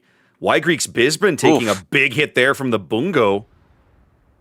Yeah, but look at MCAT. Yeah. MCAT's is Argamo. Yeah, MCAT's already in trouble back there. The Salem, that's Draw, trying to pick this up, but taking shots from across the map. That's the Vermont, I think. I'm not positive. Yeah, I think it was the Vermont. Didn't get completely dunked, but definitely got noticed. Well, there were more shells that just came in. Somebody dunked him. That. And MCAT's going to go out here in seconds. Yeah, I think that was... Yes, it was the Ohio and Vermont Salvos tag teaming. Well, Kraken's early play for the A cap ends in failure. Both teams ticking up 1 cap, but an early 2-ship lead here for E-Rare. Bunch of conga line torpedoes going in on Hank here, but those should bang into that island. He should be fine. Additional fun story about casting Kraken. They hate when we cast them because they feel it puts all this pressure on them since we're in the same clan. Which is hilarious because, like we're just saying, it's like I don't even know some of these guys. Now, the old crew, right? Like when we would cast the old crew, I know from talking to a lot of them, they did not care for it. They're like, stop it. You can't cover us. Stop that. That's right. We were the curse. We would pop in. They're like, crap. Oh, crap. These losers again. That's true. Absolutely. Well, an early 2-ship lead for E-Rare means they can kind of kick back a little bit. They're going to push this Moskva through the gap into Thunderdome. And I have to presume eventually they're going to bring up somebody. Yep, here comes Havoc's gearing to try to bag this cap. Hank's going to try to have something to say about that, but I don't think they'll be able to stop this cap. No, I don't think so, especially now that they're also putting Panzer's Bungo, relocating him. Nice big salvo coming in, though, for Y Greek's Brisbane. Let's see what happens. Nope. Not much. Y Greek brags his stern right out of it, and he's good to go. Yeah. You feel like Kraken's going to need a big early salvo, an impactful, torpedo salvo, some kind of freak kill somewhere to claw their way back in here. I applaud the aggressiveness, but I'm just not sure it's gonna do what they want it to do. They're shoving the Libertad now down to D. He decided to make a quick stopover, and that'll prevent him from taking a lot of torpedoes. Nope. But all of them, you mean? Nope. Yeah, all of them, because they fizzle. So I do like the aggression there, but they got to follow it up. Yep. There goes the A cap. E-Rare out to a 200-point lead and growing. Now they have a cap advantage and a ship advantage and a health advantage, of course, early kills. Zap, I mentioned this earlier. We saw somebody, I forget which team it was. I think it was Resin take a Libertad in the one game of the series that they lost on North. I remember, several years ago when I think it might have been last year, the year before, the Pan American battleship line got added into the game. There was a lot of talk, a lot of concern that they would be as impactful as the German battleships traditionally were. But it hasn't really worked out that way in King of the Sea, has it? Well, I think part of the problem is that Libertad has received a bit of a nerf. Yes. Since that happened. It certainly doesn't really, quote-unquote, fix the boat, but it definitely makes it, I think, more difficult to play and competitive. So I think we're seeing a lot of teams saying, Libertad, okay, it's just not for us. Nice torpedo there from the Brisbane. Yep. CEO of Beaches. Now a 3-ship lead for E-Rare, and I'm really struggling to see how Kraken finds a way back into this game. Yeah, I can't. With the Shima gone, that pretty much is going to seal it. I mean, they might eventually Libertad's going to go in, but they might eventually pick up this kill on CEO over here on the 910 line, but I think they're going to lose Metallus' Grozavoy here in exchange for it, which is just not. You can't be trading ships when you're down 3 ships. Right. Exactly. Which is why I always hate when people say go for the trade. It's like, no. Yeah, I don't want to. That's a terrible idea. What are we talking about?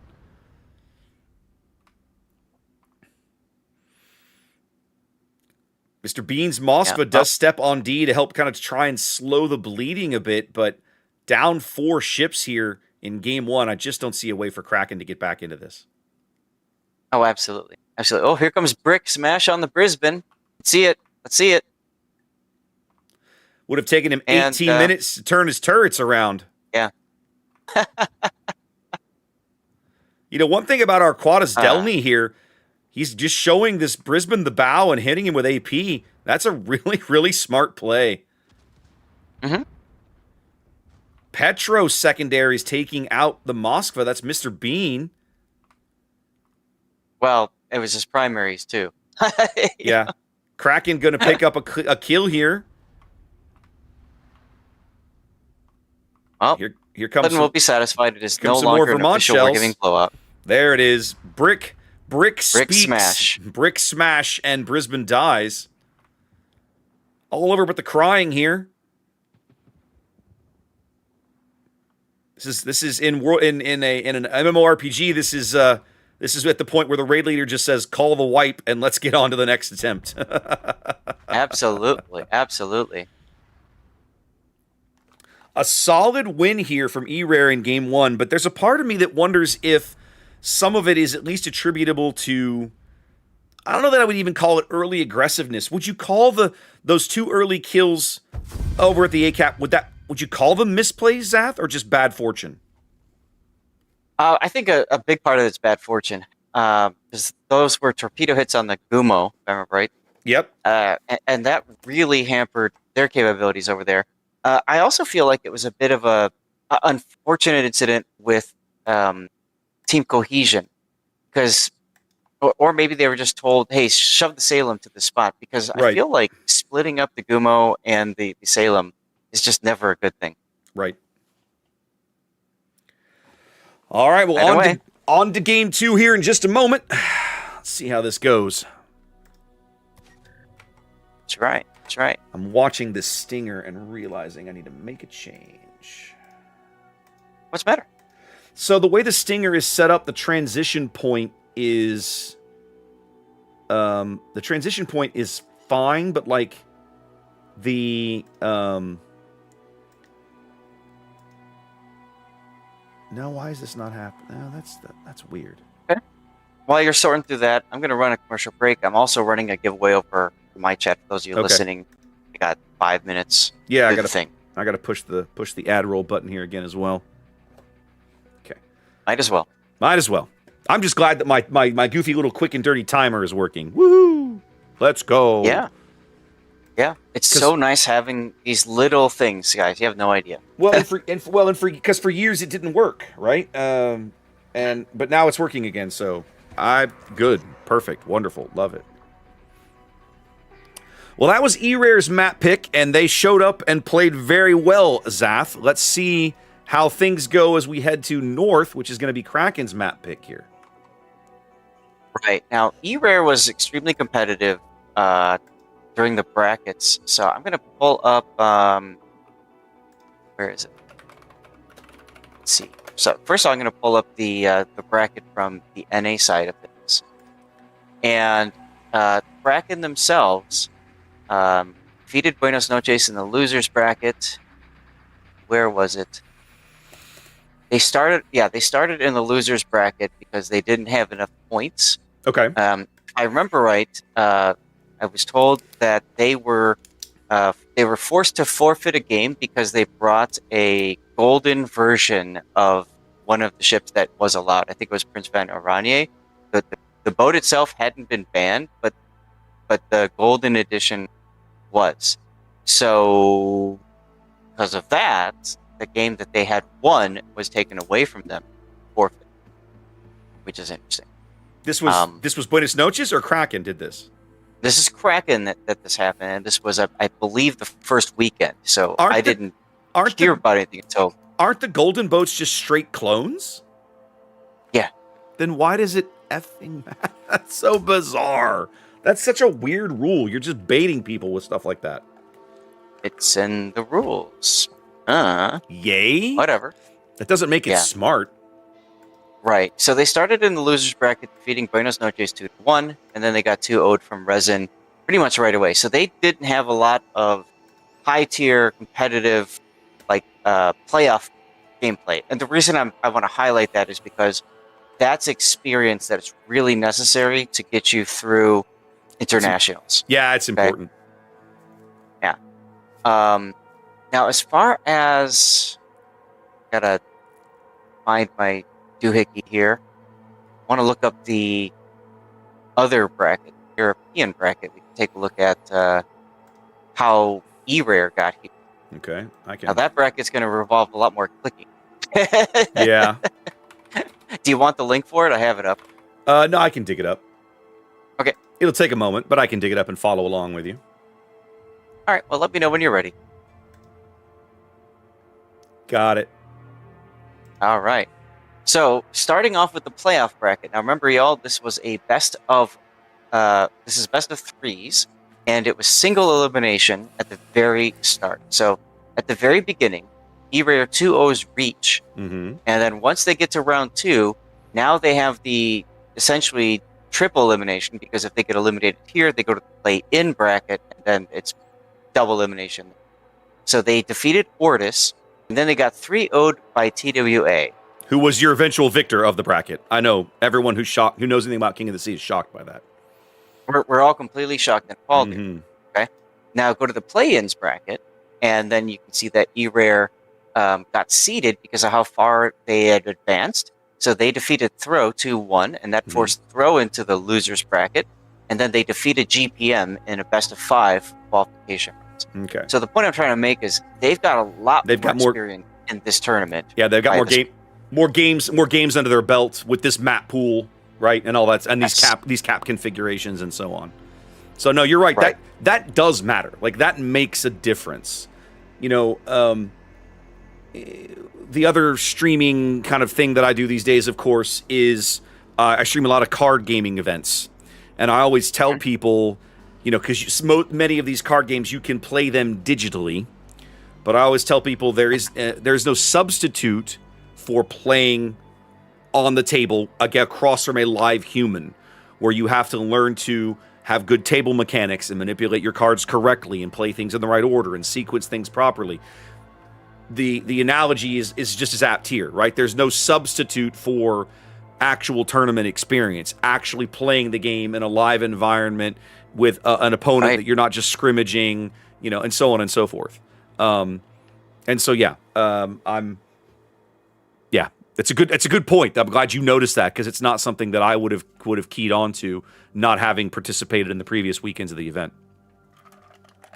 Right. So, and remember, when we talk about the previous weekends, this is now essentially day 5 of Pottsville, if you think about it, because we had the 2 different weekends prior that were regionals. Day 5 for North America, but didn't the Europeans have an extra day? Yes. So they had a weeknight somewhere along the way they had to play in. They had this last Wednesday they did during clan battle times. Yep. And because it was clan battle times, it was actually convenient for me for a change. It was noon, so I got to stream the final. You streamed like the middle of the week somewhere. Like, what was it? Like Wednesday? Wednesday at 12 noon. I saw you. I was like, what is he streaming at noon for? That was weird. Yeah. All right. Yeah.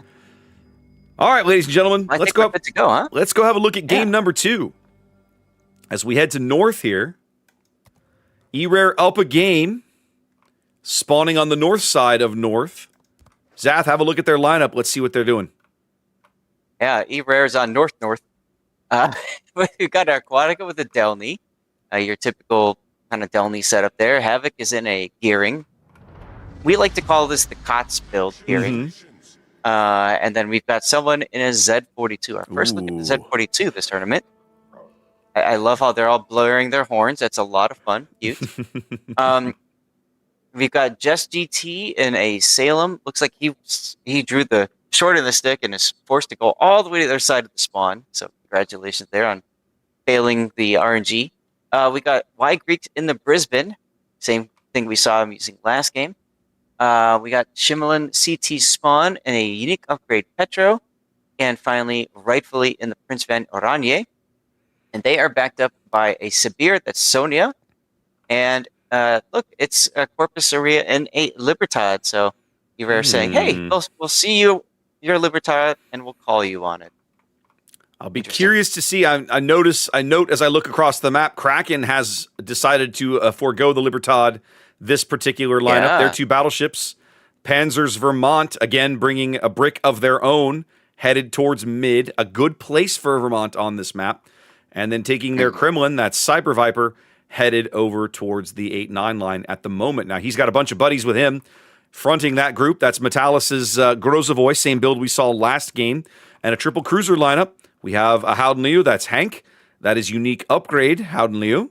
With him is a PVO, Diving Harrier, gun reload, and all that sort of thing. And then draws Salem, again with the range, just like we saw in the previous game. Rounding out the team, MCAT now in a Brisbane, over here at the moment patrolling south of Sea in a basically a full torpedo build there.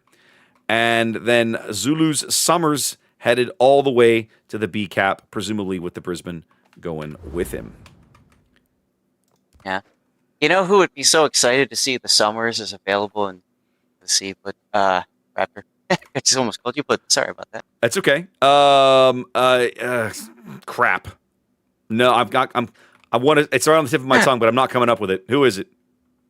Special K. That was it. Thank you. I was like, it starts with an S. Damn it! Why is it not coming? It was Special K. Yeah. Special K. There it was. Remember, almost all of our clan battles games, he's in his Summers. Yeah. Just doing magic things in that boat. This is the first time we've seen Summers in King of the Sea in like 3 or 4 years. Yeah. Usually it's just on the ban list. Like, just don't even bother. Yep. Just banned. Well, it wasn't available. And for a long time, before the advent of press accounts, the rule was that if a ship was not widely available, easily available, it was not allowed. Like, it was banned because it gave a player who had, whatever, spent money, played it, whatever. He had an advantage, and so the ship was banned. But now with press accounts, these things are less of a concern. True. Although they do still want to keep it relatively to that level because players themselves, even though they have access to the boat, doesn't mean they have experience in the ship. Correct. So that's part of the reason why they said it has to be readily available. Yes. And I think Summers is in the rotation in the armory, so that's probably the argument that made for allowing it in now. Okay. Well, the early cap advantage swinging to K here on the South Spy. They're able to grab B just a few moments ahead of E-Rare. E-Cap is contested. Metallis' Grozovoy chilling in there as the Z42 contests him. That's someone. Now, I will say that K's early trades at the E-Cap don't seem to be favoring them very well. I'd say things are definitely favoring E-Rare right now. Okay. But they have more ships, right? They've got the Howden, the PVO, and the Salem, and the Kremlin against just the Kremlin and the PVO and E-Rare's Salem of their own. Oh, the Sibir is also out there, too. Mr. Bean trying to get some cheeky shots into him right now. Now, Mr. Bean's positioning in the Petro is all about preventing Sonia from advancing. Yep. So I do like the... I was gonna say, is the Sibir that soft? You could probably pen him with the AP. You probably can. Russian guns on a Russian side armor. He should probably be able to get full pens there. Yeah. Speaking of getting pens, Draw Salem taking some big hits there on his way into this potential safe haven. But yeah, I mean, again, the big problem with the Sibir is just the inability to really tank through a lot of these this damage that these guys take. Draw gets Dutch ovened right there. Big Prince Van Oranje airstrike hit. His next heal 69 seconds away, and he's on a double fire. Yeah, it's definitely going to be difficult E-Rare setting up for essentially we need to pick a ship from this side of the island. You Yep. know it's going to be contested. They're going to drop the ship or so. Now, last year, right, when they added North back in this cap configuration, they had forgotten to change how quickly the caps ticked. And so it meant the map played very quickly. But it seems to me that they have made this correction, Zath, because even on a 2-cap advantage, 3-1, Kraken still has 5 minutes they have to wait before the game ends. Well, sure. And I think if I'm Kraken now, I'm thinking, how do we get the Salem extracted from in that spot? Better have a plan. Because once you get the cap, great. Now you have to hold it. Yep. But you also have to realize that the ships that you assigned for grabbing that cap, some of those may be better useful elsewhere. So you now need to start thinking about rotating boats. Ooh. The Hydro Destroyer, someone takes a torpedo there and rightfully gets dunked a little bit as well. Yeah, I'm watching PVO airstrike on Hank Tuff's Howloo. Yep. That hurts a bit. Here comes another one. The Grozovoy AA is there as well. I'm sorry. Yeah, that's hair you're dunking rightfully. My apologies. I had it backwards. It's hard to keep track of all these different... It's a very interesting push, Zath, watching this Libertad and this Petro in the channel, especially since the Libertad is, I won't say easily, but regularly getting dunked by Panzer's guns.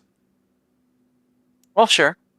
But as you can see, he's bouncing a lot of that hate. And of course, that's all potential damage. So, hey, he's happy to get that free funny button charging.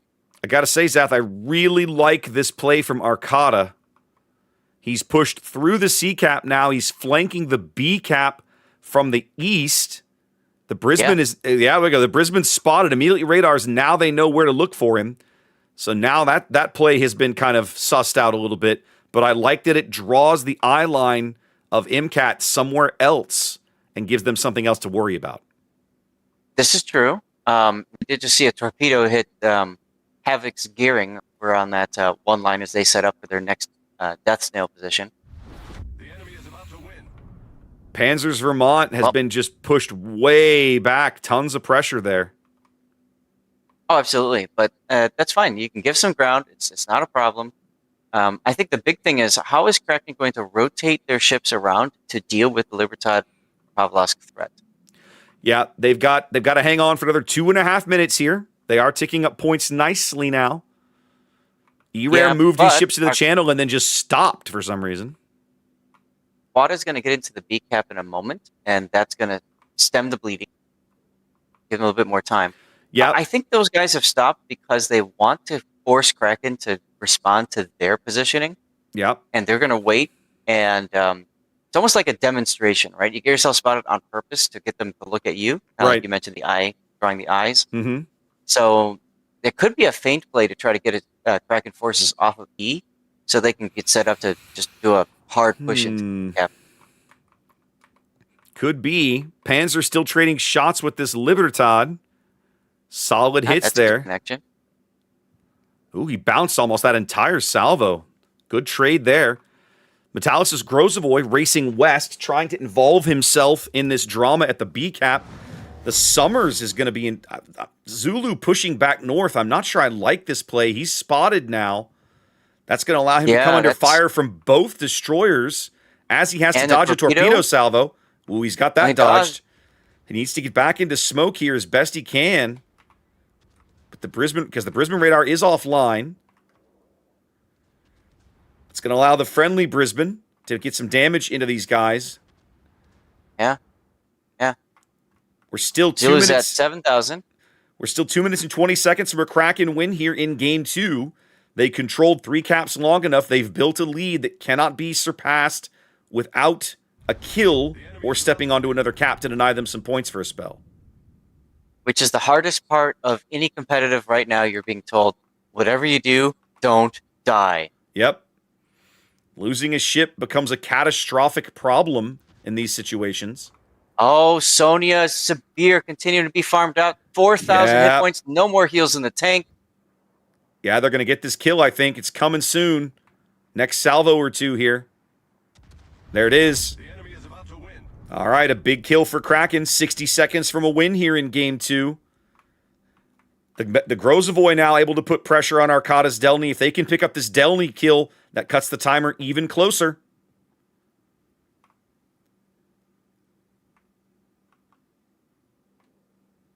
At 45 seconds left, if nothing else changes.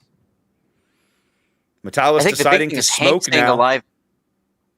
The big thing is Hank staying alive in that Howden Lou. He was quite low, but he's got the heal going. He should be safe. Ooh. Big hit into Dre's bow there in the Salem. 20 seconds to go. Aquata goes dark now. Well, and Metalis deciding to come out of the smoke to secure the kill. If they can secure this kill, that's the game. But the Delny makes it to another heal. They're unlikely to get this kill now. So it's a bit of a risk for Metalis. He can't, 8 seconds to go. He can't lose his ship here. They bagged the Brisbane torpedoed somewhere. There we go. All the way on the one line, on the border. All right. He was going for a luck chuck.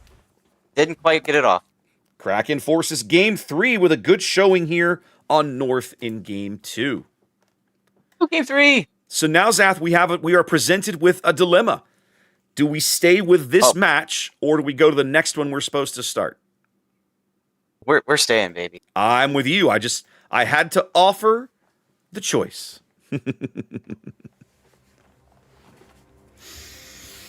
All right, guys. So our next match is going to be... Let me pull it up here for a moment. Actually, let me come back to here and hit that button first so I don't forget. And then let's see. What is the schedule? Hang on a minute. Here. Take a look where you've got us, right? TSY and NTT is our next scheduled match. That's supposed to start in about 13 minutes. We're not going to get to that one until Game 2. What I might do, Zath... Go ahead. Yes. What I was going to do... take us off. Go ahead. Oh, you're going to do that? I was going to pop over there and let them know to just start the match, and we'll join them for Game 2. Now, we could do that, too. Yeah, why not? Yeah, because otherwise you're stuck waiting all the way for an hour and 15 minutes to the next group. And that's what I'm saying. I'm not taking us off the match. I'm going to go tell them we're going to stick with our other match, start this on time, and we'll pick up with Game 2 when the time comes. So... Perfect. Check out the training room real quick, because that room will be up somewhere. Let me find it, okay? Yeah, we've already been on it. Okay. Here, I'll let him know. Let him know on Discord, and I'm going to let him know in the training room.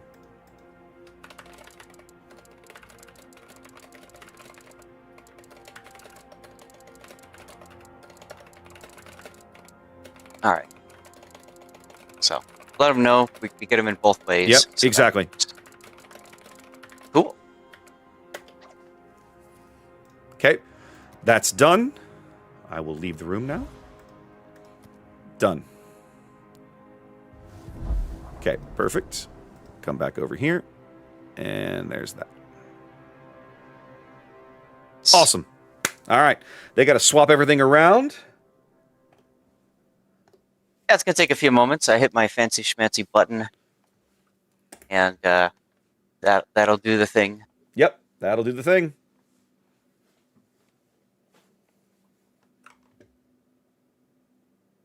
But I might use this opportunity to hit the head for just a moment.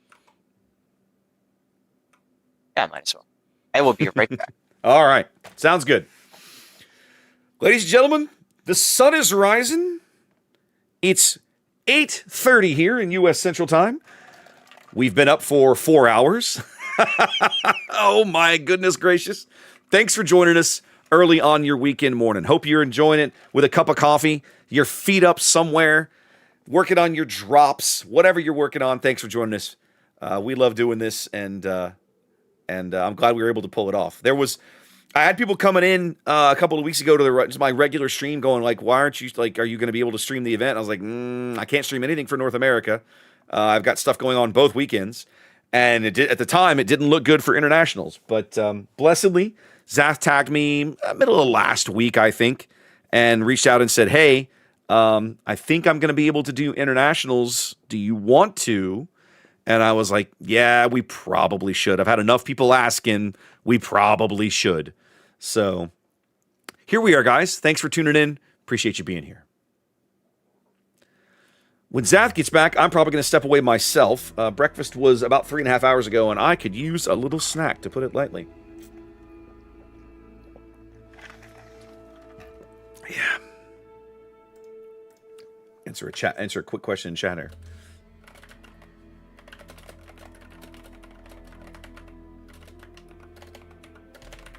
Yeah, I'm probably gonna have my my next snack in a little bit as well. Because it is a long day, so. But I would echo what you just said. I always appreciated you guys tuning in, being a part of the fun. Yep. Normally I do an after party, but no.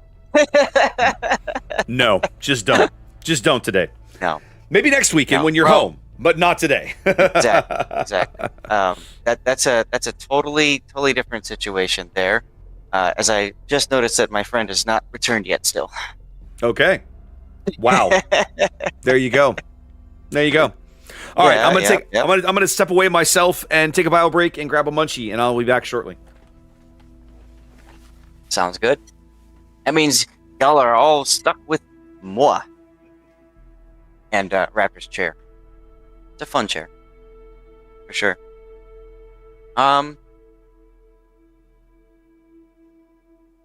like they're swapping teams and stuff around. Yay. But yeah, these are always a lot of fun events. You guys know if I can do a tournament, I do my darndest to make it happen. It just so happened the first weekend of regionals, I was invited by Stack Up to go and do a special fundraising event for them called Arms Live. That was a lot of fun. Obviously, a lot of people saying, why aren't you doing COTS? And it is what it is. One of the things I wish there was more of is advanced warning about these kinds of events, not just for us, the casters, but also for players and the teams to be able to start prepping strats and that sort of thing. But, there's not a lot of time in the calendar to work things out as it is. So, here we are. But I'm glad Raptor could join us for this. He tagged me a few times. Said, are you sure? Are you 100% sure that you will be doing this? And I said, I will double check with my friend. And yeah, it's on. Now, the hard thing is going to be tomorrow morning because my friend's birthday party is. Yeah, we're going to have to kind of sort some stuff out with that. But, yeah. My plan will probably be to finish the stream and then take a nap and crash. So, we'll see where it goes from there. But hopefully you guys are getting your drops progress. Quick reminder about giveaways. Raptor is giving giveaway codes away on his Discord. So just make sure you're joined his Discord and keep an eye on the little button press that you have to do to get into those giveaways. On my channel, my giveaways are on my Twitch stream. I do also stream on YouTube and Kick as well. Yeah, you guys are more than welcome to make sure you're getting in for giveaways on both systems. Honestly, you might as well. And my giveaway is very easy. All you have to do is be a follower and just typing in chat. So about every 10-15 minutes. More free stuff, baby. Throw an emote in. I mean, it's really important. Wargaming is giving us this stuff to give out to all of you. And hey, signals. Okay, some people go, oh, it's only signals. It saves you money. It saves you money. Credits. Poll is great. It's still useful places. And distant voyages containers, when we get those to give away, I mean, dude, I just one of my previous giveaway winners won the Freedom camo for Salem, and he's stoked. I mean, that's a great camo. So I've been giving away CC crates, right? And one of my guys in chat was like, I just won in Alabama. That's never happened before. I was like, yeah. That's why I love giving away those things, man, because every now and then somebody jackpots and hits a premium ship they didn't know, and I love that stuff. I have a running list, as you know, of like everything that I've accumulated wealth-wise, so to speak, in game, like that, like dollar value, because it's just fun to look at it later and say how much is my account worth if I spend for all of it. And then I also have on the side all the ships I've given away through the CC containers. And yeah, you're absolutely right. It's a great feeling to know that somebody won a ship off of you, and it reminds me of like the in-person gathering when we used to be given cards, give out with the ship to somebody. We met them and had a good time talking to them. I miss those. And I met somebody the first the Anchors Away Anaheim. I met this guy. He says, I sent you the best game I've ever had, and you found all these problems. And you eviscerated it. You told me I was the worst player ever. No, but I'm waiting for the tongue lashing that comes after that. You know what I mean? Like, you are such a D-bag, blah, blah, blah. And he's like, you know what you did was you made me realize that I really don't know this game as well as I thought I did. And what I thought was so awesome about that is, you're right. I mean, the game continues to evolve and continues to grow, but it's so complex. There's so much in there. Yeah. That even your best of battles, there's still learning opportunities. Yeah. And I love that part of this game. So I was so excited and just absolutely pumped by his response. I'm like, here, have an Alabama. He couldn't believe it. He was so excited. That's awesome. I do miss that. I miss being able to hand those out. And sometimes you'd find like new players, families with little kids who had just started playing or were interested in trying. I was like, well, here, have a premium ship. Add something to your account that's cool on me. I love doing that. I miss doing that for folks. Remember the daddy-daughter pair that won a gaming PC for the daughter? Oh, yeah. Yeah, I forgot about awesome. That was cool. That was awesome. That was cool. Speaking of awesome, we've got an awesome game 3. We do indeed, Zath. Don't forget to use the flipped spawn as we head into game 3 of this series. Yeah. Ladies and gentlemen, welcome to our first hotspot match of the day. Zath, have a look. Have a look over the Kraken lineup. Talk to me. Yeah, so we got Zulu back in that Summers. We've got Medalist in Ragnar. This is our first look, my first look in the entirety of COD so far, I believe, of Varo de Zan. Oh my god, what is KMX trying to cook up over here? We got Hank Tuff in a San Martin, Diving Harrier in a Brisbane. Dra is now in a Range Petro. Behind them is our the Panzer in the Bungo, and Cyber Viper in a Libertad. They bring it back to Libertad. I don't like Libertad, Big Zath. I'm not sure. I don't either, but let's take a look at E-Rare. What do you got? Let's just say, no team fielding a Libertad has won a game this match. Okay, here we go. E-Rare going with a triple destroyer lineup here. We're sending Adelny Arcada out towards mid right now. He's got friends with him. Someone's Summers, of course, a typical full. Actually, it's not a total full torpedo build.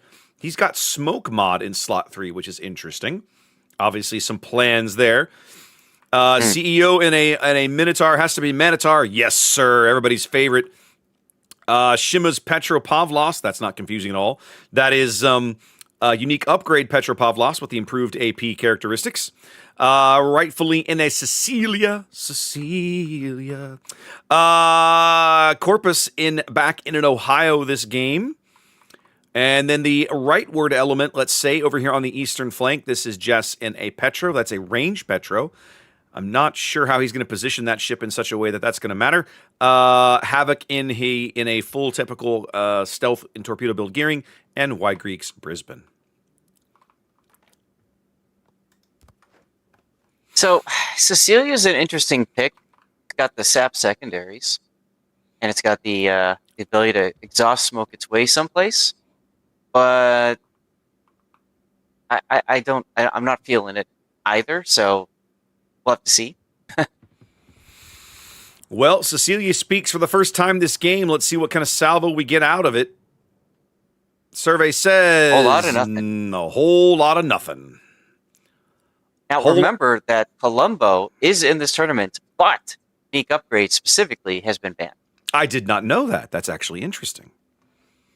Yes. Did see a team field the Colombo last weekend. It actually succeeded. They won. But the unique upgrade, of course, is so helpful for the Italian battleships. Yep. And Sicilia doesn't get it. So a whole lot of noise here in the middle of the map, but a whole fat load of nothing when it comes to actual cap control. Summers, that would be someone. I'm sorry. Zulu and the Delny, that would be Arcata, continue to head towards the extreme western flank of the map, while their teammates continue to trade shells over the middle of things. This eastern element of E-Rare now, Zath, starts to look very impactful. I like this play for them over here at D. Yeah, 3-on-1 is gimme, right? Yeah. They're gonna get get it, and the big question is, can Hang Tough, essentially hang tough? Hang tough. No, it's exactly the question. Is he going to be able to take away enough ships, and use up their time over here? He's got to keep them busy. Well, I don't know that he can. He's going to have his hand. He's going to have his work cut out for him with that Petro in pat position, backed up by a 12-kilometer radar cruiser and a gearing with long-duration American smoke. Good luck. Let's just say that. Good luck. Yeah. The big thing he needs to do is charge up his funny button. It means he needs to get main battery hits on things. Mm-hmm. So he's got a Bowen Petro to hit, or maybe a Brisbane gearing if he gets lucky. K continuing to try to put some pressure on the C cap. They had ducked one or both of these destroyers into the top of the cap. That drew out the radar from Shima's Petro. They had to back them off, and now they'll presumably try again here in a moment.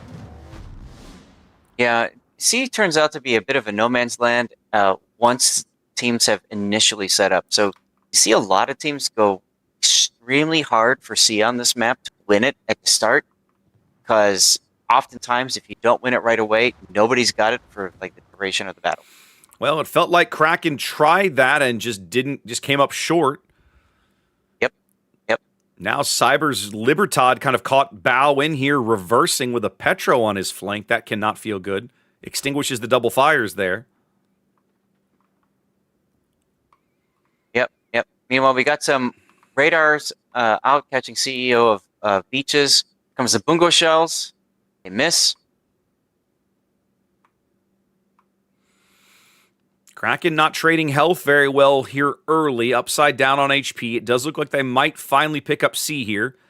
The Shima radar, the Petro radar is offline, and the Minotaur radar does not have the range to pick up MCAT in this position.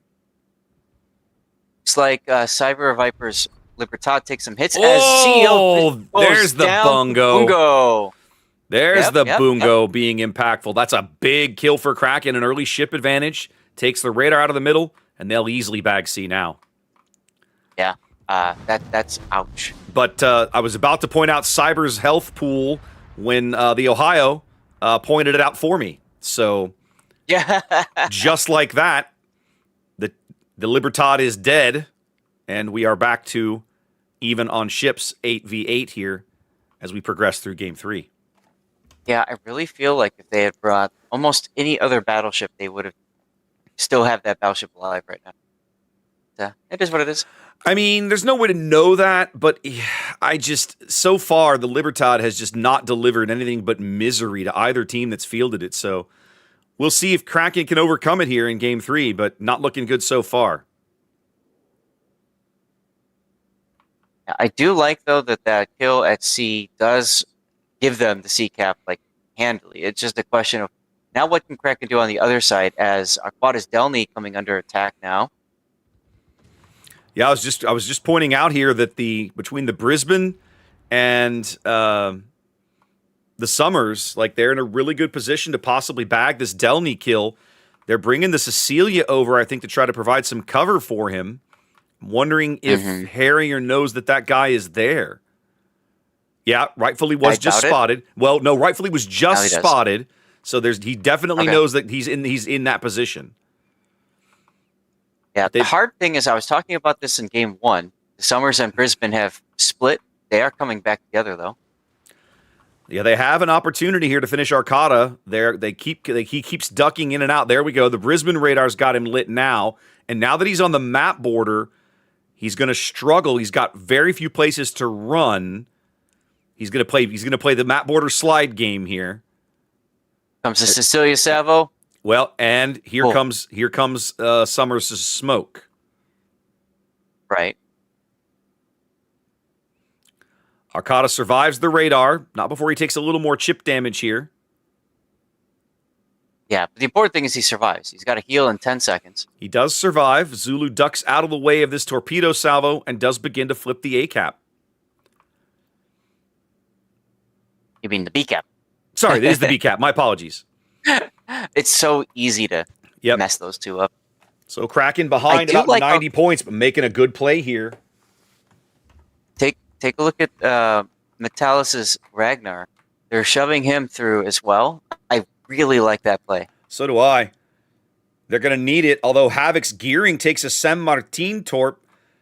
Hank's going to lose this eventual fight with his San Martin up here at the top of the map eventually. Here come the Ohio shells trying to end that conversation. And Petro. Yep. That's right. He's going to dodge the Ohio salvo. The Petro one bounces mostly, surprisingly enough. I don't think his funny button is charged. He's got 30 seconds until his heal. He's not going to make it. There's the fire that will end him. Yeah, he's not going to make it.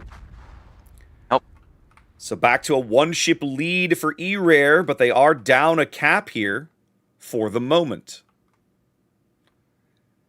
Yeah, torpedoes hitting Shimato. Shimin?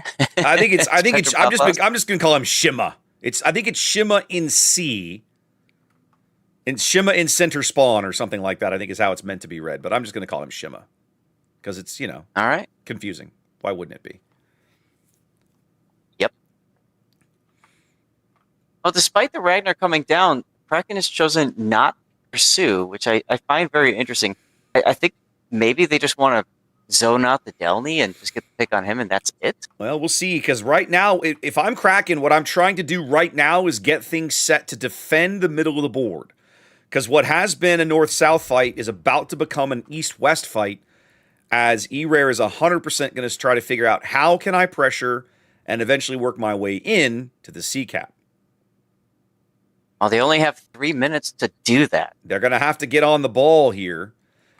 One thing the Ohio's going the wrong way. One thing that Hank did that definitely was a good use of his ship was he drugged that gearing in the Brisbane well out of position. It's going to take them some time to get back onto station, and it's time that they may not have, depending on how the rest of the team reacts and what kind of shots they land between now and then.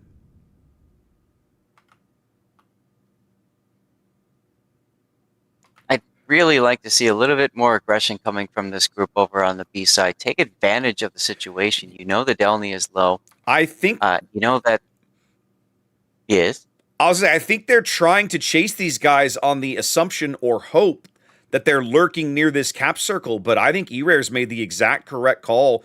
They have just pulled these guys out completely and said, no, just bail. Bail completely and don't even risk it. Don't lose the ship. Speaking of losing the ship, Mr. Bean now coughs himself up there. He got stuck in a really bad position and backed up too far. Yep. I was just about to point out that Kraken had just moved out to the lead, but the loss of the Moskva in the middle of the map means that, well, that disappeared in a hurry. Right, and so this is the problem with allowing E-Rare to do what it wants to do in the corner. It gave them the complete opening that they needed to take advantage of that broadside Petro. Metallis takes a torp in the bow, and it's now a 2-ship lead for E-Rare. More pieces on the board, more guns in the fight. Can Kraken hold on for 2 minutes? That's the real question here. It's going to be longer. Someone's about to get into the C-cap. As soon as that happens, I see that's a time extension. Yep. They've managed to put enough pressure on Draws Petro. They've pushed him back far enough. I don't think his radar can cover out here. It can't. Nope. Yep. A definite time extension. I think what's going to happen is Kraken's going to move out to the lead about 10 or 12 points here before the C-cap completes ticking over. Mm-hmm. But the real problem is they're down 2 ships. They have less flexibility on the board. Yeah. And continuous mistakes. Like, look at Draws Petro right now. Oh, no. Oh, yeah. Oh, the Cecilia dunks him. Yep. Big kill. They've been trying to secure these kills. I feel like, Zath, they've allowed themselves to be baited. They've chased these guys to the bottom of the map, and they might yet still bag one of them. But man, it feels like they've just kind of left the rest of the team to hang out while they've done it. Absolutely. The thing is that they had the ability to do it earlier, and they waited. It's almost like they wanted to play with their food, and this is the result. Their food fought back. I also, again, I got to give credit to E-Rare here. They correctly read the situation and were like, no, pull those ships out. Kite hard. Don't get caught. Right. Don't fight over the cap. Just run. And it worked. Right. But you brought Medalist's Ragnar back to prevent exactly what happened. What just happened? Because what they did was they said, okay, well, you come back to where we are. No, you continue to push down on your side and prevent the spacing. And well, ouch. Ooh, Zath. The Bungo puts Kraken into the lead by seconds, but they lose the Ragnar. Nope. If they could have kept the Ragnar in the game, they might have won by a second or two, but didn't happen. And that's the one salvo from the Columbo. That's the one salvo from the Columbo that hit the Ragnar, did enough damage so that everybody else could chip damage it. So, unfortunately, I almost feel like they were too afraid of Summer's torpedoes, which is hilarious because that's exactly what happened to the Ragnar, to Metalis. He took a Summer's torpedo after going all the way to the 2 line and then hooking back around. Yep. Well, we're seconds away here from an E-Rare win in this match, Zath, but it's been a great match. Mm-hmm. Kraken had an extremely competitive match. It has. Kraken had some opportunities here in Game 3 that I think they still could have won, and they just weren't able to pull it together, and E-Rare is going to go home a winner. That's right. Kraken, of course, not out of this, but hey, that's one more series they have to somehow win. Yep. In order to make it to the next weekend's playoffs. Well played to both teams. Congrats to E-Rare, though. They are your winners here in this particular match. Collecting their first match win of the day. They need 3 to move on and qualify for next weekend's final playoff series here in the international bracket of King of the Sea 18. Absolutely. All right, so we're going to close this and got to find out what's going on with the thing that we signed up for, right? Yep, let's head over to that match. We'll catch them in progress. Let's see. All right. Remember who they were. It was TSY Entity, right? Yeah, TTN and somebody else. TSY and NTT, that was it. Yeah. Okay. All right, Joe. Let's get that set up here. They are in game. Yep, they're currently in game 1, which is not surprising. All right, so let's come here. This was stage B, and then we need round 2. And then we need TSY.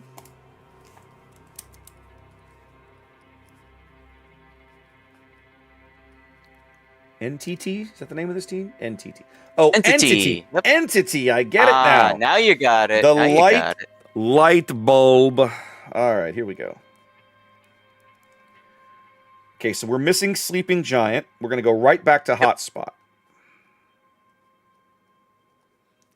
And we might see Land of Fire for Game 3. Mm-hmm. Yep, band maps are North and Loop.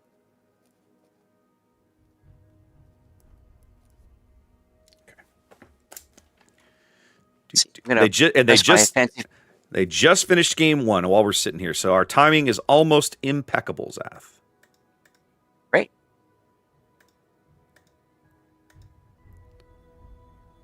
Shima, Des Moines, Brisbane, and Kleber, Moscow,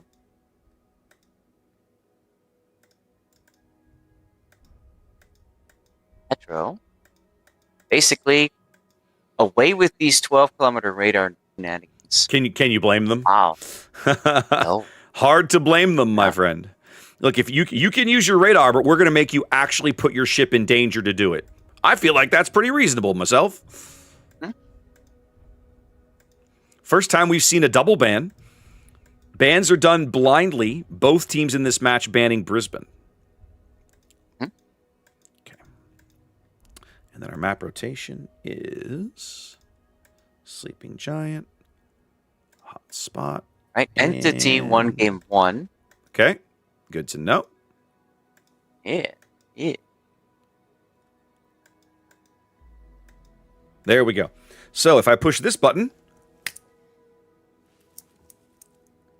bam! It should Yay! work. There it Button is. press. Things are working as they should. How about them apples? All right, outstanding. Brilliant. All right, now I got to refresh my memory. TSY is the Chinese number 4 seed, and Entity is the EU number 6 seed. Okay. Okay. Are you asking me or are you stating? No, I'm reading it. I'm saying that's what they are. I just had to go back and check. That's where we've landed.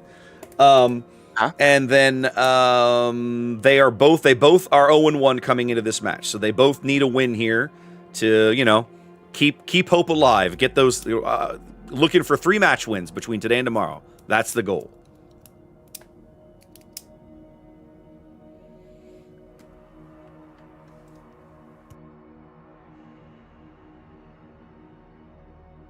I'm going to mute the mic here for a minute and have another noisy snack. That's what I was doing, bigot. Now you get to watch both of us sit here and snack. Enjoy the silence, everyone. Hey, tell you what, while that's going on, weather report. Where are you at? What's the weather like where you are? Let's do it.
Sorry for the silence, guys. Ordinarily, we like to keep things going, but, we're going to be here a spell, and we don't really get a break, so we're trying to get a munchie here to keep the energy up so that when we're in game, life is good, and there's plenty to talk about and see.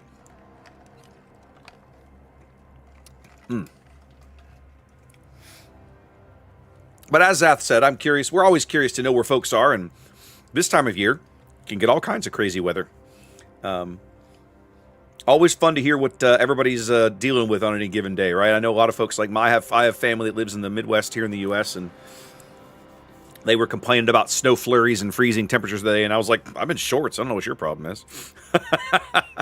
So, not everybody has that problem.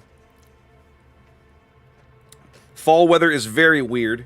We had a couple of days here where it was quite cool, and then last week it was, yesterday and today and tomorrow it's gonna be like, 80 degrees, or let me translate that for the rest of the world. About 25-ish, Actually, no, higher than that. More like 27, 28. 28, pretty typical over the next few days. And then, next week, if far below 3, it'll get cool again. So, where is Zath's hat? So, Zath is not at home.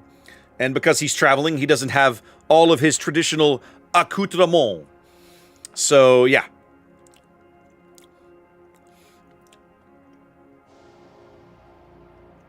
Looking at the other matches that folks are covering, I'm actually a little bummed.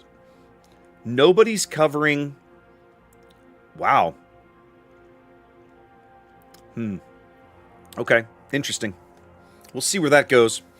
Nobody's covering RNG and resin, which is a shame. I would have liked to. I would have thought that somebody on the NA server would have picked that one up, but nobody did. Let's see who else. Now that the next round of Group A stuff is finishing, Okay. So, I will say, going into the next round, right now you guys are looking good timing, Zath, because we're literally start dropping the game right now. You better unmute at some point because your lips are moving. All right, there we go. Oh, you went and found a hat, I'm I back. see. You went and found a hat. Oh yeah. Okay. Oh, I've had a series of hats ready to go. Oh, okay. That are my friends, and I thought, hey, well, after enough comments about where's the captain's hat, the best I can do is Blockbuster. All right. It works, baby. Let's do it. It works. All right. Let's see. Which one are we on? We're on reverse. Yes, we should be on reverse. All right, here we go. All right, This ladies. is game 2. We missed game 1. Indeed, we were missing game 1 while we covered the other match. Yeah. Action stations. So you want to tell us about Entity? Sure thing. Entity up a game as they spawn here in the north side of a hotspot. Fielding a triple destroyer lineup. We're looking at Riddle's gearing here. A very traditional torpedo heavy, stealth heavy build. Flanked by Cute Malone's Marceau. Have a look there. Okay, nothing particularly abnormal there. He is running Fearless Brawler. I love seeing that skill on destroyers. Throwboat. Oh, Zath, I love the name of this guy. I want to make a new account with that name now. That is amazing. Throwboat here in a largely torpedo-centric build gearing is running the smoke mod down there in slot 3. Backed up by a Wooshta. That's fish bread. Love that name too. And Yandere Akagi in a Bungo. Now, this particular Bungo, Zath, check out his skill set, running the improved AP skill for his battleship.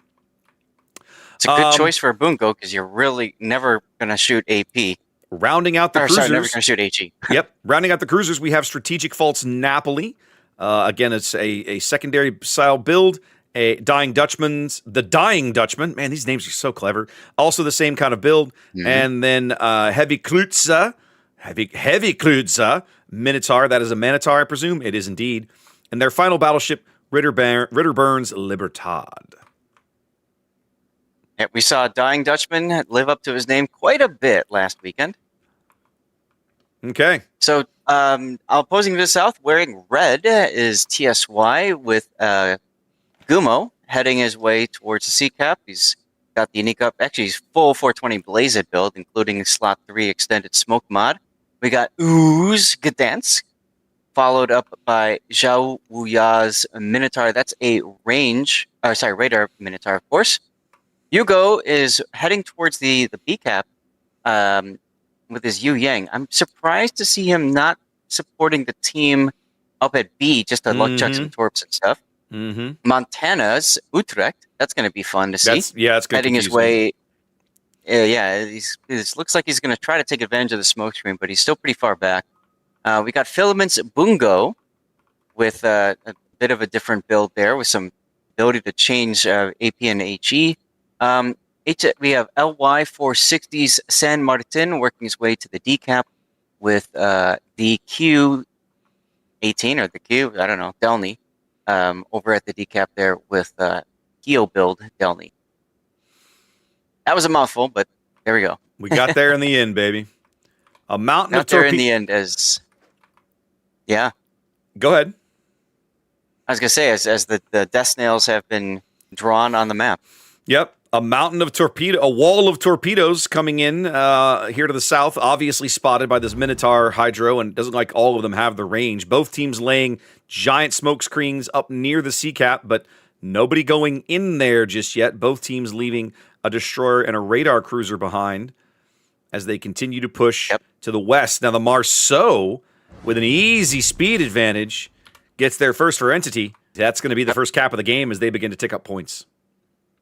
Now, back in the day, we used to call those torpedoes, your mountain of torpedoes you're talking about, we called those walls of skill. Yes, the wall of skill. The ubiquitous wall of skill. Mm-hmm. Deepwater torpedoes run out well short of Heavy Klutzer's hull, and so now he's in a more maneuverable position. He can slide a little closer to the cap if he wants. Now, Zhao's Minotaur has backed off the CCAP and left Use Gdansk behind entirely. I'm a little surprised by that.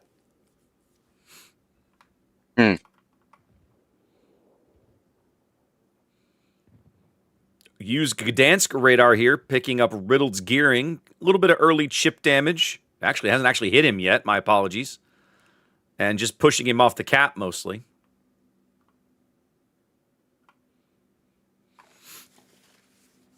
Hugo's Yu Yang now into the B cap at last.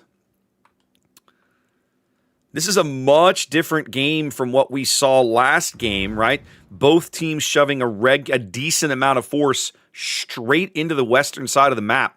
Last game, we didn't see much of this. No, we definitely did not.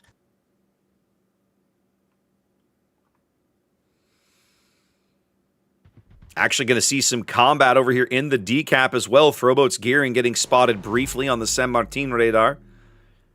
Still has Q18 Q's Delny lit. Now, I will say, we've seen Worcester a couple of times last weekend. Never won. Just it's kind of like that Curse of the Libertad last series.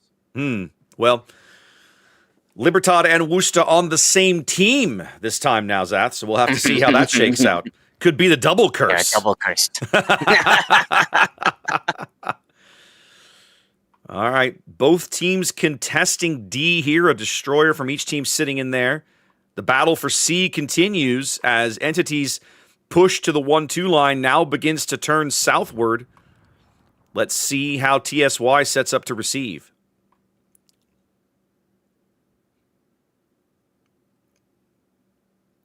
Some Ohio shells on the Napoli.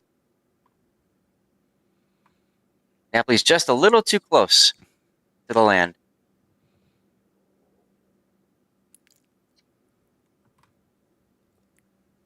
It's interesting seeing not a lot going on at the C cap right now. Sees a lot of back and forth, but no real gains. Although I got to say, if I'm the Gdansk, I am leery of that Minotaur.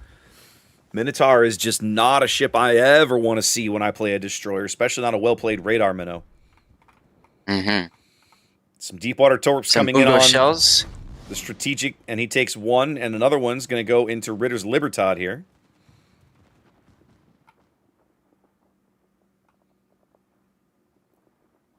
Yeah, the decision to not put the Yu Yang so high up in the sea allows them to get to that one line as quickly as possible for these torpedoes specifically. This entity push kind of just made the turn and then stopped. And now it feels like the Libertad and Napoli are just going to get farmed out up here.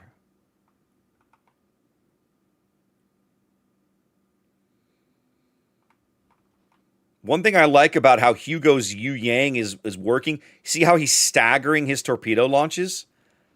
I'm a huge fan of doing this. I love it when I see players do this because I think it's more impactful. You create worse maneuvering decisions. You have the chance of landing longer duration floods. Yep. Can be a big deal.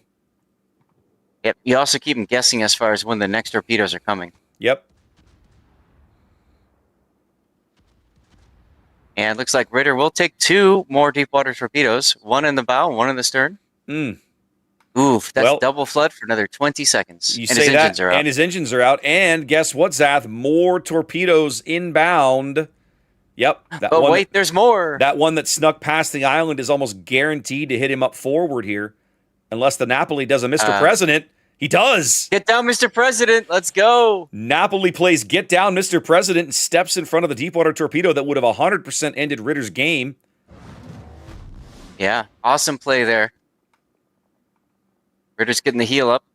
But I'm with you. It just feels weird. They put all their forces into this one little push, and then they're like, nah. And then like, nah, we stopped. Let's just not do it. I mean, I think... Go. I think the reason for that is because they got the decap, right? So Entity's like, okay, we don't need to push over here anymore. Well, not only that, but like TSY was well entrenched and set up to receive this push. So I think at some point you look at the situation and go, I got a cap advantage. I don't need to throw away my health advantage for no reason. So F it, we're good. Pull the brakes.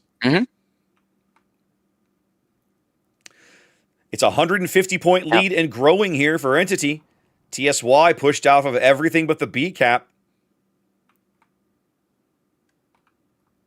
Well, TSY's Utrecht is in trouble. I've been following him, just narrowly dodging torpedoes, but then he's got Libertad shooting at him, Napoli. I don't know why he's not going to where entities Libertad and Napoli are just camping, because he's got the tools to prevent that.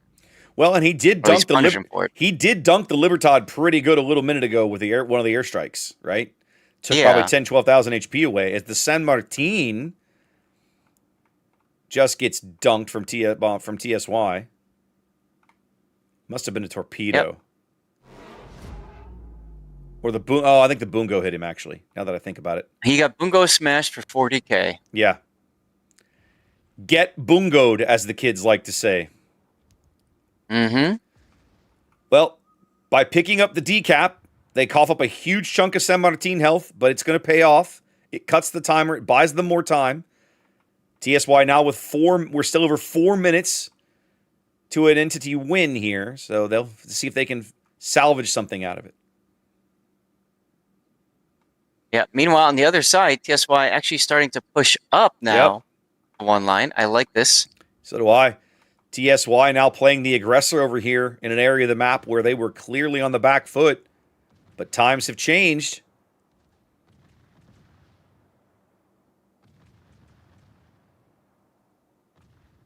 Yep. Ritter is going to try to use this opportunity to W out of here before the torpedoes arrive. I think he might have timed this incorrectly. Yeah, he's dead. Kind of the point. Yep. He knows it. One final defiant salvo. Ooh, he does get a Citadel. Citadel's. He does get a blind sit on Zhao's Minotaur, so, I mean, you never excited to see that trade, but he got some good damage on his way out the door. Yeah. Entity working an 80-point lead now, down a ship, maybe losing one of these Napolis. I love Hugo's Yu Yang radar here. Not only is he going to walk into the A-cap, but he's also covering the Napoli. Hugo, in my opinion, has been giving a masterclass on how to play Pan-Asian Destroyer for the last 10 minutes, and it's been gorgeous to watch. Mm-hmm. The way he staggered the deepwater launches to make sure he stuck the flood and gave them crap maneuvering options. Just so many things to like there. Big fan right now. One thing I don't like is TSY not focusing fire on one particular target. Well, Entity may also be not giving them many opportunities to do that. Might be not giving them any looks, huh? It's a possibility as the Minotaur gets out of the smoke to get spotted. Confusion for that one. Gearing sees the deepwater torpedoes. Doesn't care about them. Hugo now detected. Yeah, he was lit on the surface. I think he might have gotten in a bit of a gunfight. He's out of smokes, too. He can't break this line of sight. Well, and he's getting absolutely... He's got radar. He's getting absolutely pummeled by these Napoli secondaries. Right. Down to 1,600 HP in there. Just coughed up a lot of health for free, basically. TSY contesting the A-cap. Entity trying to contest the D-cap. It's a close game. Well, okay, it was Very a close game. It is a close game. That's right. That 30 points just cuts the lead now. And notably, though, NTT down 2 ships. TSY still has every ship on the board. Yep, TSY with all of their pieces still in play. I have a couple of, definitely some low-health ships, but man, are they making the most of it right now. Riddled's gearing in trouble.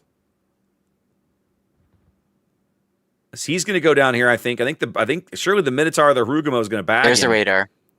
Yep, there's the radar. Gumo also smoking. A handful of shells will do it. You have to believe they're going to get there, and they do. Yep. Riddle tastes the rainbow. TSY with a bunch of ships at half or less HP, but making it work right now.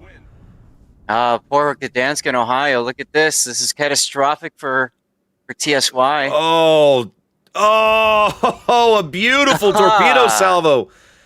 Riddled's gearing says goodbye on his way out the door and takes a battleship with him. Yep, and opens the door back up again. He just kind of shoves his foot through that door, opens it up for NTT to make a comeback. 6 minutes to play. It's an 11-point game and a 2-ship lead for TSY, but their board pieces are badly beat up. Arguably, Filament's Bungo is the healthiest thing they have, and he's also the farthest thing away from anything. Right. They have so many Only ships detected now. So many ships that are possible 1 to 2 salvo kills, depending on what's shooting at them. Oh. Oh, no. Why would you do that, Delny? Oh, he got lucky there. The Bungo didn't lead him quite right. Oh, no. Oh, no. That's what I'm looking at. The San Martin goes down to torpedoes here in Thunderdome. He had Hydro on, but he was reversing. Oh, so no. He saw the torpedoes too late. Battle ends in 5 minutes. Entity cuts the lead. Entity still, yeah. Or I should say changes the lead. Still looking to lose on time. Yep. If TSY can bag the decap, big hit from the Bungo right there. The Q's like, I guess I can heal that. What is Q doing? Man, you can't stay here. You got to bail. Don't give No. Do not sell your ship for this. I don't understand the idea of shooting and getting spotted the whole time. No. But I guess the gearing was detecting him anyway. I do not know. He cannot die here. He has to let them have this cap and just run. Die. That's right, he does. They have a lead. Just bail, my dude. All right, he finally seems to have figured that out. I think the caller was screaming at him. Stop. They don't have the lead. Look at the score timer. Oh, my apologies. They don't. Okay, but it's close. It's close enough you can't afford to lose the ship. You can't afford to lose the ship, which is ultimately why I think they called him off, because it wasn't working out as well as they'd hoped. Here comes Bungo on Bungo action. Ooh, not bad, but not enough yet. But the game's got time. 70 seconds left in the game. They're still continuing to shoot Yandere, whose next heal is 40 seconds away. So if they can get a fire to light on this, the Utrecht might yet be able to burn this guy out. They can't spot him anymore, though. And Filament's going to be looking for this shot. He's 100%. Take it, even if it's not spotted. But he's blind firing. Less than 60 seconds now. They have no visibility on the ship that they desperately need to kill. That's Yandare's Bungo. Yeah, if I'm Filament, I'm putting the plane up and taking the shot. I mean, 44 seconds. It's either you get the kill or you go back to port, and that's it. And Yandare's next heal's coming up in 5. They catch Krutz's Minotaur here in the middle of the map. He might have a chance to kill Hugo finally. He can't. Hugo's got some hard cover. If they can kill the Minotaur. Seconds. Now they're looking at the Gumo in front of him. And Bungo gets torpedoed. Yep. Because he was going so slow. Yep. Filament way out here at the bottom of the map takes a torpedo and goes down. Entity holds on, Zath. A game that I wasn't convinced they were going to win. They found a way. Life finds a way. We need to find another game, apparently. As that's a winner screen up. That's a 2-0 win, baby. That is indeed a 2-0 sweep. All right, so chat. That means that we need to go switching. Yeah, we need to see if we can find a game 3 because our next scheduled match is 35 minutes away. All right. As of 5 minutes ago, all games are running. Okay. Looks like the Chinese official was going to come over here too, and well. I forgot to give Entity their due there. There's their winner screen. Congratulations. Yeah. Well done, boys. Yep. All right, there we go. Yep. All right, so we're just keeping an eye on this right now to see if there's any games. This might be quick. This might be a long time. We'll have to see. So, opportunity to get up and stand up and grab something if you need it. I might just do that myself in a few. Yeah, basically we're going to have to look around for one of these Group B games that goes to Group B matches that goes to 3 games. That's kind of our best bet. Right.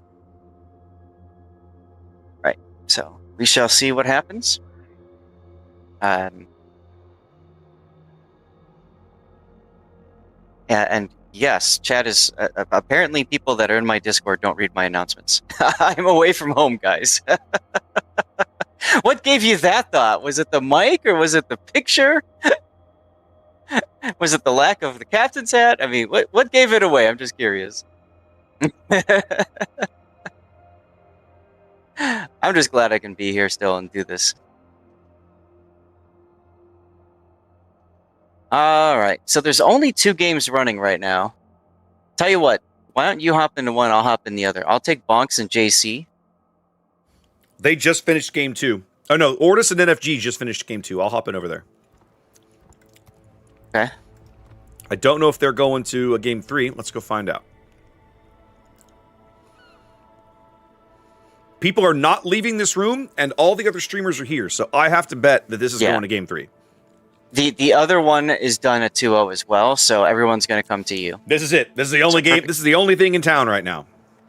Only game in town. How long until our next setup? You probably got at least 5 minutes. No, I mean like the next match that we scheduled for ourselves. Top of the hour. Matches, group play starts at top of the hour and 45 after at 6, 8, and 10. All right. Ortis and NFG. All right, so now let's get set up for this.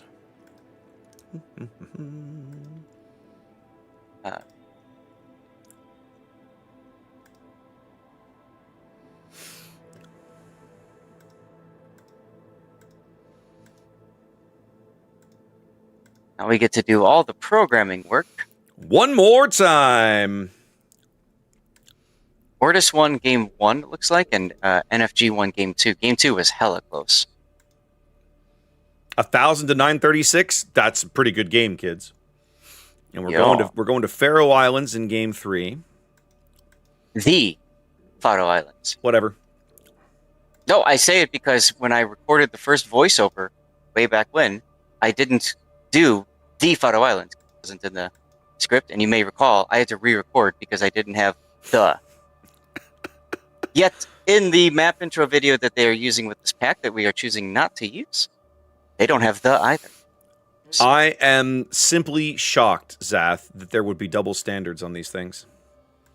Absolutely unconscionable. Let's see.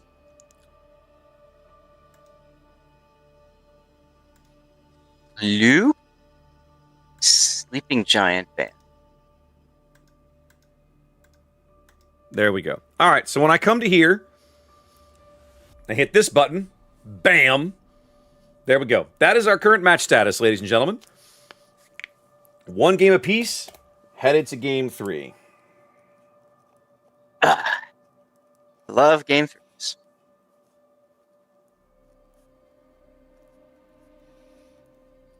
Now, let's quickly look at these teams. Ortis is the 7 seed off of EU, and NFG is the 6 seed off of the Asia server. Okay. Yep. Cool. Just as an FYI, our next match is going to be TWA and YYUT. So the EU number 1 and Asia number 1 is going to be the next match that we're going to cover when this one is concluded.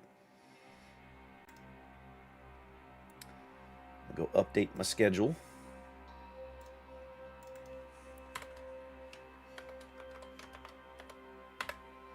Sounds good. I'm trying to sort out my water situation. Okay, and they have not posted our final match of the day in Group B just yet. Although I might be able to get it out of the bracket. Let me go have a look. Oh no, because it'll be the 2 undefeated teams, right? Because there'll only be 2 undefeated. Wait, no, there'll be 4 undefeated teams. There's right, exactly 2 for each bracket. Right. Okay, yeah, and we got at least that's right. And at least a couple of these matches. This one hasn't finished up. They're not going to. Okay, so they won't push this until the whole thing's ready to go. Okay, perfect. Mm-hmm. All right, but that one is ready to go. Which, by the way, I see a lot of people signed up for that. Yeah. Did you notice that? Which one? That last one? The last one, yeah. I mean, when I picked it, When I looked just last night. so what I did was when we picked these, I picked just two interesting matches that looked interesting. Then I picked two matches that were basically teams that lost their first match in both groups. I just said we're gonna grab this, and then for the end of the day, I said let's look at two teams who are trying to play win and in, right? Because that to me is the interesting and that's where the drama is at this point, right? Oh yes. So, you these last two matches of the day, once we get past the match we're about to bring you, is going to be teams that are 2-0. The winner of that match is 100% moving on. The loser of that match is not out. They've got to go try again tomorrow. They've got to come back tomorrow and play some more. You got it. 4BF is telling me they're saying RNG ended up beating Resin. Oh, wow. That does sound like a bit of an upset there. Let's see. So let me press this button. Okay. Look at the teams that are currently winning the most. So that would be YYUT, TWA, TSYMQ, and Eris. Yep. Those are your They all have 2 wins. top seeds in Group B and Group A right now. Correct. Teams that have not won yet: HRA, Kraken, Kitty I7, and AI, of course, with the forfeit. So, there are essentially 2 kinds of drama at the very end. Like you said, there's the drama of, hey, we need to win one more. Let's make it happen. There's also the drama of, oh my God, if we lose again, we're done for this whole tournament. Yep, our weekend is completed. Right. So, reason I bring that up is, if you decide we want to do an audible to cover more games, I would suggest one of the 0-2 matches would be interesting to watch too. Okay, well, we'll see how it goes. I mean, the trouble is because there's no staggered start, you just don't know what you're going to get, right? Exactamundo. All right, teams are saying that they're ready to go. Yep. So we'll probably be getting this pretty soonish. I think so. I do believe so. Now this is a game 3.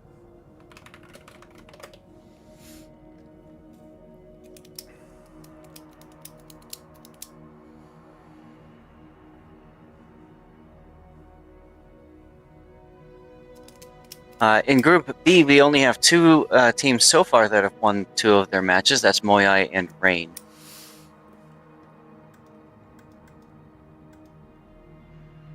Well, and unfortunately, and apparently RNG now as well, which hasn't been reported in here just yet. Let's have a peek. Yep. TSY, Pucky, and Buenos Noches are all on the chopping block. They have not won a match yet. Yep.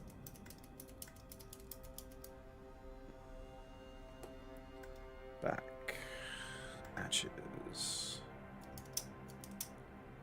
Oh, okay. RNG and Resin have only played 1 game, but RNG won game 1.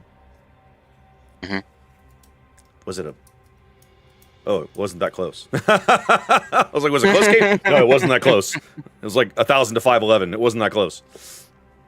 Oh, it is. Thank you very much. Chat catching me up on my goofy thing that we are in game 3. I need to fix this real fast. There we go. Especially as we drop into game 3.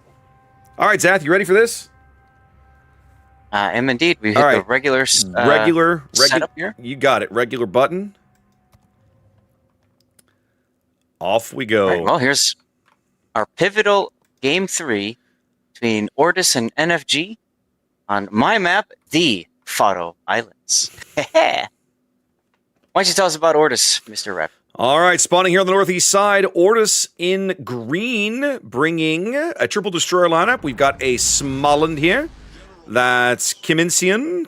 We'll just call him Kim. Fairly standard build there, backed up by Wait. Full torpedo, almost a full torpedo build. Summer, actually, no. Wow, that's no torpedo reload build. That's curious. Torpedo reload mod, no torpedo reload skill. Interesting. Okay. Obviously, angling more towards the smoke there. And then Sophie's Harugamo down here, a full 420 Blaze at smoke type build. backed up by World Spawns Brisbane, a fellow streamer here of World of Warships on Twitch and other places. Again, lots of torpedo-heavy build action. His other cruiser friends, this is Rybix Moskva. Unique upgrade there in slot 6. Another Brisbane, that's Dead, headed north. A little more, yeah, he's definitely got the torpedo build going on there. And Boom Daka Daka, I always think of Susan Ivanova when I see stuff like that. That is a Des Moines unique upgrade. There are 2 battleships. This is Duke Gassando's Bungo. We've seen Bungo have some big salvos. Ooh, they've gone double Bungo. There is Terry Fox. All right, Zath, what is NFG doing here as they try to keep their tournament hopes alive? I find it interesting that one of the Bungos left 2 flags in port. Yeah, I saw that too. Anyway, and for those of you guys who don't know, this is a training room. They all get press accounts. You don't use flags when you play training room battles, so why leave any in? And they're not yours anyway because it's a free account. Bingo. So let's take a look at MFG's lineup here. Going to CCAP, we've got a Grozovoy, bit of utility build. Got Suichan Ha Kyumo in a Havrosk, running the eel as well. And alongside him is Halulun's Brisbane. And finally, we've got Vers Loria. It's our first time seeing a Loria, yeah. I believe for me as well in this tournament. Ruggiero de Speedy Loria. battleship, hard to spot. Really ridiculous caliber guns that can fire sap. Don't care about your angling. So fun boat. Other battleship is Aqua's Bungo. Typical kind of Bungo build, except the DCP mod in slot 1. I think we called a restart. Am I crazy? Probably right, because because everybody stopped. Everybody seems to have stopped moving. Well, everybody on the red team seems to have stopped moving. Mm-hmm. Yeah, I think we're going for a restart. Well, not everybody. Maybe not. Well, just in case, we'll finish up the lineup. Go, then we got go. Kokomi and a Moskva with unique upgrade. And then we've got Hatka's Gdansk just doing his thing. Another Moskva up to the north to defend. That's another unique upgrade. And then finally, we've got Taizu in a Brisbane. So what you guys aren't seeing is happening is typically when ships all just stop, that means that people have backed out to the back to the training room and they've quit the game. Yeah, I guess we do not have the ability to see any of the chats, so we don't know if it's been called or not. Yeah, I guess not though. Okay. It looks like not. There might have been a brief pause to see what's going to happen, and then they just went anyways. Yep, looks like it. It's possible that, I mean, if you call, the other thing is you've only got 2 minutes to call for a restart. If you're past that mark, and we were on the timer, if it's called too late, it's too late. You got to play the game. Well, take a look in the thread. Yep, we'll look later. Nope, nothing. So at the moment, a whole lot of positioning. Each team grabbing their quote-unquote home cap. C for red, D for green. And then the rest just jockeying for position here. Summers and Brisbane, that's Waiter and Dead D72 up here at the top, kind of jockeying, maneuvering into this extreme corner near the A cap. Some good island cover up here, but absolutely nowhere to run.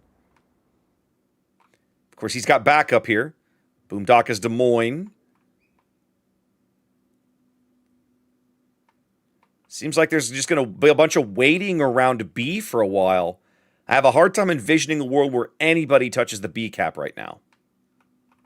Yeah, I think Ortis has the best shot at doing it, but I mean, he's just going to keep getting radared as he does it. So, I think Zath, we're playing a game of the B cap as lava. Yeah, it's a possibility. That's for sure.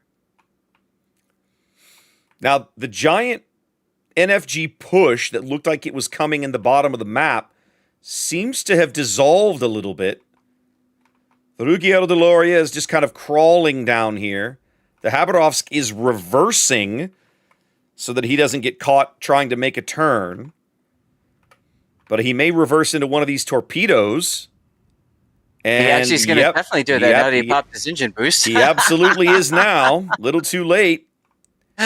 Ooh. Takes one in the stern there as the Grosvoy and Brisbane team up to get the Brisbane snuggled in closer to this Spire Island down here in H8.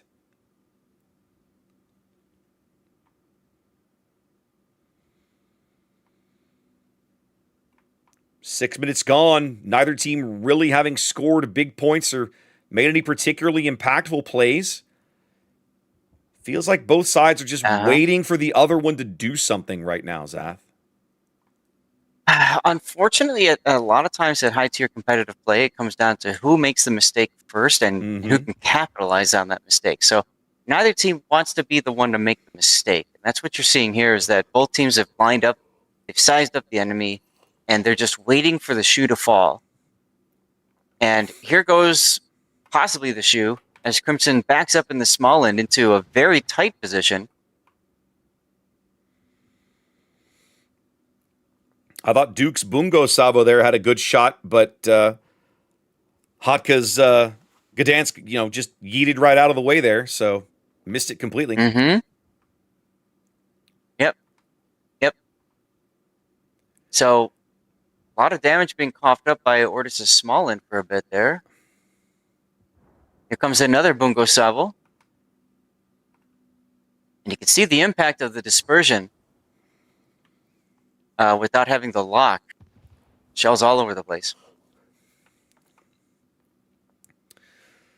I gotta say, Zath, Ortis is at least making an effort to try to pick up these caps. It feels like NFG's play is, you can't, we won't let you, and we're just gonna keep shooting you until you die trying. Well, sure. I mean, it's not a bad strategy. It's just, it certainly isn't going to develop quickly. No. Typically, in this kind of game, we've seen, we've covered so much of COTS. What you're going to see is just a lot of, again, just jockeying for position, trying to take advantage of mistakes like NFG's Grosvoy being detected for a moment, right? And then something's going to happen, and then the stuff's going to hit the fan all over the board at the same time. Right. Usually that's with about 5 minutes left in the game. But Vers Loria might change that because, as you can see, he's decided to get himself detected and stuck bow in. Never feels good. They're going to use Grosvoy smoke to disengage him here so he doesn't get farmed too heavily. That does also give away the fact that, hey, there's a destroyer right there. And since you see a Kaba that's spotted and smoking, pretty easy to do this.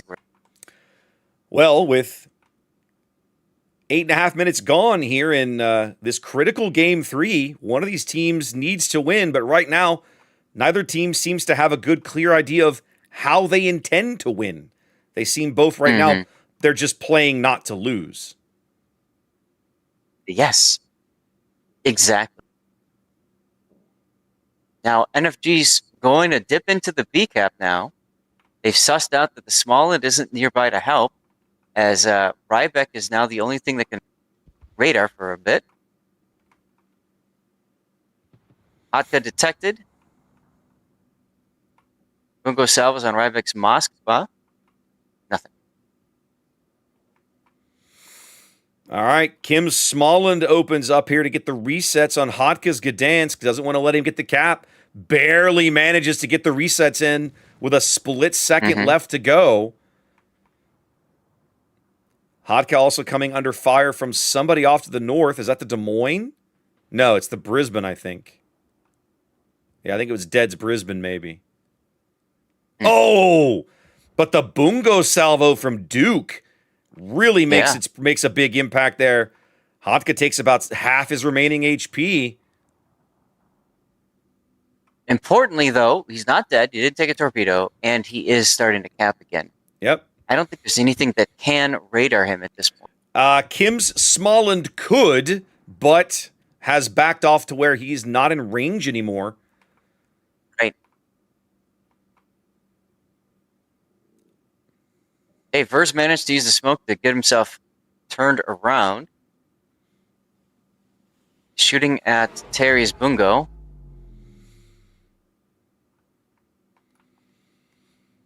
All right, so after But 10 and a half minutes, Mhm. NFG finally bags the B cap here as the Bungo, that's Duke, pushes damage right through Kokomi's Moskva's bow, but Duke's taking some torpedo hits here.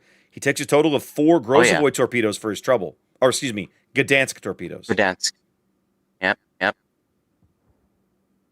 Yeah, he's got a very aggressive positioning right now with his Bungo. He wants to make sure that his teammates are able to get into the B cap and grab this kill. Well, and now Kim Smolland looking like it's going to work back in under the Brisbane radar. Halaloon's Brisbane radar has reached out and is trying to deny Kim this play. I don't think I'd stop to count, but there are literally 5 radars on a 9-person team for NFG. I mean, when in doubt, use radar. Yep. More radar means everything, apparently. I think they're going to lose Kim Smolland here, out of heals, down to 1,800 HP, and still on radar. There it goes. There he goes. The big thing is they didn't have the emergency engine power consumable, whatever it's called, ready to go. Yeah. NFG now up on ships and caps, 140-point lead and growing here. 8 minutes to play in the rubber game of this match. Yeah, they're trying to get the Summers into A cap. He's about to find a whole bunch of torpedoes for his trouble, though.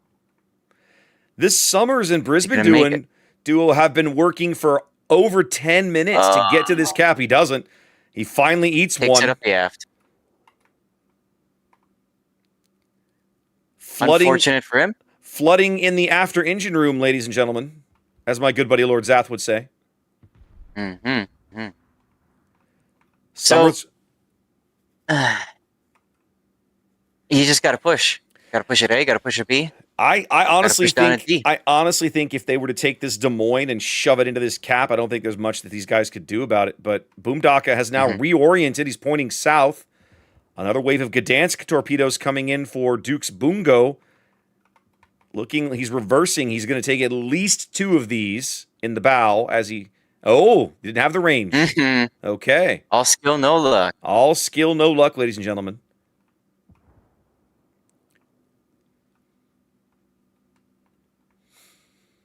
A little over 3.5 minutes to an NFG win here in Game 3.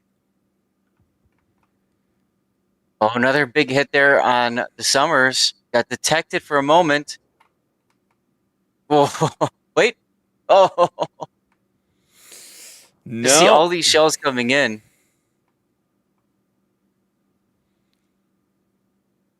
But I'm with you. Ordis has to do something up here. Otherwise, they're done in 3 minutes. I mean, I won't pretend they've had a decisive advantage, but they've had a numerical advantage up north for a while, and it feels like they're playing just a little too conservatively.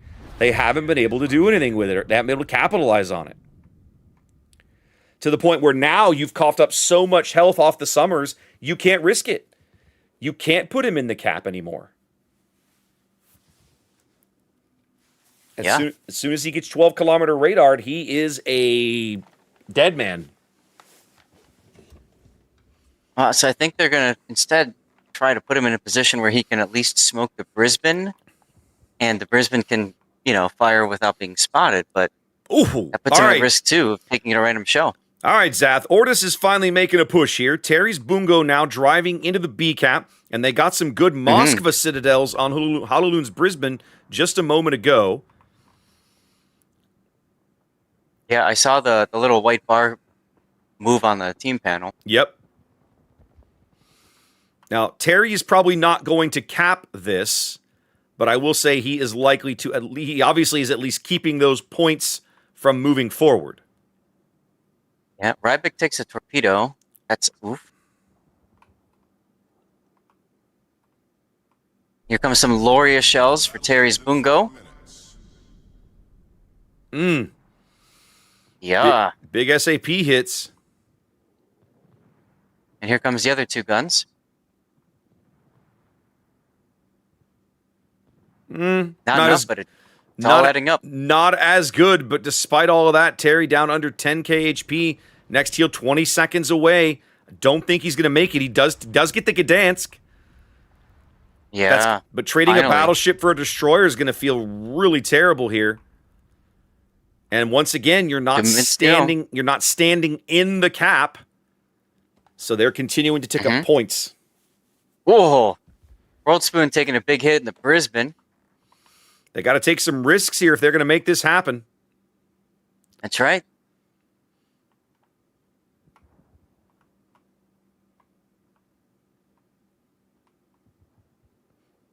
I mean, Sophie's Gumo just open watering it.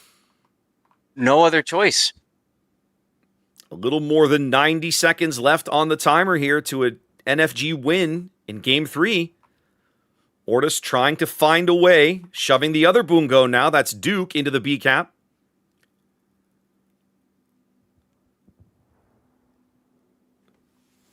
But once we're up over 900 points and we're almost there for NFG, it becomes very, very, very risky. Any combat at all could possibly get them punched out of the game, just because losing a ship with so little room for margin could be catastrophic. Oh, absolutely.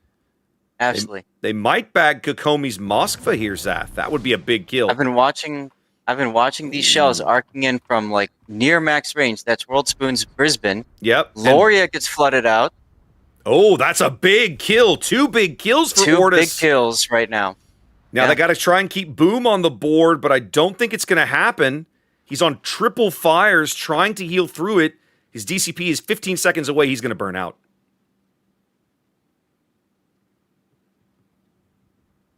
And all of this, and they still haven't stepped on A. Yep. Even now, they still don't own the A cap, and it looks like they might lose the Moskva here.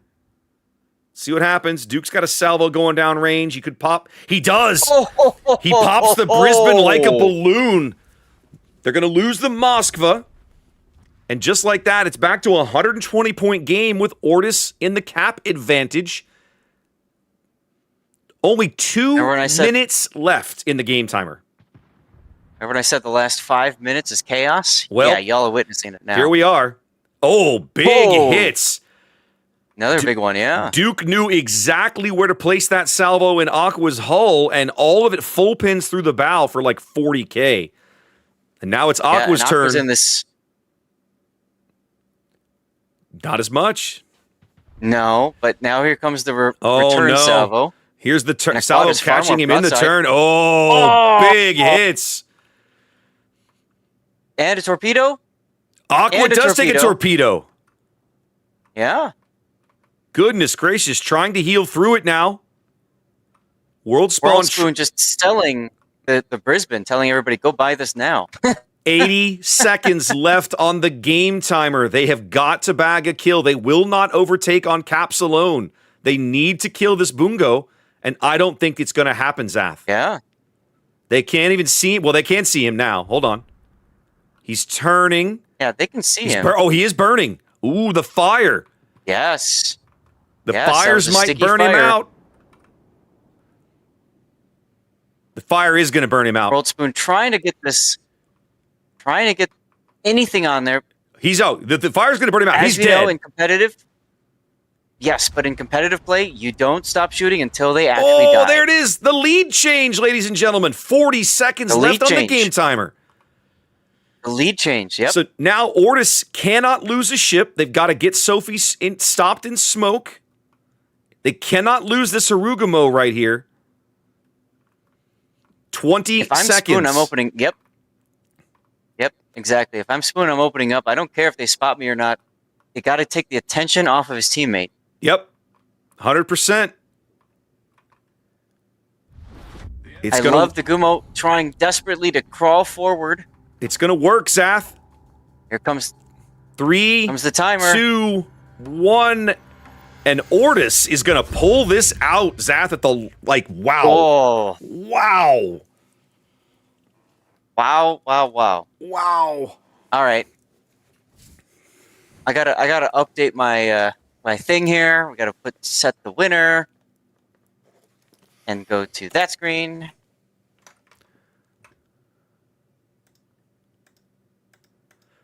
Woo! Well. And then chat, just have one question for you. Are you not entertained? Woo! Craziness. Crazy. That was fun. That's Jinx. one of the most entertaining matches we've seen in a hot minute. That was great. Yeah, absolutely.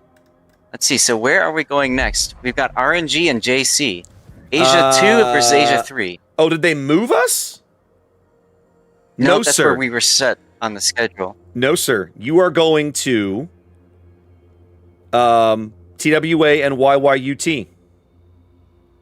Oh, okay. So I'm looking. They've been building the bottom part. The next one after.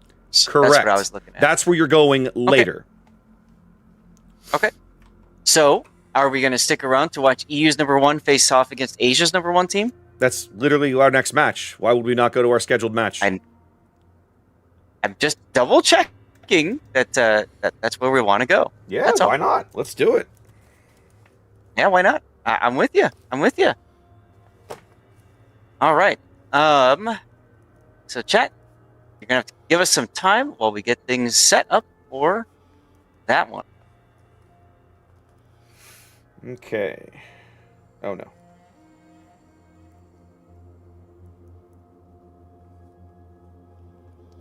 Well, Zath, Northern Waters is map 2, so we're going to get to see it.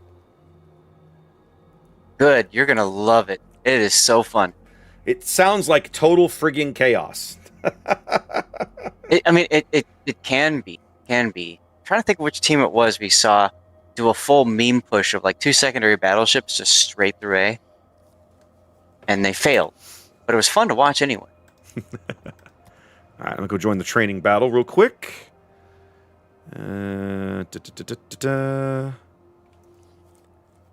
Why is the room not up?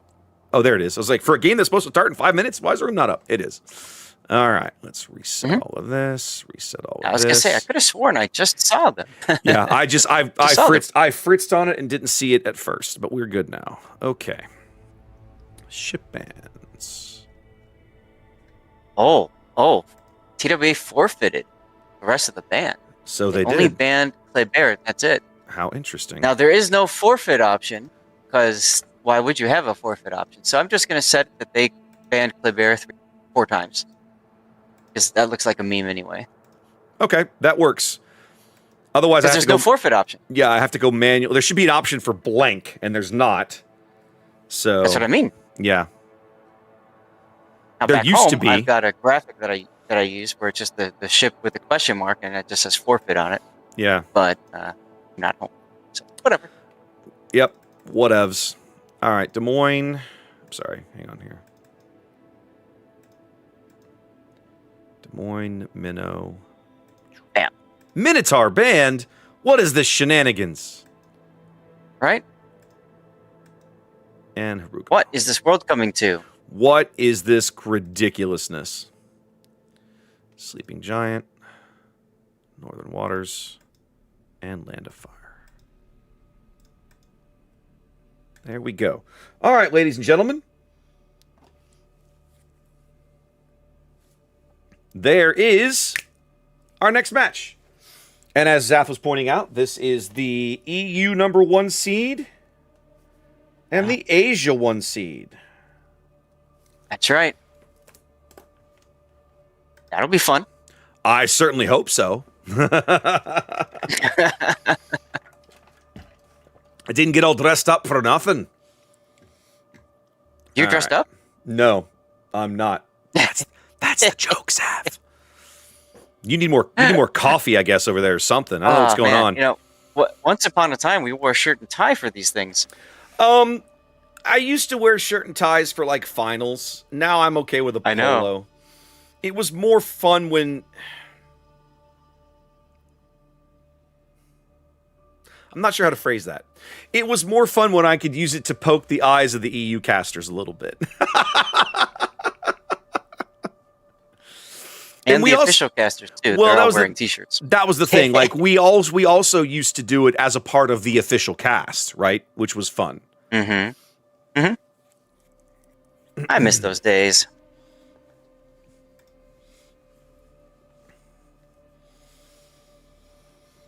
while we have a moment, just want to do a quick shout out to our mods that are helping both of us out. You've got obviously your mods handling the giveaways. That's what 4BF and Xanda. I think it's 4BF and Xanda this morning. Yeah, I think they're kind of tag teaming it a little bit. Okay. Now Xanda is the only mod working me. He's actually working both of our channels, which is freaking amazing. He showed up. He's like, "Hey, Zach, do you need help with predictions?" I'm like, "Sure, if you can." So he's been running that because Puddin hates doing them. and Puddin showed up to start his stream so that he can get his drops, and then he went to bed. Too funny. So thanks, mods. Too funny. Too friggin' funny. And I'll tell you what, as Chat is watching this beautiful work of World Spoon with this Brisbane, I'm gonna shout him out on my channel so you guys can go follow him. Definitely throw a man a follow. You want to see more of that craziness? You'll see it there. He's a fun guy. He really is. Let me find. Did I find it? Did I guess right? No. Crap. I don't know what his Twitch is anymore. Okay. I can send it to you. Send me the link. I want to post that in my chat too. Yeah. That's his username. My chat says Duke and World Spawn in the same team is a friggin' nightmare. Wait, say that again, please? Said that Duke and World Spawn in the same team was a friggin' nightmare. I can imagine. No, I spelled it correctly. My point is, when you put in twitch.tv/that, what you get is not his channel. Oh, crap. Did I?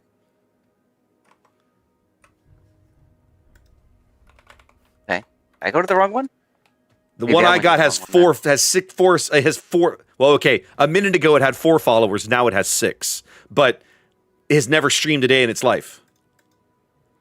So that's my point. His Twitch channel has a different name. I don't know what it is. Okay. Both of the O's are zeros, I think is what it is. Is that what it is? Yeah. Okay, hold on.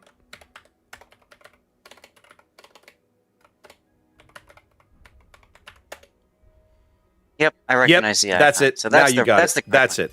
All right. So joke's on you. You all just followed a dead channel for a moment. But thank you for doing that.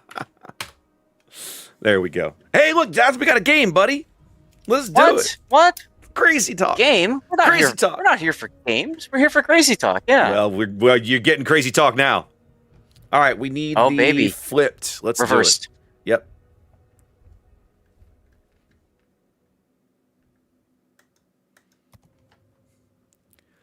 All right, ladies and gentlemen, here we go with the dance of the dragons of each server, or their respective server. YYUT Asia's number 1, TWA EU's number 1.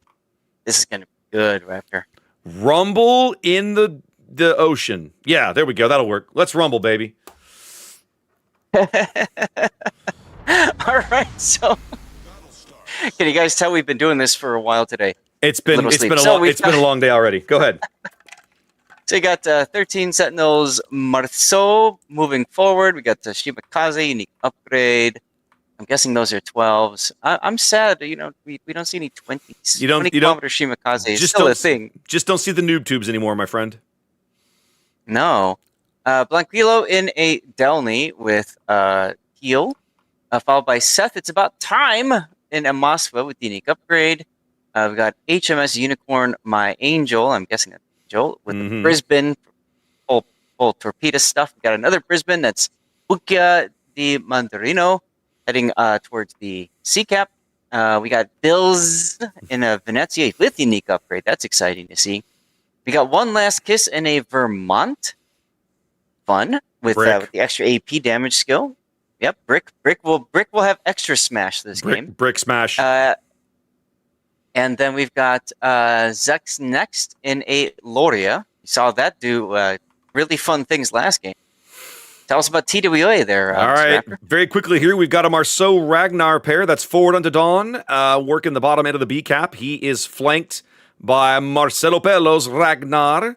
Let's see how they play this particular engagement. Playing behind them, making super quick revolutions over to the D cap is Sakiko's Habarovsk, and already lots of early fire being traded here across the B cap.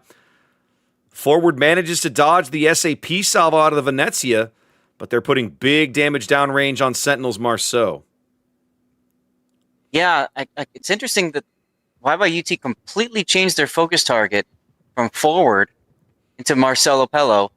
Sentinels is going to go to the beach, pick up some McDonald's, as Puddin likes to say. And I think TWI is going to come away with this first kill.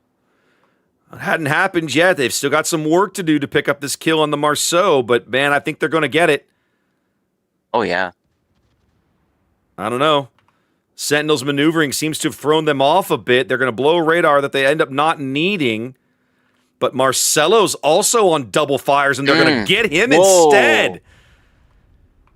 And Sentinels is still alive back here for the moment. One shell on the bow, 290. They haven't hit him yet. So, he's going to get away. No, he's not. No! He got bungoed. He got bungoed. Indeed, he did.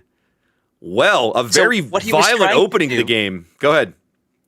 For those who are unaware, when you are right next to the island, it's very difficult to hit your target. There's a bit of a, I don't know if it's a bug or a feature, whatever, but your lock-on just isn't anywhere near as good, and your shells almost always completely miss because of that.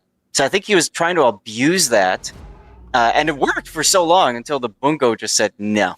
Yep. You're done. Bungo took care of him. Speaking of, that's everybody's favorite battleship. That's Angel Stone.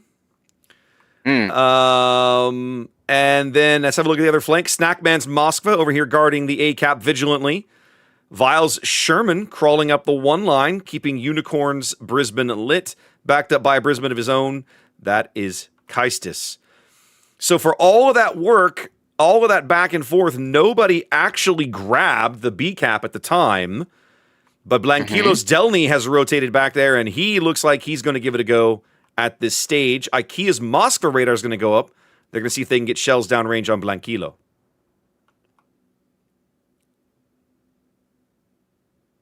I guess not. They're just going to radar him and go, that sucks. I guess he can have it. Okay, finally, Angel Stone's taking a shot. Happiness, eh? Brisbane Torpedoes. There we go. And Angel does land a reset on Blanquilo with some of his guns. His middle turret there, I think. Bow turret's going in now. For a little more chip damage.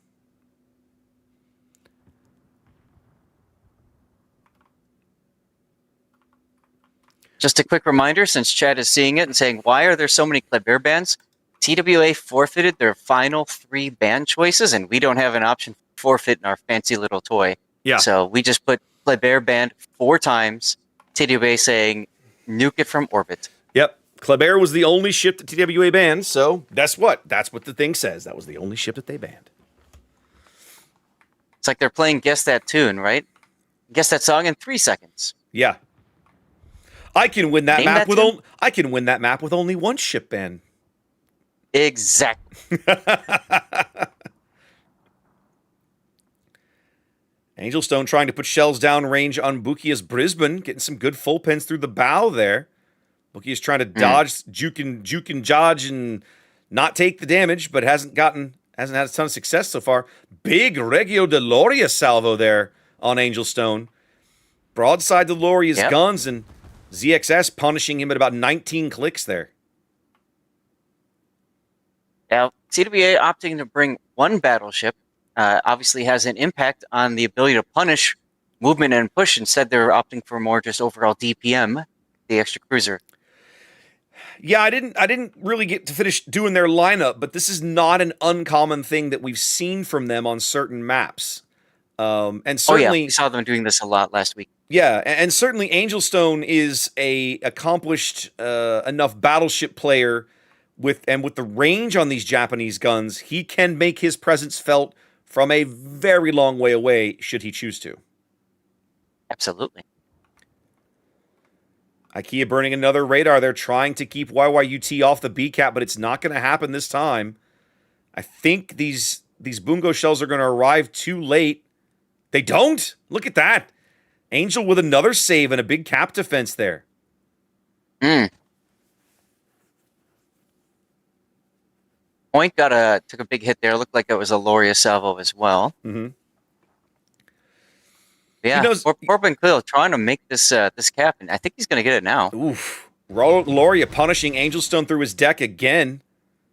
Big hit off the SAP. You know, Seth, one thing we don't talk about with a lot of these advanced, experienced, really, really good battleship players is the way that they will stagger their salvos.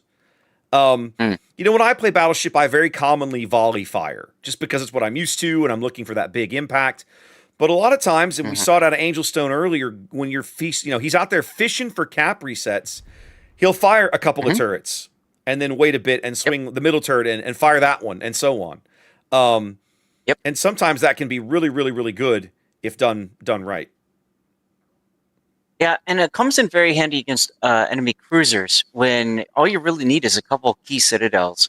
So you fire at them with 1 or 2 turrets, see how they are going to dodge and maneuver, and then you make, changes, or you just fire assuming dodge this way and then a dodge that way with all your turrets, and it assures at least 1 or 2 hits. Well, thanks to the early Whereas cap. I'm like you, Raptor. Go ahead. I'm like you. I like to see that big white bar. It's very satisfying. Oh, yes. Dopamine hit. Well, thanks to their early efforts, TWA out to about 130-point lead here. I'm sorry. Yeah, TWA, about to 130-point lead. But now YYUT's brought the Shimakaze in onto the decap, and they're farming IKEA out with God and everybody here. The Brisbane has him under fire. This is bad for IKEA. Not going well. Yeah. Going out. There it is. Yeah, there he goes. That closes the gap and and awards the decap to YYUT. Yep. So now it's up to TWA to find a way back in. I'll tell you, if there's one team that can do it, it's going to be TWA. The question is, where are they going to find that way in? Yeah, it's going to be a challenge, right? I mean, they've had lock solid control of the A cap most of the game, but YYUT basically looking at you like, fine, you can have it, boys. You've got 3 ships camped out over there for 1 cap, whereas we've been fighting over the rest of the map where the real points are. It's like the Mummy or Mummy 2. Looks like you're on the wrong side of the river. Yeah, it's exactly right. I've got all the I've got all the ships. Yeah, well, I've got all the map control, so that's right.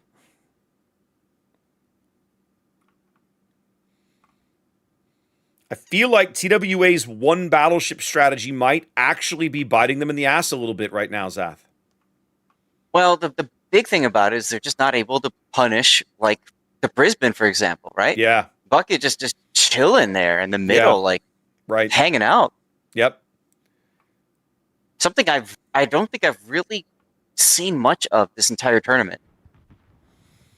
Yeah, this Brisbane's just like camped out in the wide open, just doing whatever he wants. Like, I'm chilling. What are you going to do about it? Living his best life. I guess. Angelstone sending some shells downrange on Bill's Venezia, but coming up empty.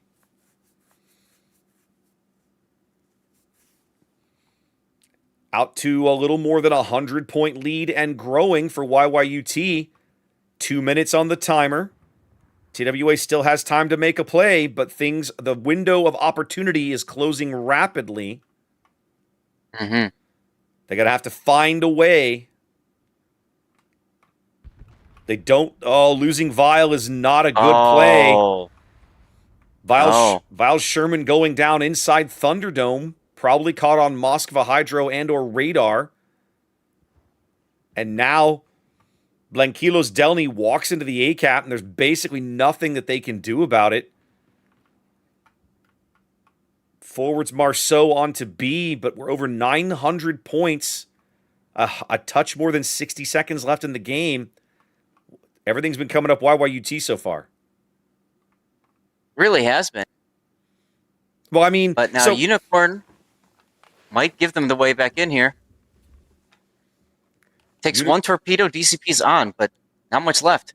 Unicorn takes some damage, 2,700 HP. Is he flooding? I don't know. He's burning. Hard to tell, but he's going out. He does go out. Yeah. So hope remains here for TWA. They claw back to within a ship, but they're still under 60 seconds on the timer as they lose control of A. Forward Unto Dawn manages to grab the B cap, and he doesn't have much in the way of going to C if he wants to. He's choosing instead to farm out the Brisbane. Well, I mean, good luck with that. Good luck with that. Yeah. Vermont on Heistus, nope. 30 seconds. A lot of TWA assets. Yeah, on the southern part there. Oh, That's it. Gloria. That's game. That is game. A convincing, solid win from YYUT here in game one, Zath. Oh, yeah. I feel like the Loria was hugely impactful. Like that battleship pick, I won't say it won him the game, but I'll say it was a big factor in it. Mm-hmm. Completely agree. Well, Asia came to play, ladies and gentlemen. I'll have to see how TWA responds here as we head to Northern Waters for game two. Asia definitely came to play. Check a couple things on my end. Want to make sure I'm actually getting these death picks. Yes, I am. I just have to make a mental note that I need to copy those over to my USB stick. What? Oh, your picks at the end of the day? Yeah. Yes. You should send yourself a little reminder text or something, right? It's actually not a bad idea. It's not a bad idea. Or like reminder email. I love my chat commenting. I hope YYUT makes TWA regret the forfeit. Do you think that they did there? I think they wish they could go back and ban Loria right now. That's what I think. Right? I have not seen. You don't see a lot of Ruggiero de Loria, right? It's not because it's a steel ship, isn't it? I feel like it's steel or Research Bureau. I think you're right. And I'm pretty sure it's steel. One of the two. The bottom line is it costs some, fairly rarish currency. You don't see a lot of them. Mm-hmm. And as a result, I think that a lot of folks, I'm not putting YYT in this camp. I'm putting myself in this camp. A lot of folks don't have a great sense of what it's good at, what it's not good at. How do you fight one? How do you drive one, right? Mm-hmm. Mm-hmm. Mm-hmm. And so I think somebody like Angelstone has so much battleship experience that I think is less of a factor here. But I do think that, it's a fascinating, I don't want to say counter. Let's say, maybe it is, counter's not the word, counterpart. It's a fascinating way to kind of spit on the bungo a little bit, right? In the sense of... I was going to mention that same thing. Yeah. Like the SAP clearly is getting full penetrations through the bungo's deck at that size in the SAP. And wow, you're not able to maybe dev strike him, but you're going to hit him hard enough that he's going to notice and he's going to want to get the hell away from you, which is, we saw Angelstone make exactly that play. And so the Loria then ends up becoming like this kind of like a traditional battleship in these games, a power projection piece that pushes other things away from it because they don't want to be under its guns. Mm-hmm. I really like it. I do too. The thing about this app, I don't care what your angle is. I don't care where you are. I will find you and I will hit you. I will crush you. Right? I will a find very you. particular set of skills. Exactly. I will find you and I will crush you. So yeah, I'll be really curious. So for starters, I'm betting that's the last game we see TWA go with a single battleship. Mm-hmm. And I'm going to be very curious to see if they bother with a bungo again. If they do, I could see them wielding like a traditional battleship, a Kremlin, something, and a bungo. But I don't think they'll go with a single bungo again. I think if they had the ability in that game to project more firepower farther across the map, they might have been in a position to punish things a little differently and to make some different plays. But because of the lineup they chose, they didn't have that opportunity. Right. Interesting game. All right, Zath, we're going to Northern Waters. It's meme map time, buddy. Tell me what you think we're gonna see here because of the way the goofy spawns on this thing work. First of all, I'm checking. So, okay, I was curious. I'm looking at the thread. So TWA's forfeits are because there was an internet outage, apparently, as they were doing the voting. Happens, baby. And as a result, they got locked out. Mm-hmm. And they tried to message their bans to a ref, and they decided, looks like it. Sorry, you hold broke on. up. They Checking. decided. You're reading the thread in there? No, it looks. I'm trying to follow the thread, so I do apologize for back and forth here. But okay, they did count the bans. So TWA doesn't forfeit like the website says. TWA has some bans. Okay. I see it now. So let's update this. Yes. So their bans were Kleber, PVO, EVO, Utrecht, and Marseille. Okay. Okay, that makes more sense now. Sure. Okay. All right. Well, that's why we have the threads here, which is really nice. Yeah, that's good. To be able to go through and catch up on all that. Yep, and, that is good info. Of course, our apologies for incorrectly relaying it as forfeit. We're just going off what the website has up there. So that's okay. I'm glad you went and checked. So thank you. Well done.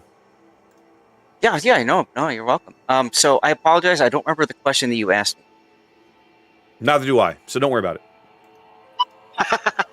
Must not have been important. I would have remembered it.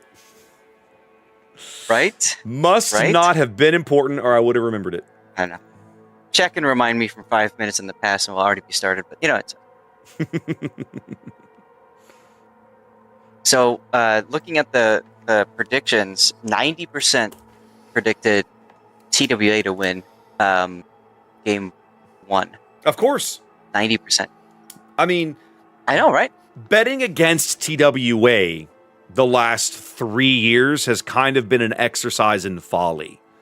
Of course. Have they won every single thing? No, they haven't. No. Have they won the majority of things? Yes, they have. And when they haven't won, they've been highly competitive. They've been in the top 4 or in the finals and just lost the finals or whatever. So betting against them is never a good idea.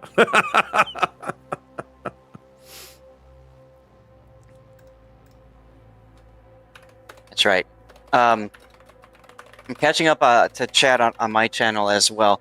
So in addition to my bot that just randomly picks out like when it's time to do a giveaway, I also have a challenge. I don't know if you ever do this on your channel, Raptor, but there's a channel point challenge that you can have so that like your community contributes channel points that they have. Yes, that's a Twitch thing. I have it set up, to like 100,000 channel points, and then when we get to that, we eat out a code. So if people are watching, and especially with as many people are tuned in right now, we can potentially get multiple codes out in the course of one day if everybody's just contributing points. So it's just kind of another fun way to involve the viewership and well, quite frankly, like say, okay, well, clearly you guys have earned another giveaway. Let's go. So that's kind of fun.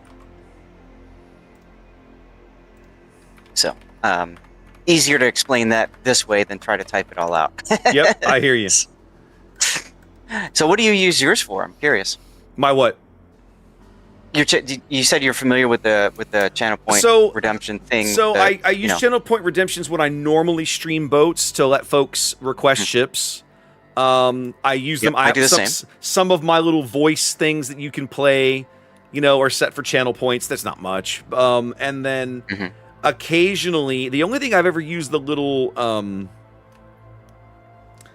thing you're talking about, the channel point, it's not a poll, but it's like a prediction. The channel point prediction. The prediction is when I'm on stream and I get a super container drop, I stop what I'm doing and we play a game that I like to call Flags or No Flags.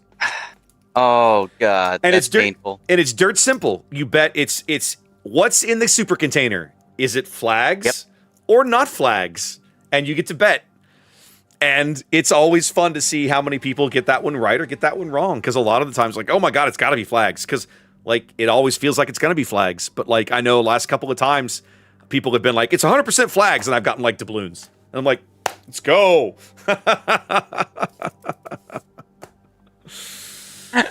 Yeah. That makes sense. For me, I do channel points for ships, and I also do channel points for becoming a VIP, and also for removing somebody's VIP status, just Okay. because it's kind of fun. We haven't gotten cutthroat yet. I'm waiting for it. I haven't thought about the and then VIP thing. That's a really good idea. Yeah, I should look at and that. then we do replay analysis as well, like a certain number, and lock in the replay. So Should we cast this We game? should probably get to our. We should probably cast this game. I feel like we should cast this game. Yes. All right, Raptor. I want to hear your first reaction to looking at this map. My first reaction is, who thought this was a good idea? This is a terrible idea. This is awful. Like, OMG. All right. That's right. Y'all are seeing it correct. We got battleships on one side, cruisers in the middle, destroyers on the opposite end. Oh, Go. my God. All right. Well, so as predicted, TWA going back to... Oh, yeah, looks like we're having a restart. Somebody didn't make it, so we'll come back to here for a minute. Somebody crashed. Mm-hmm. So we saw TWA do basically kind of as we expected, right? They didn't take a single battleship lineup again, and the other battleship was not a bungo. They did stick with one, but not two. Look at you in chat being a troll. Whenever we have a draw, I always put in the training room chat, close game could have gone either way. It really could have. Well, it says they got a restart, but I'm not sure why. Because nobody dropped. Like, the game, nobody crashed. Everybody readied up immediately. When somebody crashes out of the game, you can tell. Yeah. Sometimes there's an immediate, and then sometimes it does take a while for somebody to, hard, reboot their PC or whatever. Yeah. All right. I guess we'll see.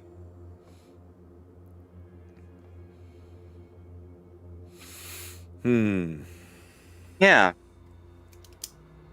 So again, let's take a moment and say thank you all for tuning in. We really do appreciate you guys taking your time to make your way on over here, and hope you've been enjoying everything. Spend your Saturday morning with us. Yes. What could be better than that? Maybe Saturday morning cartoons. That's about it. I mean, I could think of a few things, No, what are you doing?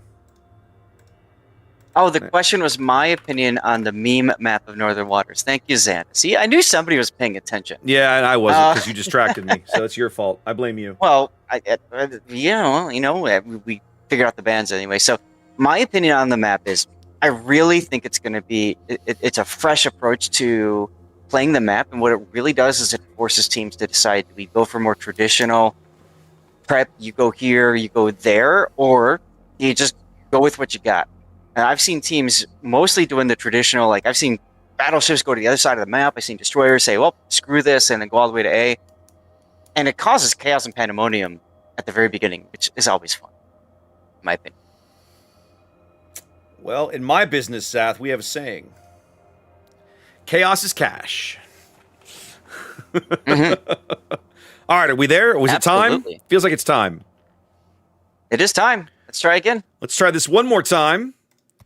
We'll come back to Northern Waters once again to have a peek at TWA versus YYUT here as we head to Game 2. This is that bizarro spawn Zath was telling you guys about. You can see here, battleships spawn on the left, cruisers spawn in the middle, destroyers spawn on the right. I have no idea why this is an okay thing, but that's what we've done. So look over the lineups. Snackman's Libertad, full secondary build. I know you're shocked if you've seen a Libertad in the game in the last couple of years. Silverblade in a Bungo here. Looking pretty solid, like that build. Cruisers in middle. Kaistis is Napoli, going for range and top grade gunner. IKEA's Moskva, unique upgrade and top grade gunner. And then Points Brisbane, sticking with gun reload. That's a gun build Brisbane, not a torpedo build one. 4 destroyers for TWA. Double Marceau, double Ragnar. Viles Marceau going for Razzle Dazzle and gun reload. Forward onto Don's Marceau with the identical build. Sakiko's Ragnar going for gun range and with 4-point skills. And Marcelo Pello's Ragnar built exactly the same way. Talk to me about YYUT's lineup, Sath. Yeah, let's take a look at it. So YYUT on the south has a couple of ships. Looks like they're playing both Sibirs just at A. They're just going to go for it, which is interesting. One Last Kiss with the Sibir, as well as Zex next. I'm going to guess is it just similar builds, both Good going enough. full secondaries. This is the first time I've seen a Puerto Rico, I think, in this tournament. So that's kind of cool. That's Bills. I like it. Yeah. Yeah. And then they've, as I commented before about destroyers, they've decided, nope, we're not going to bother with the destroyers at on the 910 line. So they're sending Sentinels Aegis and the Ragnar, and in front of him is Cartilla. Cartithia. I'm just going to call him Bob. Sure. So Bob is currently heading towards the channel with the Marceau. I like that play because it's designed to just yeet out whatever battleship ends up walking into the A cap. We got Seth, It's About Time, in a Petropavlovsk with range, another Petropavlovsk with unique upgrade, that's Bukia, and then another Petropavlovsk, HMS Unicorn, and unique upgrade. When in doubt, just run Petropavlovsk. Yeah. And we got Benkleo in a Ragnar to round out the lineup. And yeah, T2A going for, looks like a more balanced setup here. More of their weight now heading over onto the east side. Well, they seem very content to play all the destroyers and all the cruisers over here where all the cap circles are, leaving the battleships on the left flank to try and just play holding action, I guess. Try to keep the push from happening too quickly. Silverblade's Bungo already starting to take some punishment here.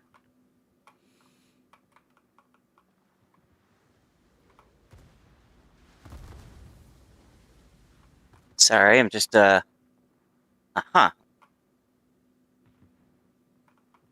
Silverblade is Yeah, I mean, he's basically out. It's just a matter of what he can do before he dies. He's in a 5-on-1, right? He's got the Sibir, the Marceau, both Sibirs, the Marceau, the Rico, and the Ragnar all trying to kill him. So he will be dead. And the Petros. Yeah.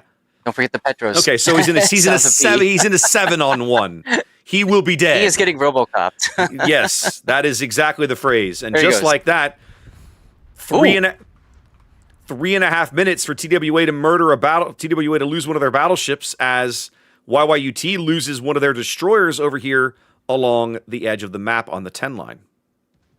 That's right. That's right. Wow. Well, so Unicorn's now in trouble in the Petro, I'd say. TWA brought 2 battleships, but they're going to play most of this game with no battleships. The way things are going to shape up with this Libertad.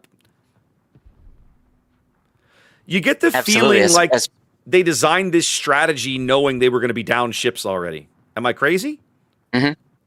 Who, TWA? Yeah. I guess, yeah. It does seem kind of interesting. You know, they wanted to be in a kind of way position to slow down whatever pushes through A. I think they just weren't expecting so much to push through A. Maybe. Because the Ragnar Marceau, like, you know, beaten feet all the way over to A, that adds a lot of firepower. Snackman's trying to sell his ship as dearly as he possibly can. He definitely has chewed up One Last Kiss, but it's the Rico Bills that's going to pick up the kill there. Yeah. So both their battleships gone. TWA in firm control of the B, C, and D caps. And so now it's on YYUT to try to reorganize themselves. What I really like about this is that YYUT's other Sibir didn't stop to focus on the Libertad. He's just going. Yep. They don't want to give TWA time to cover. Nope. Once you've got the pressure on, keep the pressure on. Don't give them time to think. Give them time to think, and they might think of a way out. Don't let them do that. That's right. That's right. Exactly.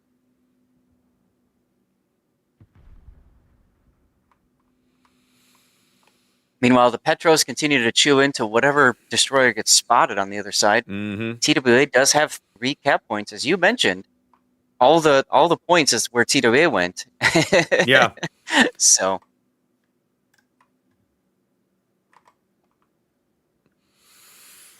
Whew. Well, very interesting. TWA with the lead, a ton of pressure on YYUT to not slow down, right? Because they're under 5 minutes here. If TWA can play defense and keep them off these caps for 5 minutes, they'll win, even regardless of battleships or no. Now, this Sibir turn is going to hurt in a moment. Some really, really good torpedoes coming in here. I think these are Napoli torpedoes. Hmm. 2 big hits there on Zex. Let's see. Zex took damage from Brisbane and Napoli, so Okay. could be Brisbane torpedoes too. Probably Brisbane torpedoes. Those looked like they were moving a little too fast to be Napoli torpedoes. Hmm. Plus, it was 2 racks kind of Either- side by side, so that would make sense. Yeah. Either way, that does slow down the whole momentum that YYUT had pushed forward, as TWA is now able to counter with 3 assets in the area. Plus, IKEA really can't come out just now. Yeah. 4 minutes, well, just below now 4 minutes on the game timer. Zek's now turning into yet another torpedo salvo. I'm not sure he's going to be, if he's ahead or behind these. I think he's going to be ahead of them. Yeah, he should be ahead of them. And he's trying to hit Vile's Marceau, but Vile just hit the brakes and the shells flew right by. Mm-hmm. Well, he's always been a bit of a maverick.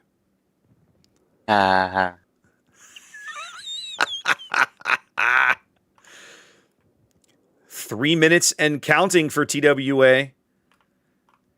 So you have to wonder, I guess, teams, have they designed these strats knowing they they have to have designed these strats knowing they have to deal with this ridiculous spawn. Mm-hmm. Okay. Yeah, and so YYUT then, of course, says, all right, what have we not seen work so far? Yeah, we're going to make that happen. Right.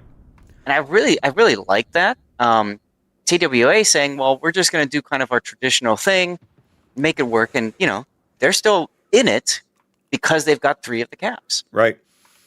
All right. Finally, on the bottom end of B, YYUT is ready to begin to break the stranglehold on TWA's board control. They've got both Sentinel's Aegis and Seth's Petro to get in here and try and start flipping this B cap. Look at how far back these 3 destroyers are. 2 Ragnars and the Marceau for TWA. They're literally on the border. I get the sense they might be, like, they're kind of trying to draw these guys into a bad position a little bit intentionally. Doesn't seem to be working, though. YYUT is declining it. The other thing is that the Petros got such really good gun arcs that you almost need to have that extreme range so you can try to dodge all the incoming fire. All right. YYUT does grab B here. That extends the timer. We're back to 3 minutes now.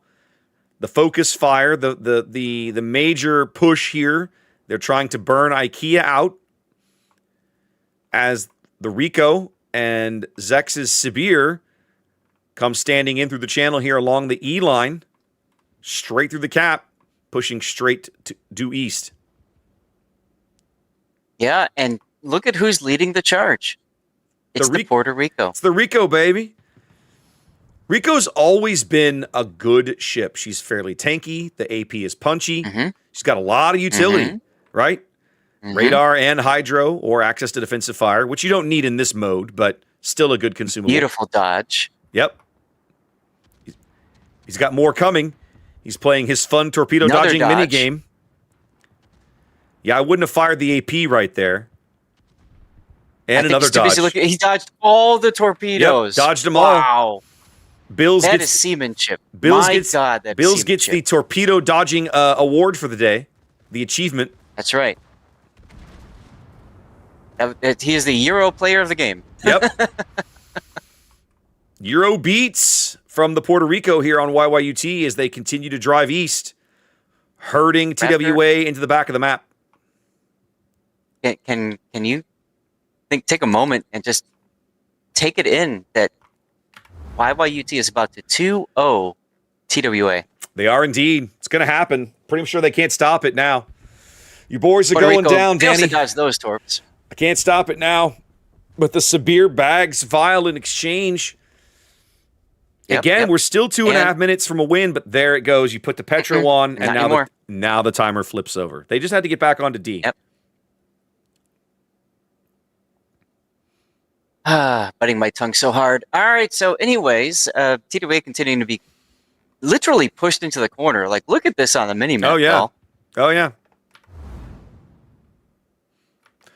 Herding them like cats.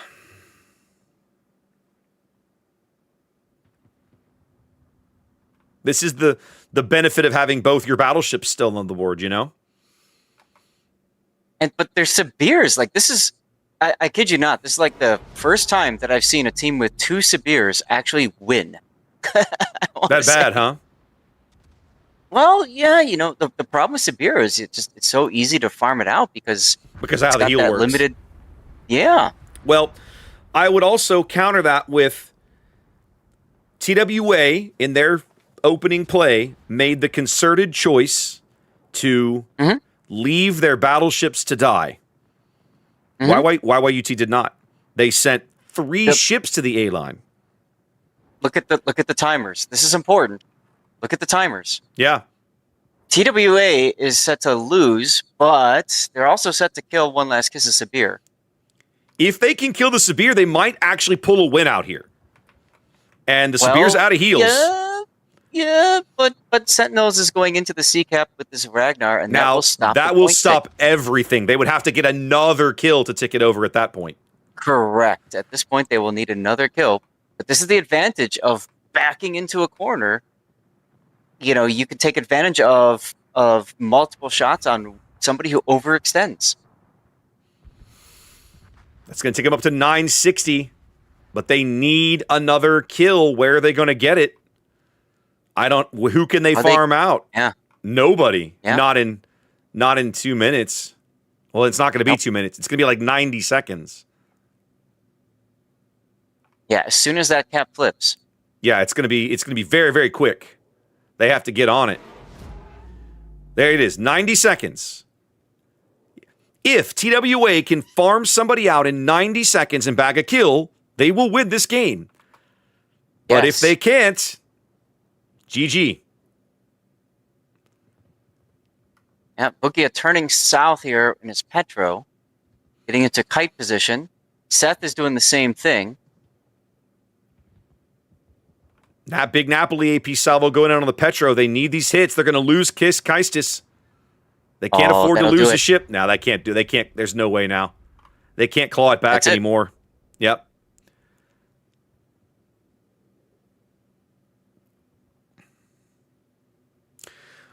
Well, YYUT looks pretty convincingly good right now, Zath. You know, I was fixing to say the same thing in the in between. All due respect to TWA. Oh yeah, I'm gonna put the score up now because it saves us some time because we might need to do some scrambling. We'll be fine.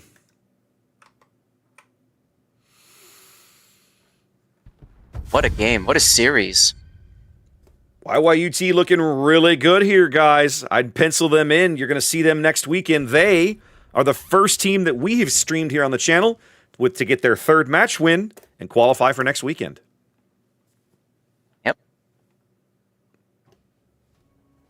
Congrats to them on the win, 2-0ing TWA. Indeed. And we're going to see TWA again tomorrow. They're still in search of their 3rd win. They'll have 2 more opportunities tomorrow to get that 3rd match win that would qualify them for next weekend as well. Right. All right, Zath, we better rush to our next game. I thought you said we had time. It begins in like 3 minutes, so we better go. I know. That's going to be RNG versus JC. Yep, I'm trying to get over there. Go. Yeah, I'm coming. And then we got to get everything set up. Yep. There it is. There's that. And then there's this. And then I got to come back here. Yeah. Ugh. Madre de Dios. Okay. Reset.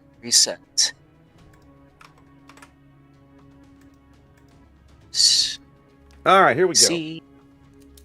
Oh, goody. We get to see Northern Waters again. Let's go. Yeah.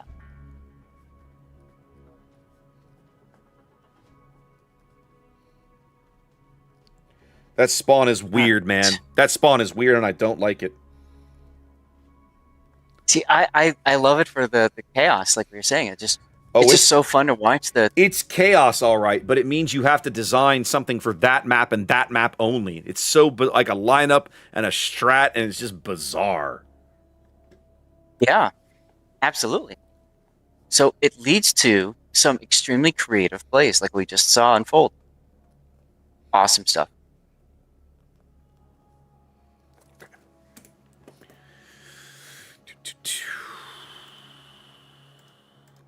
Y'all, hotspot, we're going first.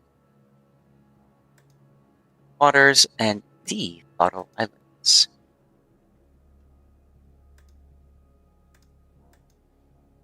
All right, I got to it just in time.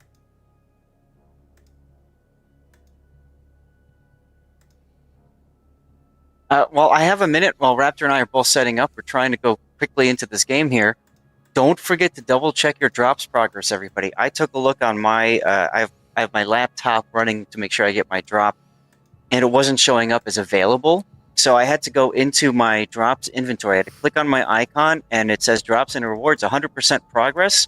So I clicked on that, and I was able to collect the COTS drop for today, which is 200 ping tokens, plus my weekly drops hadn't been collected yet either. And now Twitch is kind of glitching out and not. It just keeps telling me that I'm getting progress towards my drops. So I'm saying this right now because I know many of you guys are here for your COTS drops. Hopefully you're enjoying the content as well. But if you're not getting progress, like, the time's a ticking. There's not much left today. So get it sorted now and make sure it's working, y'all. Somebody has a network issue with RNG. So there is a chance that we'll have a little bit extra time, which is good because I don't know. Kind of want to use the bathroom at some point, Raptor. You know, would go be quick for almost an hour and a half. I would go be quick. Yeah, I'm gonna just do that right now. Just go. Be fast. Yeah. Fly like the wind.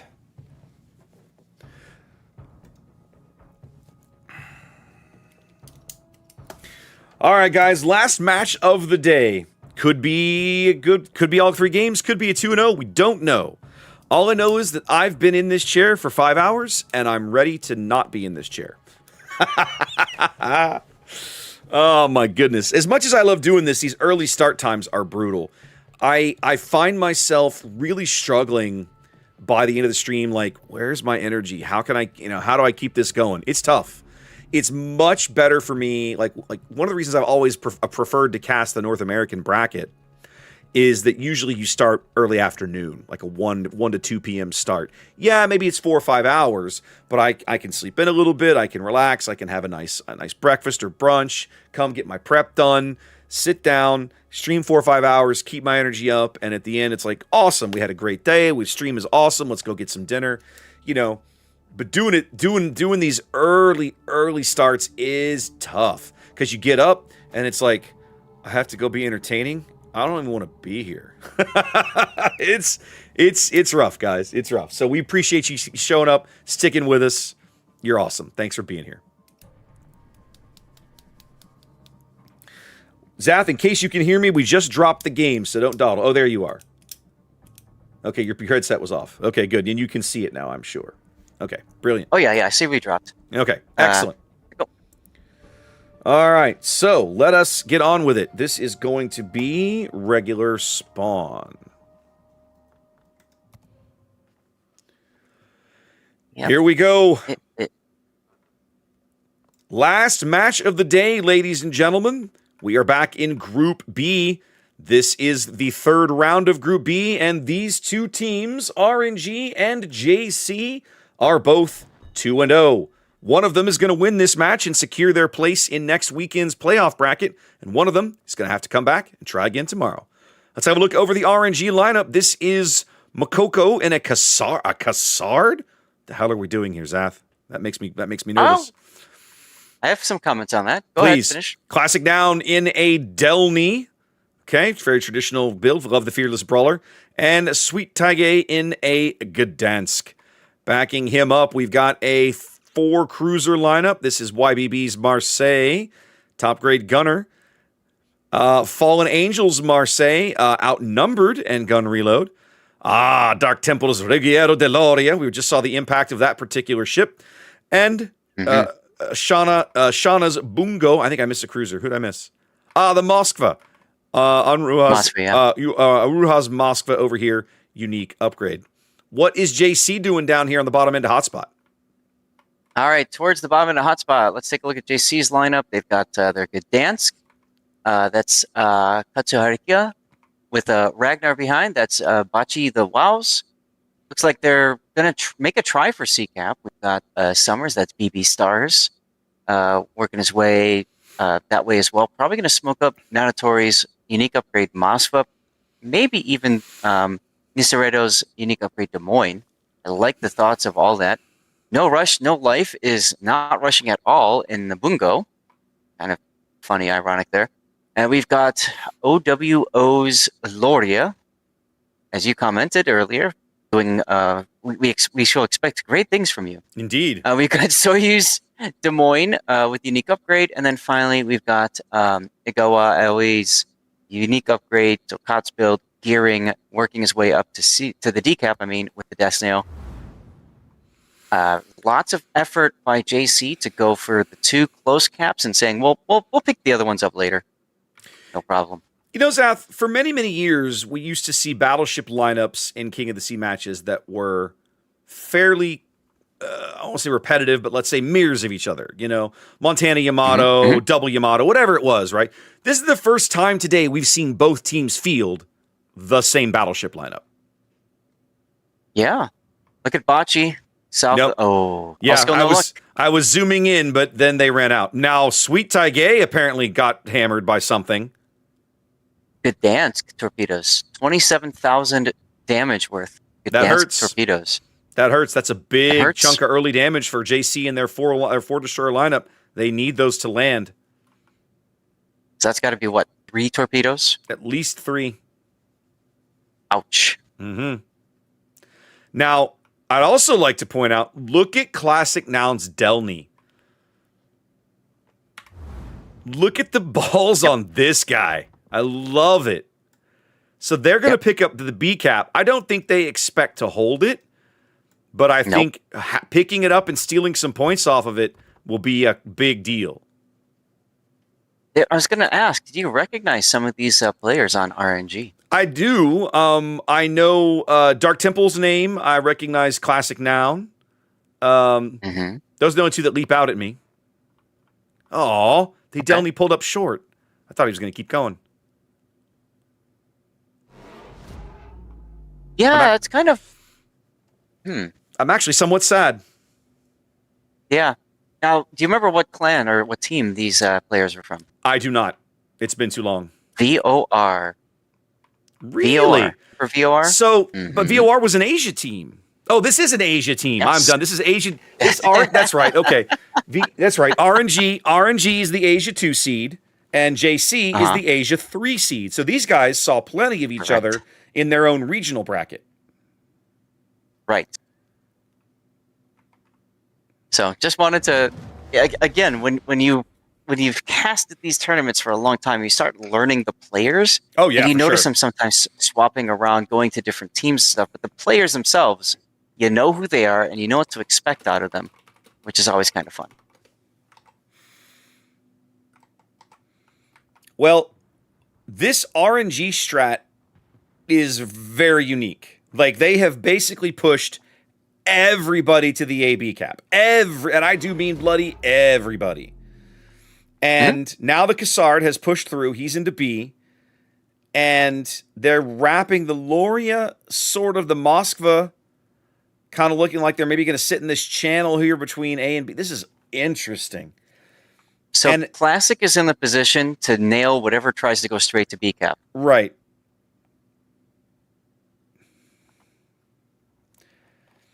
And then this kiting force that they're leaving behind, the Marseille and the Bungo, just very interesting to see how this all shakes out. Now, what's weird is that RNG is upside down about a little less than 45 points, right? Because they were a little slow to get over here to pick up their caps. And JC picked up the C cap first before realizing they were alone at D and they could just grab it for free. But now that we're here, RNG has to do something, right? They're upside down on points. Right. So it's on them to make a play of some kind. So as I look at the minimap, I'm trying to figure out what the hell it's going to be. And I'll be honest, I don't have a clue. I think looks like Classic might be pointing towards C now with his Delny, Right. and he might try to compete with the Gdansk now. Gdansk is already sensing this.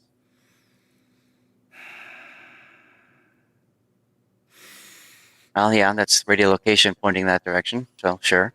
I mean, and the Lori is in that gap. Do you push him to mid as well? Mm-hmm. You get the flexibility to do that, but I don't know. Take a look at Classic Noun's Delny right now. This is... Oh, he's backing up. Okay. Yeah, he hit it well. He had reversed. Now he sees the torpedoes coming. He's definitely reversing now.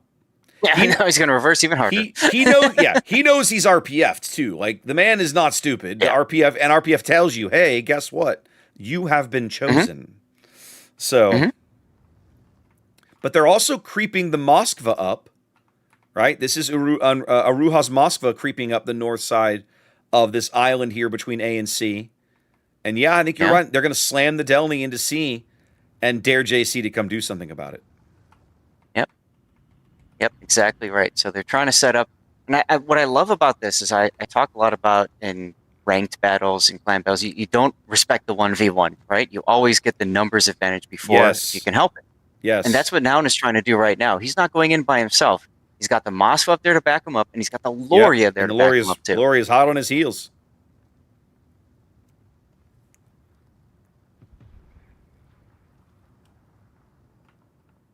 Comes Dark Temple's shot. He's actually shooting at Owov's Loria. Not bad. And it's sap against a full health battleship, so it'll just do all the damage. Are they going to get the reset? They're trying. They are. Barely. They got it with 1 second to go. With 1 second left of the cap, they do bag the reset. And now the Gdansk short-range radar is down. And now the Moskva's long-range radar is up. Ooh, but RNG does finally lose that earlier ship, that earlier destroyer that had taken a pounding. Yep, I was just fixing to get over there because I saw some action. Trying to make something work over on the 10 line. Yep. Doesn't seem like they're going to be able to do that for a while.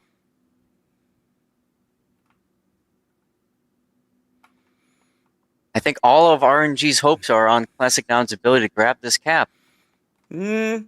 Maybe, but also have a look at Shauna's Bungo. Sooner or later, that Des Moines smoke is going to disappear. And when it does... Bingo, bango, bungo? Good things might happen. Let's just keep an eye on it. That's all I'm saying. For now, it's an 80-point lead for JC, but RNG on the verge of flipping the C cap here in mid. Classic continues to do a brilliant job of dodging these torpedoes. You were asking before about the Cassard. Yeah. Cassard, we've seen work really well in these in this iteration of Koch. It's just its ability to relocate quickly, vomit out torpedoes, and be relatively stealthy. I mean, it's kind of taken over the Shimakaze role in a sense. Also, look at the Bungo you were concerned about. Oh my goodness. He took at least 4 of those. 4 big old gearing torps. He felt that. That's right. That's right. Summer's getting some hits too. He detected. Oh, Cassard taking hits. Got a slugfest over on the B side too. No way does Cassard win this gunfight. Well, how does he live? The Des Moines radars caught him now. Yeah. 2 minutes and 57 seconds to go on the timer. Well, the Bungo gets one salvo out of his guns before he goes down. They do bag the Cassard. Now a 2-ship lead for JC here. Gotta say, RNG unfortunately losing the Bungo is gonna essentially make them lose this entire flank. Like they can't do anything now. Marseille's gonna easily get farmed out by this DM. Presti is gonna try to get some island cover here, and will eventually succeed at getting cover from the DM, but basically not from all the DM's teammates. Yeah, that's the problem. He's got friends. Yeah, it's going to soon be a 3-ship lead here. And there it is for JC. 9 minutes to play here in game 1 of this best of 3. JC with the board control. Sorry. RNG with the board control, but JC with the kills. Mm-hmm. Mm-hmm. But look at No Rush, No Life. Yeah, I was going to say that. I just looked up and realized they were doing a bang-up job of beating the bejesus out of him, too. Dark Temple just shoving his Loria and saying, you know what? I don't care what you're going to do. Watch my sap. Mm-hmm. Watch it fall upon your deck and make a mess of you. That's right. Oh, North Island manages to grip the kill. That's a huge kill for RNG. Gives him a chance way back in here. Still looking to win in 2.5 minutes. That's the thing. You know, like some of the other teams we've seen today, they're in a position where they're down ships but have a significant cap advantage. If they can hold what they've got, they have an opportunity to still win the game.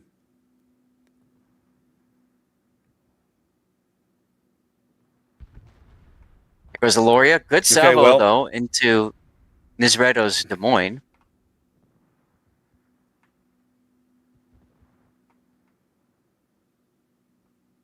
I think it comes down to this Ragnar duel here. Marseille shots. Not enough. I see Bochy. I don't see the other. Oh, you talking about the Delny versus Ragnar? Delny, Ragnar, Marseille, yeah. Okay. Down on the bottom left here. Now, while this is happening, if you look at the mini-map, JC is trying to find a way to get into the sea cap. The problem is there's a Moskva there. Oh, and Boki goes dark. Yeah. Yeah, they lost the opportunity to kill the Ragnar there. He's on 1,400 HP. His heals are gone, but he doesn't have to show himself ever again. Once again, we're under 2 minutes to an RNG win, but they have to keep this Moskva alive. He's trying to hold the back door closed, and he can't do it by himself. I can't envision a world where JC doesn't win this game now, Zath. Yeah, no, eventually Hodor gets overwhelmed. Just like in the movie. Or the series, or, whatever. The cinematic experience. We definitely need a Hodor meme, a Hodor logo for this game. Seriously. Yeah. I'm gonna say, go ahead. To that moment I said how important it was that Classic was able to grab that sea cap. Yeah. Got them points for so long. Yeah. But it's not going to be enough. I'm gonna say it right now. The gearing torpedo salvo on that Bungo basically saved their game in my mind. Because if the Bungo's allowed to push more or less on unrestricted, free of what no restrictions, he can do whatever he wants. He's gonna eat that Des Moines for breakfast. Oh, 100%. It sealed the deal. Yep. 2 minutes to go for an RNG victory. I doubt it'll take that long. They're about to pick up a cap that'll speed things up nicely. Yep. Now it flips. Now it's 1 minute and 18. If RNG can find a kill, maybe. But where can they find this kill? I mean, the Gdansk is the Ragnar is what they want, but there's no way he's ever... if I'm that guy, I just drive to J10. I set my helm for J10 and I get up and go get a cup of coffee. That's right. I'm make not a sandwich. I want no part of possibly ruining this for my team. I'm going to go be somewhere else. They're trying to bag... coming back. Go ahead. I was going to say, imagine he comes back and then they've lost. Fellas, what happened? Yeah. They're trying to bag Nizredo's Des Moines here, but Nis is not giving them an angle to get anything out of it here. 30 seconds to go. No.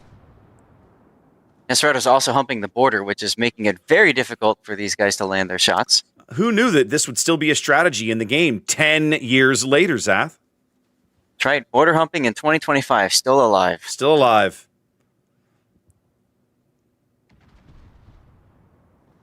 North Island might actually die in time. 10 seconds to go. He's got a heal. He's just choosing not to use it. He's trying to get as much adrenaline rush as possible. Risky play. Mission accomplished so far, and there it is. JC cleans up game now one. Mission failed. Yeah, whatever. Get him next time. Mission failed. JC going home with a game 1 win here. Let's see if RNG can respond in game 2. Mm-hmm. Oh, I'm fading, Zath. I don't know about you, buddy. I'm struggling here at the end. I went to go get that water. One of the things that I brought with me is some good old-fashioned Costco, like their version of 5-hour energy. Oh, okay. So yeah, I threw one in my glass of water here. I hate that crap. And that's helping. I do too, but it'll help keep me afloat a little bit. I also have some liquid IV I threw in earlier. Yep. So, but I'm with you. It's 11 o'clock our time. Yeah. And we figured about noon is when we would be done. So just about as you'd expect. As you all know, if this is a 2-0, we will do our best to bring you more game. Because that's what we want is more game. Yep. But there comes a theoretical limit at which point, like, it's possible for us to go look for a third game. There either won't be one or it will have already started. Right. You know, I can't control that. Which reminds me, just to be safe, I'm going to run a commercial break now, or at least in 5 minutes. Okay. Push my button. That way, if we have to run, I'm not worried about trying to keep an eye on trying to get an ad break in or something like that. That's reasonable. That's reasonable. Yeah. Let's go look at game results. What do we have for game results? No, I want Swiss stage round 3. No actual results in the system yet. Okay. Ooh. Love it, baby. Let's take a this button. Do we want to go back and see, possibly see, TWA again tomorrow? I mean, I don't care. Doesn't matter to me.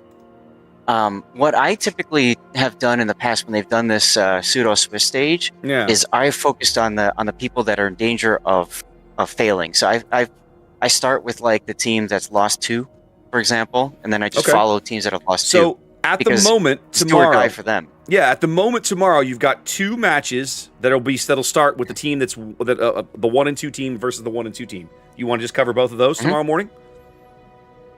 Okay. Yeah, if that works for you. I don't care. That's fine. So it's a 1 and 2 team, 1 and 2, and then 2-2. Yep, I'm putting all that in. Everything goes to 2-2. There. Okay. Thank you. And then from there on, everything is a 2-2. So it's a question of, it's just a matter of which ones look good. I'm just going to plug us into here, and we can call an audible if we want. So again, for those of you who are unfamiliar with this format and the way it works, it's all about winning 3 of your series. Okay, you have to win 3 of your rounds, and then bam, you're in for the playoffs. Yep. You don't make it, too bad, so sad. See you next time. Sadly, correct. Sadly, yes. Yeah, trying to find here we go, link collection.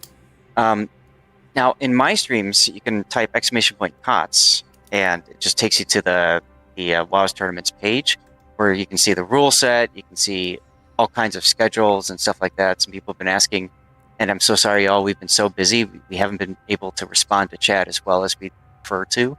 Mm-hmm. It just is what it is. We want more game good. So that means we kind of forget about you guys a little bit. Sorry, we're doing it for best intentions.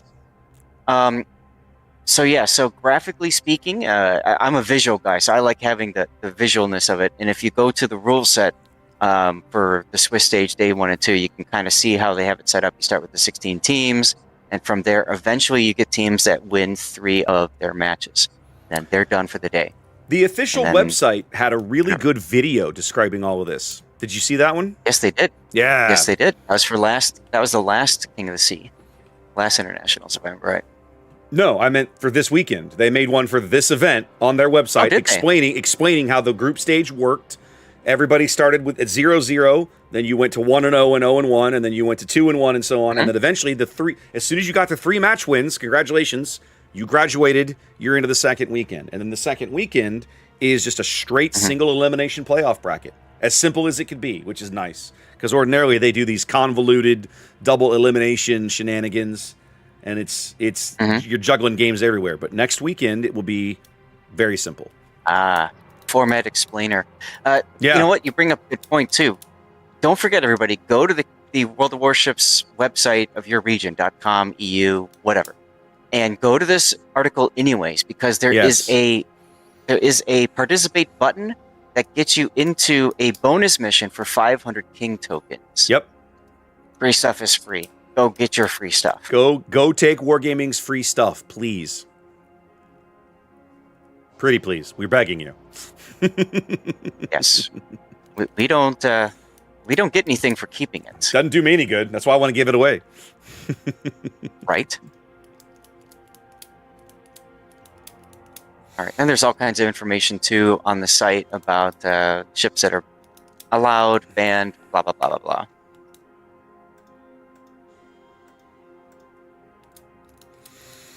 So it's good stuff. All right. Let's look around at some early results. Somebody in my chat was asking earlier if Bonks was playing. They are. They are currently... Are they 1-1? What's their record? Let's have a quick peek. Do a refresh. Looks like they're 1-1. I think they're probably 1-1. They're 1-1 for right now, yeah. Yep, Bonks is 1-1, and at the moment they're up a game on their current round opponent. Resin, of course, Resin up a game on Ortis.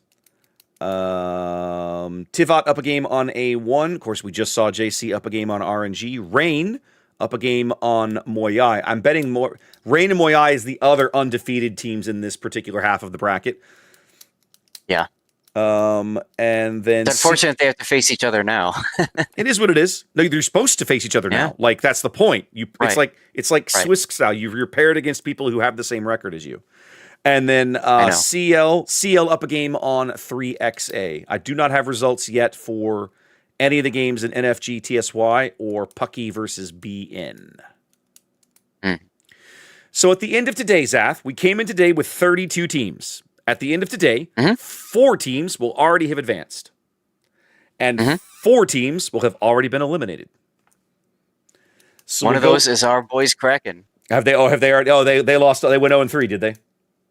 Yeah. That's unfortunate. That's unfortunate. And of course, AI forfeited. So those are 2 of the 4 teams that we know of. Yeah.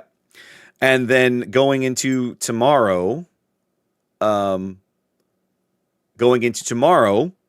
have 24 remaining teams, I believe. That sounds correct.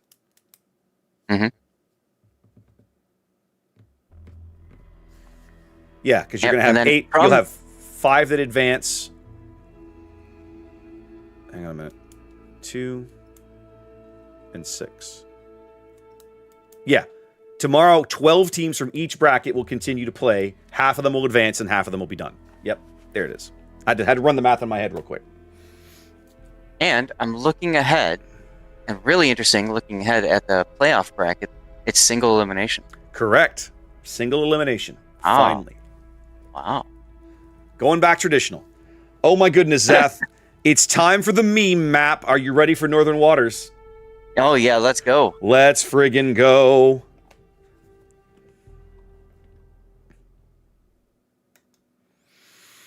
Oh, they're doing it. They're doing it. RNG 2 Sibirs. Well, and look what's across from them. All right, which side do you want first? I don't care. Pick something and go. All right, I'll take RNG then. Do it, baby. So RNG's got dual Sibirs, got Shanna and Dark Temple in their Sibirs. Slightly different builds and setup. We got North Island in a Prince Van Oranje. We got 2 Marsilis. We got the YBB, as well as Oruha. One of them is choosing not to take Survivability Expert. That's a interesting choice. We got a Yu Yang. That's with Radar and a whole bunch of torpedoes. That would be Morocco. No, Makoko. We got Precia. Is it Makoko? Makoko. Oh, you're right. You're right. God, it's just so hard to see the screen sometimes. We got Precia in the Ragnar. Like I literally have to lean into the laptop here. We got Classic Noun in the Delny, leaving a flag behind with Kiel, and Sweet Tiage in the Smollend. It's the usual build I would expect to see for that. So looks like they're opting for a heavy A push, actually. Tell us about JC. Let's have a look at JC's destroyer lineup as they race for the 9-10 line. In the lead, Bochy's Gdansk. We saw him in this last game. Gun range, not reload there. Owo's Habarovsk. He is running reload and range for a captain skill rather than range mod. Katushishka's Habarovsk, double rudder, and he's running rudder and propulsion, so that'll be alleviate some of his handling problems. And the Yu Yang, that's BB Star, not quite a full torpedo reload build, but certainly a torpedo heavy build, backing that up with Dazzle and the radar mod.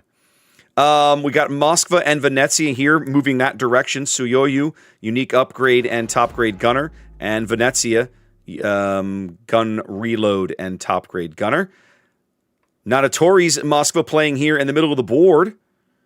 Same build, basically. Well, no, missing the top grade gunner, but sticking with RPF to go with a unique upgrade. No Rush, No Life's Bungo, headed towards mid here.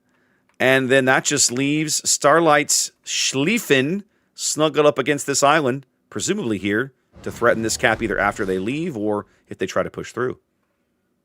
Yeah, he's set to be a trapdoor, which is kind of fun, but also if he gets spotted, then it goes up anyway. So I'm a little...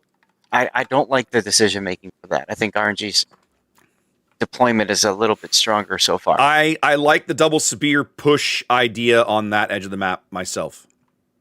Yeah. Now, what's interesting about this particular map spawn and the way it all works out is that it leaves these destroyers kind of on their own for a while to just have some hot destroyer on destroyer action to start the match off. That's right.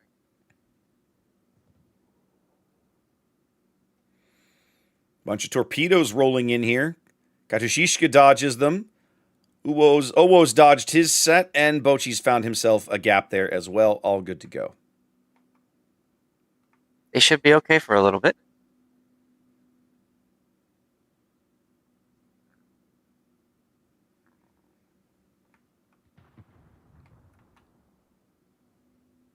Well, they see Starlight now. Very clear where he is.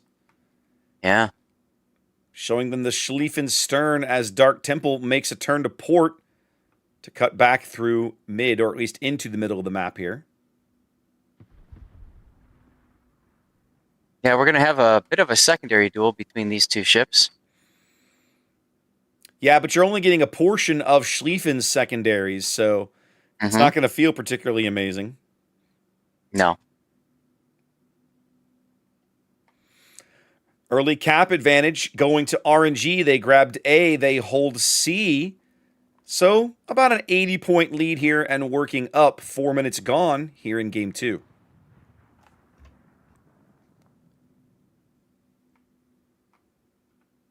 Putting some good damage into Unruha's Marseille in the back there. Yeah, Bungo's been taking some shots at him.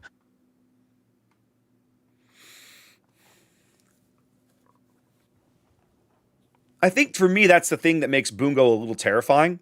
That thing can be lethal. With that spotter plane, the thing can be lethal from any range, almost. And the spotter plane does more than just buff its accuracy. It still buffs the range, and those Japanese guns aren't short range to begin with. I wanted to call your attention to that Schlieffen. He actually, when he backed up, he launched torpedoes at the other spot. I saw that. And he managed to catch Shanna's Sibir with at least 2, maybe 3 torpedoes. Okay. That's impressive. It is impressive. I saw Shanna cutting back towards the middle of the map, and I thought, oh, he's going to go snuggle up behind the island or whatever. But I guess he made a navigational change and ended up eating a couple. Well done. Yeah. Very impressive to see.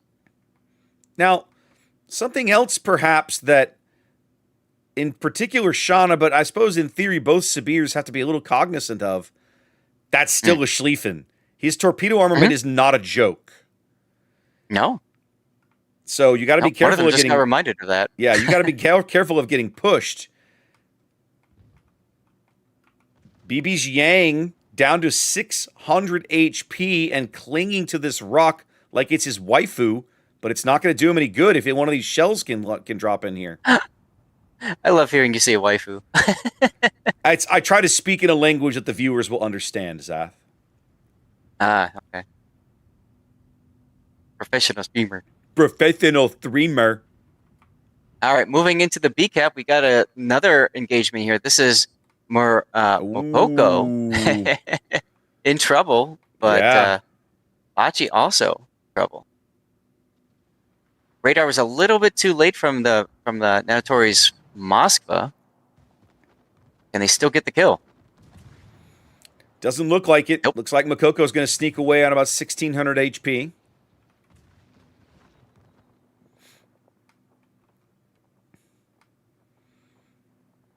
JC needs this capture zone. That's just to kind of keep things on an even keel for a while.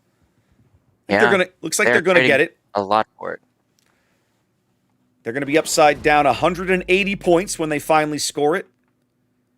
Mm-hmm. But that holds things even right now. 6 minutes on the timer. Ball firmly in JC's court to make a play. Zath, I still look at this Schlieffen position and think, man, if I'm the Schlieffen, I'm just going to go get this friggin' Sabir that's right in front of me.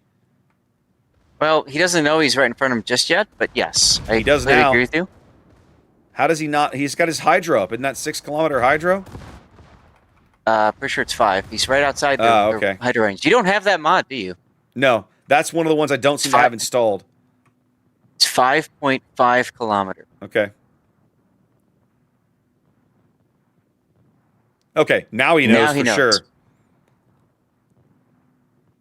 Shanna doing a nice job, though, of prepping for it and making sure he stays outside of that hydro range until Starlight moves forward.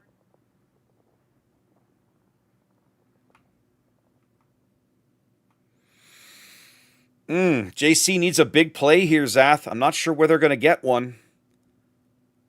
I mean, the best thing they can hope for is realistically a trade with the Severe. I don't see them. Oof. I don't see them.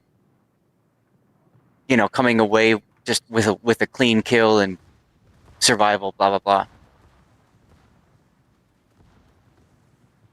It can happen. It just depends on this Moskva is going to get any good hits in or anything. But there's still 55 seconds of heal time for the Severe. Mm-hmm.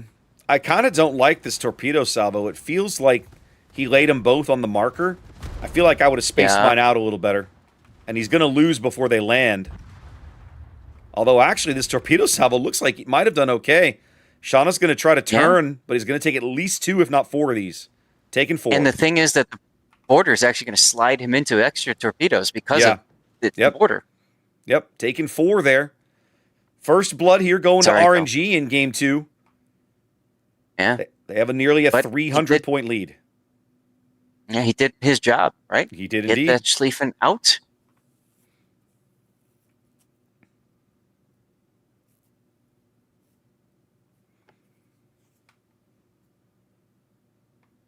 Dark Temple now in a position to just kind of hold this area.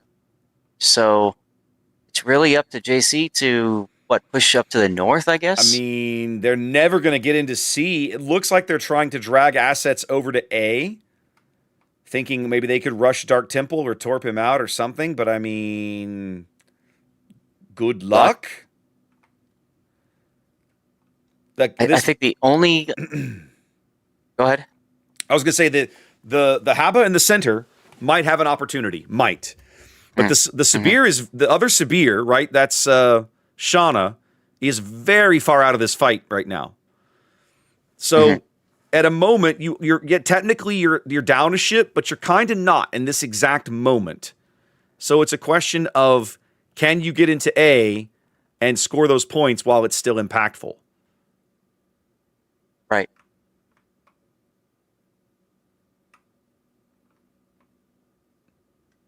I'm curious what this map looks like from each team's perspective.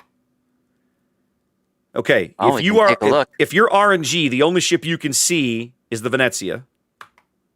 Yep. Now you can't see any of them. And if you're JC, you can't see... Actually, you can see the Sabir now. That's it. That's all you can see. Yep. Oh, there's a Prince.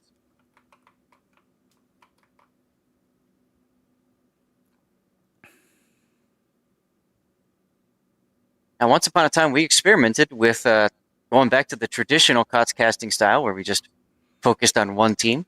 Yeah, but our viewers a lot of negativity from that. Our viewers did not like it. Oh, Zath, look at these Gdansk torpedoes. I'm watching them Oh carefully. my! Oh my! What a Brilliant salvo! Well done to Wow. Bochy. What a big kill, and the timing was perfect. Right as the It was severe absolutely tide, perfect. the Habarovsk steamed right into the cap. Right. And not only that, but the Habrosk appearing possibly took attention away from the torpedoes as well, depending on timing there. So just really well done play. Brilliant destroyer work here from JC. Now they're not back in this yet, but they're getting their foot. They've got their No. foot in the door. Let's see if they can turn it into a Well, win. if you look carefully, though, you got Classic now sensing this whole move and shift to Oh, egg. yeah. So he's just going to Oh yeah. walk into the B cap. Oh, there's the radar to stop him. Aha! The Moskva sensed something was amiss, and now can see Classic. Now, but Classic can still get behind this island, and they can't do anything about it. That's right. That's right. I always think of like Skyrim when I see the radar come up and it catches a destroyer. It's like, stop right there, criminal. I gotta say though, if they lose Shauna, and I think that they will, Zath, this starts to get a lot scarier for JC. You mean for RNG? Sorry, for RNG. Yeah, my apologies. Yeah. It's been a long day. I'm wearing down. It has. It's been a long day. Chad asked how many games we have covered, and my answer is right now, yes, because I don't have my paper where I can write things down. Yeah. We can look at that later, of course. Yeah. Deep water? Nope. Regular torpedoes. More Gdansk torpedoes. That'll seal the deal. Shauna goes down. It's now an 8-point game, 5-point game. Wow. As Classic is trying to flip the B cap here. JC back in it now for sure. 2 big kills, flips the A cap. In fact, we've now had a lead change because at the moment JC is ticking up 2 caps to RNG's 1. And they're trying to go after the PVO up here. The Haba's hitting him, and the Bungo's trying to work into position. Well, if you think about it, the PVO is the only thing that really counters the Moskva in this position. Mm-hmm. They have to get him off the board to secure the Moskva's flank. Yeah. So that's exactly what they're doing right here. Exactly what they're doing.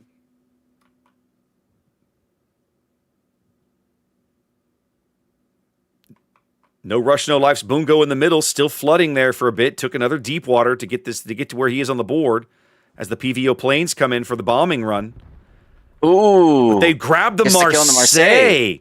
And now RNG in big seconds. trouble, under 30 seconds to a JC win here in game 2. Ooh. But the Bungo 3,000 health and falling, PVO falling. The PVO strike was a good one. Who dies first? PVO. PVO's going out first. I can almost guarantee it. There it is. There it is. Wow. Wow. JC with the come from behind win on Northern Waters. Uh-huh. And I do believe that forces a game. No, that's a 2-0. That's a 2-0. JC won game 1. That's a 2-0. That's a 2-0. Yeah. RNG looked really good to force a game 3, but didn't get it over the finish line. JC with the sweep. Well, let's see if we can go find more game then for you all. Let's put the winner screen up. Congrats to JC. We'll see them again next weekend. They have won their obligatory 3 matches. They can take tomorrow off. I'm so jealous. I am so jealous. I am super jealous. All right, let's go see what we can find about who's still playing here. 4 minutes ago, we had Moyai, Rain, NFB, TSY, and Pucky BN. Let's go look at Moyai and Rain if they're still available. Okay, I'm getting in the training room now. Okay. They are available. Then 5 minutes morning for them. So perfect. We're going here. We have plenty of time to cover this last game of the day. This will be the last game of the day, for sure. Yes. Let's see. Moyai and Rain.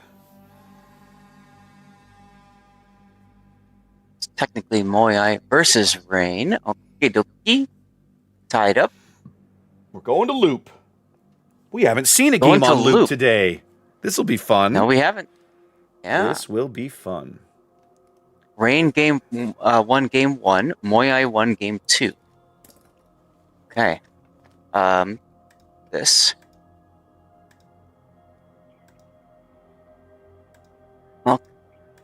where is... Let's see. Oh, Rain. We did Sleeping Giant, and then Hotspot, and we are on our way to Loop. Okay. Everybody bans Petro. Nobody likes Petro. Mm-hmm. Petro.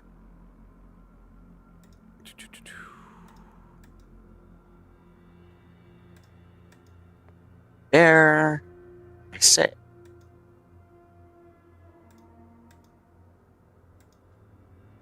Minnow, and Brisbane. It always makes me sad when to see Manitar get banned. Well, they dropped, so There's be a quick. good reason for it. Yep, I just programmed it all in so you guys can see the best of 3 situation. Yep, same. And we're going. There is a quick glance at the best of 3, guys. We're headed to game 3 right now. It just dropped. So let's go scope it out. Zath, you got to use the reverse spawn. Thank you. Here we go.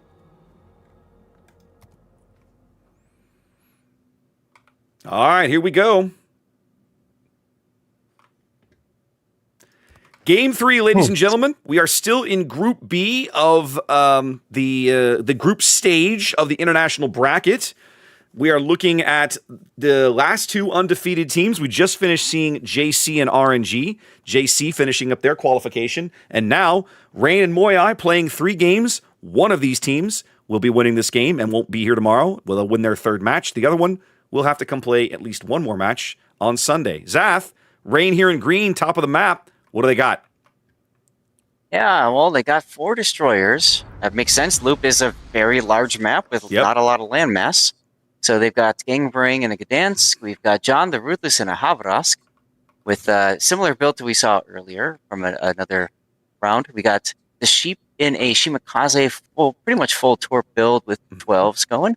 We got the Real Ship Shady in a Summers in pretty much what you'd expect to see a Summers build now.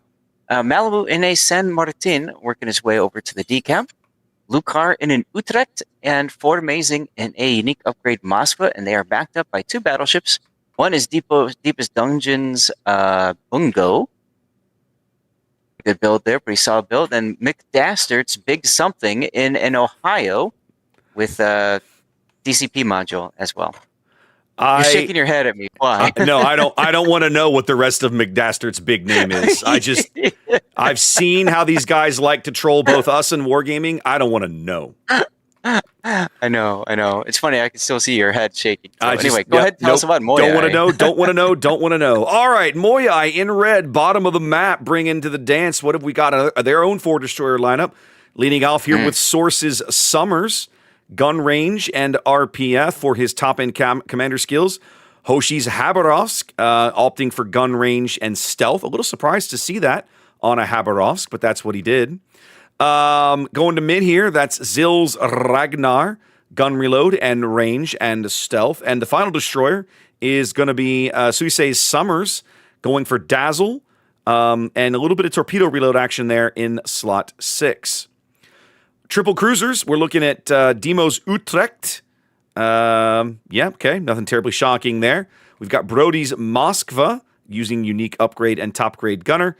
And then last but not least, we have Philippolis' Svea all the way over here on the 3 line. They're 2 battleships. Abungo, this is PCH here, hanging mid with Bungo and the big AP damage skill. And one of my favorite ships in the entire game, Zath, Emma's battleship is a Rhode Island. It's going zoomy things over here to the 9-10 line. In fact, if you look at it, a whole bunch of these teams are going zoomy to the 9-10 line. Yeah, absolutely. Rhode Island's a great pick on this map with the engine boost as well as the radar to be able to see what's around. Relatively quick loading guns because they're lower caliber. So great for just smashing destroyers. Good pick, I'd say, on this map. All right, well, let's see how it goes. A whole bunch of torpedoes coming into this smoke that Sheep is laying for John's Habarovsk. Haba, highly resistant to gunfire, not so resistant to torpedoes, as we saw in a previous game. Yeah. Absolutely. Moyai grabbing the first cap, though, so they're going to start getting that seems like not a big deal, but becomes a big deal later, that initial point gain. If you let it get out of control, it absolutely can be, but even just that early lead puts just a tiny bit of pressure on your opponent because now, if nothing changes, they're in the lead. Mm-hmm. Now, Gangbarain's Gdansk with a very aggressive play leads Formazing's Moskva to this side of this particular Caldera Island on the corner of the sea cap. I'm not used to seeing Moskvas in this position, Zap. This is interesting. Well, it's a pretty strong position, and exactly the reason you said. But it also should signal to Moyai to expect a push on the 1, 2, 3 side. And if you look at the map, that's exactly what's happening. Ordinarily, you see Moskva or Des Moines on the other side of that particular island, but this one is a little unusual. Correct. Yeah. Gang's gonna gently duck his stern into the sea cap. That should draw out a Moskva from radar from Brody's Moskva here in a moment. We'll see. There it is. Mm-hmm. But if you look at Brody's Moskva position, it is also not in the traditional location. The traditional location is kind of between these two rocks, in front of the channel. Both teams opting for more flexibility. Yeah, he is playing a little farther back than we're used to seeing. Ooh. Whoa! Yeah, wow. Suize taking a big hit there from the Shimakaze torpedoes. That is down. That is a big kill. They also got some good damage into Gangbarang as well. He's still lit over there. Mm-hmm. I think he took some bigger hits than they were expecting as a Bungo HE salvo's falling in. And he takes another fire. Oh, no, I'm sorry. That's just his engine is out. It is a little confusing. You have to get real close to see the impact. Yeah, the visual is difficult to spot unless you zoom way in. All right, well, the early kill puts Rain in the driver's seat, an 80-point lead here. Plenty of time on the clock. Only 5 minutes gone here. But this is a pivotal Game 3. Both teams really want this so they can have Sunday off. Yeah, how dare they?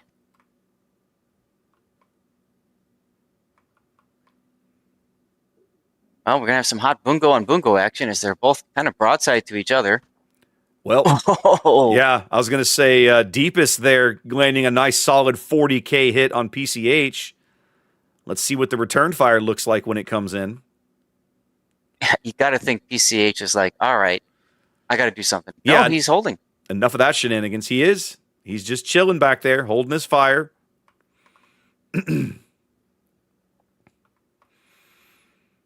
Rain not sitting idly by, pushing Ship Shady's Summers and Lucar's Utrecht down the one line, well onto the opposing side of the map now, trying to push into this B cap. Yeah, I'm really surprised. I guess that Moyai isn't stepping on D as aggressively as they'd hoped. I mean, obviously the kill of the Summers is oof, but you still got to find a way to bring pressure back into this. Yeah. Or you just have to leave. One of the two.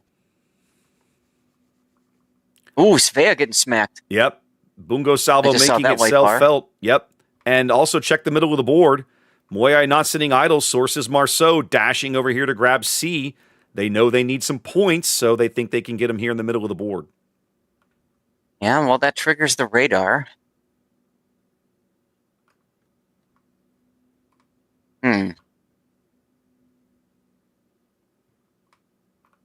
It's now detected in the Svea.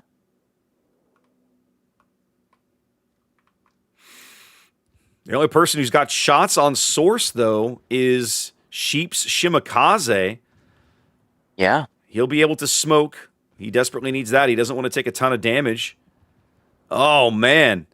Source getting dunked a little bit from Ohio shells, getting some overpens through his superstructure there. I can't believe Dastert was able to thread those shots through those islands. That is one thing Dastert's known for. Yeah, the man's a good battleship player for a reason. Mm-hmm.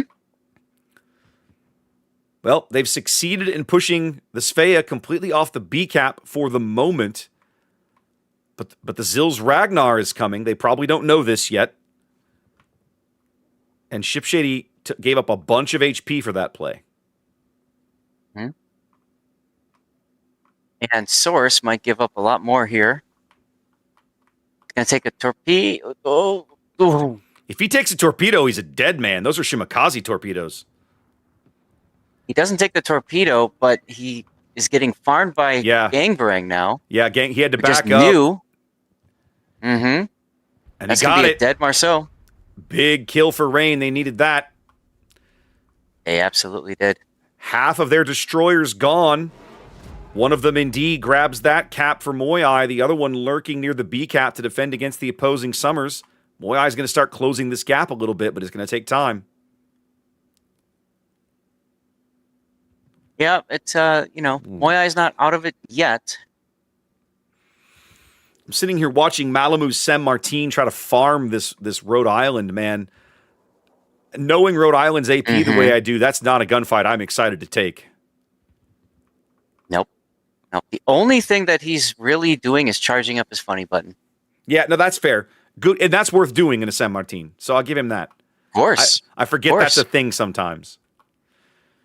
So for those of you who don't know the San Martin and why it's very popular, it's got a funny button that allows it to reload its consumables super fast, and the San Martin has a super heal.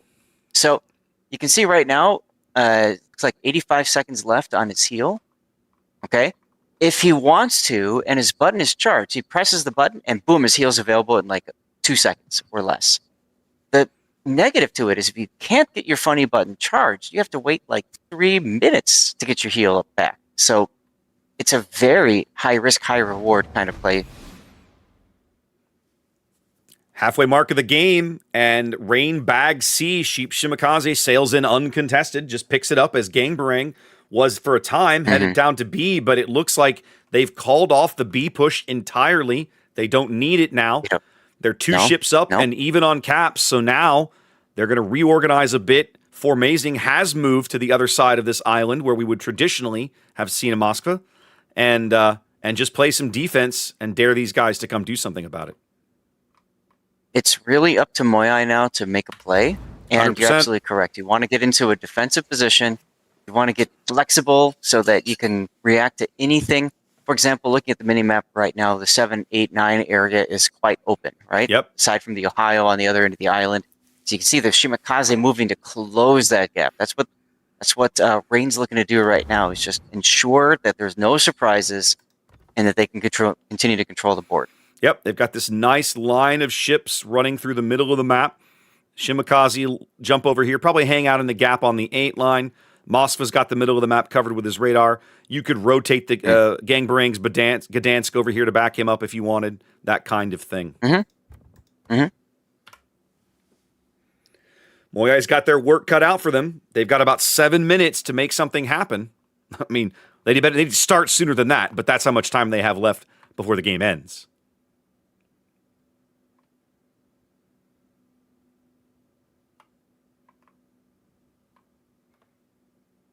Yeah, realistically speaking, about maybe 2 or 3 minutes until Moyai has to actually execute whatever plan they're trying to set up. Now, and it looks like they're going to try pushing up the 1 line. Yep. If you're in their shoes, Zath, what are you trying to do here? I'm trying to set up a push on both sides of the map, figuring that Rain is going to start to fan out and to ensure that they, have map coverage. Yep. I definitely wouldn't try to push them in the center. So what I would do is basically, in about the next, as soon as that Svea is halfway through the FG line, I'd probably tell the Rhode Island player, go. Yep. And good luck. Godspeed. Godspeed. May your shots be true because we don't have a choice. Pretty much that, yes. And, by then, Demo's Utrecht is going to get up there as well. Gives him the ability to, maybe try to make plays happen as well. Dutch oven, yada, yada, yada. Man. Yes. Neither of those guys have hydro. I just went to look and thought, oh, sure, the Utrecht has hydro. Nope, he does not. No. That's rough. Of course, Rhode Island doesn't either. So it's literally, you put the Rhode Island out there to get detected, to get shot at, to tank the stuff, and to make, scooty scoot. Yep. But you've got to get that attention on you, and then that's when you move your Moskva in the middle. Because let's face it, Brody's not helping right now. Even though yes, he can radar C, big deal. Like he just radared it. You know, you got to get your Bungo and Moskva into the game as well. Like nobody can sit idle. That's the thing. At this point of the game, nobody can just chill. Yeah. Everybody has to contribute if you're going to pull this off. Because that's the thing. Rain has a couple of ships that are kind of low, but they're not going to make dumb plays and risk those ships. Yep. Now, unfortunately, Emmerdale didn't go, and you see the result. Yeah. Ohio came around and just smacked him. That's going to make it even more difficult. Well, that was half. This is the other. Go ahead. That's the other part I was going to say. The 2 dead ships for Moyai, one has to spectate each battleship and tell what are they looking at as soon as they fire so-and-so fired at so-and-so. Like, you got to get as much information as possible in everybody's ears efficiently. Well, the Rhode Island was down to his last heal. He's at about 45,000 HP, but he's basically dead now. He's reversing into the salvo that's going to kill him. Oh, never mind. The San Martin took care of it before that happened. And now, without even a battleship to push, I don't know how you get there, Zach. No, that seals the deal. Rain's going to easily walk over the decap and pick it up. It's possible that the Ohio wasn't detected as he was approaching on the side of Emmerdale, so that's worth pointing out. Yeah, but at the same time, you still got to be heads up. What's going on?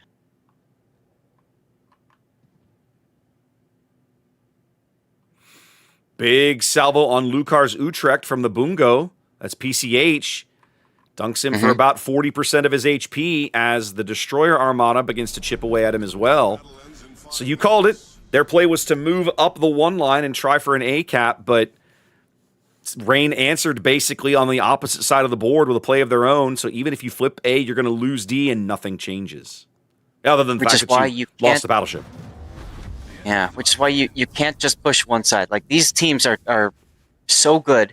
If you're going to put attention on one side of the map, it's GG's. It doesn't matter. Well, they're also about to pick off the Bungo in the middle of the board. PCH should go down here in a moment. Between the Moskva. It looked like he took a Gdansk torpedo. Yeah, he probably took more than one, and now he's gone. Mm-hmm. And now there's only about 70 seconds on the clock here for Moyai. Right. I don't think they're going to get this one, Zath. I think they're going to be back tomorrow, and Rain's going to qualify. Right. I think Moyai has thrown it in. Like, I'm watching Phillips Svea right here, and he's basically sitting stationary while he tries to farm a Bungo at about 15 clicks. Okay, he smoked. There we go. He's not throwing it in completely. He smoked finally. Well, I mean, it makes sense. Try to get his attention on him instead of the Ragnar, perhaps. Well, and it might have worked, except that right now the Bungo is spotting the Ragnar. They're trying to get shots on Ship Shady and bag that kill. Mm-hmm. They do get it. They get it. Time extension. But not so much. Doesn't work out. Bingo, bango, bungo. Yep. Zill goes down, and just like that, we're back to 30 seconds away. The Ohio dunks Brody, and that's the game. Yeah. Wow. I'll say I feel like Rain had a little bit of luck there in the decap with those torps, but man, they took full advantage of it and did not let up afterwards. Oh, absolutely, absolutely. Meanwhile, Moyai, a really good attempt, really solid attempt. Unfortunately, they just weren't able to find a way back into the game. Yeah. And hey, they'll try again tomorrow. They got 2 more shots, essentially. They will indeed. Plenty more chances. We'll see them again tomorrow. I have a hard time believing there's any games still being played, Zath. I'm going to look anyway, because you know me. Go right ahead, but I think I have to believe we're done. I can't imagine anybody's that late. There's only one room up, and they are in battle right now. They have to be in a game. Yeah. Yeah, absolutely. Let's see. Okay. That should be... That's game 3 of NFGTSY. So, yeah.